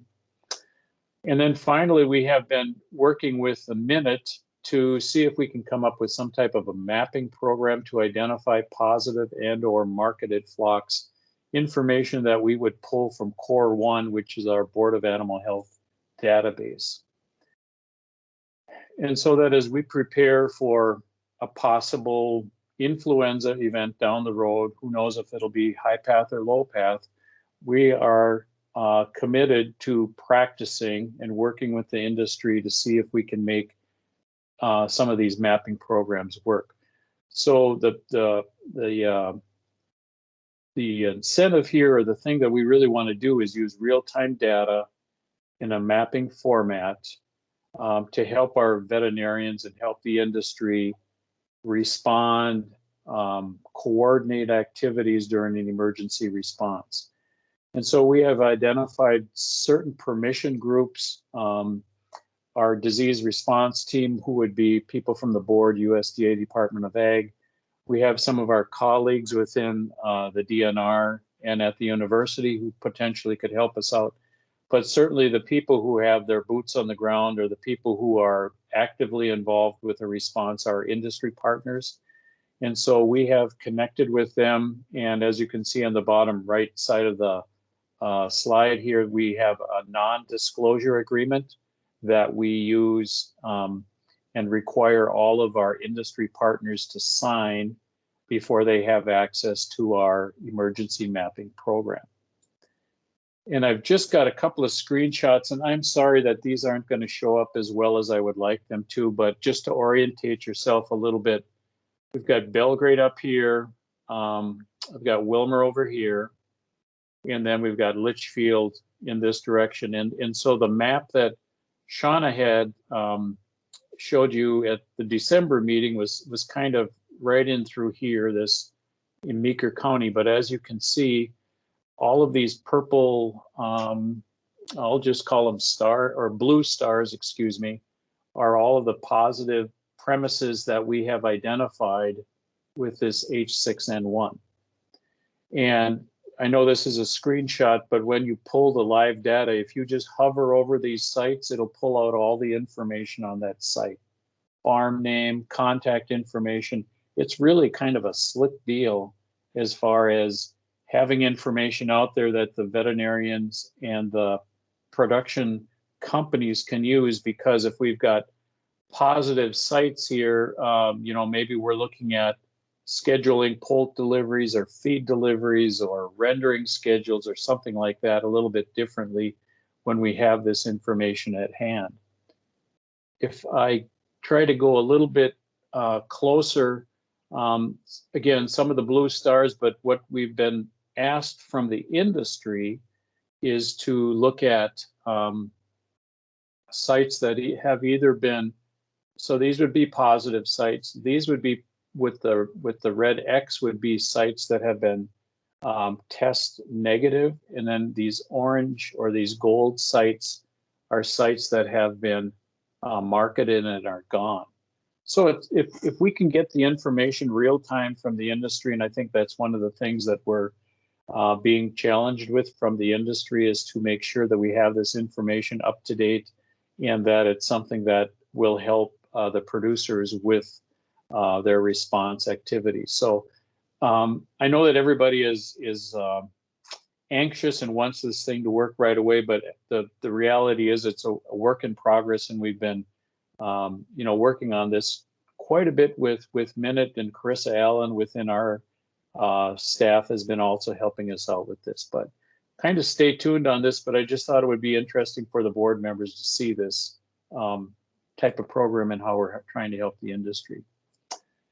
And then Erica wanted me to just briefly mention to you about some of our emergency disease committee activities. In 2021, we started our virtual meetings now on a monthly basis. Certainly we have a number of members from the USDA board, state agencies, university, industry, over 50 members, and certainly we don't get everybody together on our monthly meetings, but certainly we do get a pretty good crowd on each one of those. Since they're held virtually, that really helps with the attendance. And certainly some of the topics that we have talked about and discussed at our EDMC meetings are some of the same topics that we've talked about today, the high path in Europe, wild bird surveillance. We've worked with Lucy Hunt and Department of Ag and preparation for some of our depopulation activities, preparation for a potential depopulation event. Michael Cruzan has one of our subcommittees, if you will, a poultry communicators group, where he pulls together individuals from the different companies and the university to discuss communications and the media and how that's handled during a disease event. So just a kind of a real brief update on things happening within the EDMC. And with that, I am finished and will entertain any questions that you might have. Hey, anybody have any questions for Dr. Lauer? Erica, you have your hand up. I do. Just a quick question for Dale. The EPI investigations that are taking place on the positive farms for low path within the state, how long do those investigations typically go? So I guess furthermore, like how long, does it take for you to find kind of that missing link of how these farms are becoming infected? Erica, that's a loaded question. Because sorry. No, that's okay. That's okay. I think we're going to take it a baby step at a time. I think the first thing that we wanted to do with these EPI investigations is, number one, familiarize our case managers with the poultry industry. So that was kind of the number one goal. The second thing that we wanted to do is make sure that the form and the document that we used was going to work to collect the information so that we could potentially collect some dots and see if we've got some breakdowns in biosecurity and see if that we could help the industry with this whole transmission or movement of this virus from farm to farm. Last week, we did have a test run with all of our case managers and Dave Halverson and Sally Knoll, who were the farmers, and they helped us out, kind of walk through the document. We had our case managers assigned to different sections to ask questions and see if they could ask them in the right way to get some answers. What we discovered with our 2-hour session is it takes a long time to do an EPI investigation. And so in terms of quick turnaround, I'm not sure that that's going to happen anytime soon. When we've contacted our case managers, we told them to make this middle to higher priority level. And so hopefully we're going to have some initial results back in the next couple of weeks. And our expectation in our response back to the companies will be some type of a report, and see that after we pull the information together, identify what we feel would be some potential weaknesses or breakdowns in their biosecurity, or other things that we feel would be contributing to the spread of this virus. And what we also did, Erica, just so you know, we did not only pull positive farms, we picked up a couple of negative farms to see if we can contrast if there's some differences there. Tried to make sure that we had all of these sites that we were doing an investigation on in the 3-county area. And then we have also worked with some chicken layer operations, chicken companies, and we're going to be doing an epi investigation there again to see if we can find any commonalities, differences, that kind of thing. So, does that help, Erica? Did I answer your question, or did I just talk a lot? No, thanks, Dale. That helps. Okay, you bet, Erica. Question. I guess I have a question, Dale. In the previous high path incident that we had, and was that 2015? Was it? Yep. It was primarily the turkeys and the layers that had all the death loss, and the broilers, the younger type animals, did not. Now we see in coronavirus, we have younger kids don't seem to be impacted as greatly as, older people or adults. Do we understand why that didn't happen in high path, or why things played out the way they did relative to those older animals being more susceptible? I'm not going to touch the coronavirus. No, okay. But I will touch the broiler component to this in 2015, because early on, when we were at the Emergency Operations Center in St. Cloud that first week, that first or second week, we specifically met with GNP Company to identify the positive sites, and they did not place chicks on some of those sites. So they created a physical separation on their own, by their own companies did that. And that was not a board, that was not a USDA component, that was smart thinking Minnesota poultry producers. And that was I can still remember the live production manager and those folks at the EOC mapping out, well, you know what, and as I mentioned on that map, they had a lot of other farms that are on the extreme ends of Benton County and Todd and Morrison, so they had the opportunity to place them further away from where the infection was. And I think by creating that buffer, physical buffer, and really no traffic, because then they didn't have to have any traffic, they really did a heck of a job. The other thing with broilers, they're only on the ground for about 5 to 6 weeks. Turkeys are on the ground 12 to 22 weeks. Layers are on the ground for maybe 100 weeks. You've got a whole lot more potential there for disease transmission. So, but you're right. They escaped unscathed in 2015. Okay. Thank you. Bet. Anybody else have any questions? I'm seeing none. Very good. Thank you. And I'm seeing that we are at the end of our board meeting. I guess we probably need to figure out a time when we're going to meet again, and that is usually in September, if I'm not, no, April. It'd be April. How do we want to handle this? Do we want to just poll the board members, or do we want to try and set something right here? That is up to you. Dean, I did have a request from our Cervid staff that maybe later in April versus earlier in April to give them a little more time to get through the, the statement of need and reasonableness, and they're putting together some of those other documents for the board members. So that was the request, but it is up to you all and the calendars that you have. And Michael, is there anything that I'm not seeing that might put one Wednesday or one date over another in April? Not that I'm aware of. Yeah, okay. Well, that would be April 21st or April 28th. Imagine, Jim, you'll be on the tractor sometime during that time, I suppose, huh? Not a problem.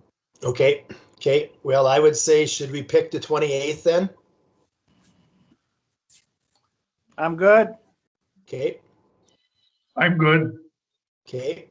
Works for me. Beth, so Beth, you approved vacation leave for me that week. Does that mean it's off or what?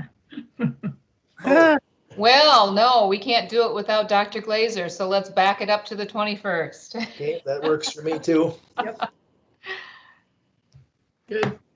Okay, let's plan on that. And my guess is we'll probably end up doing it in the same format. It would be my suspicion, which it works, but it's just not quite the same. But I guess it is what it is.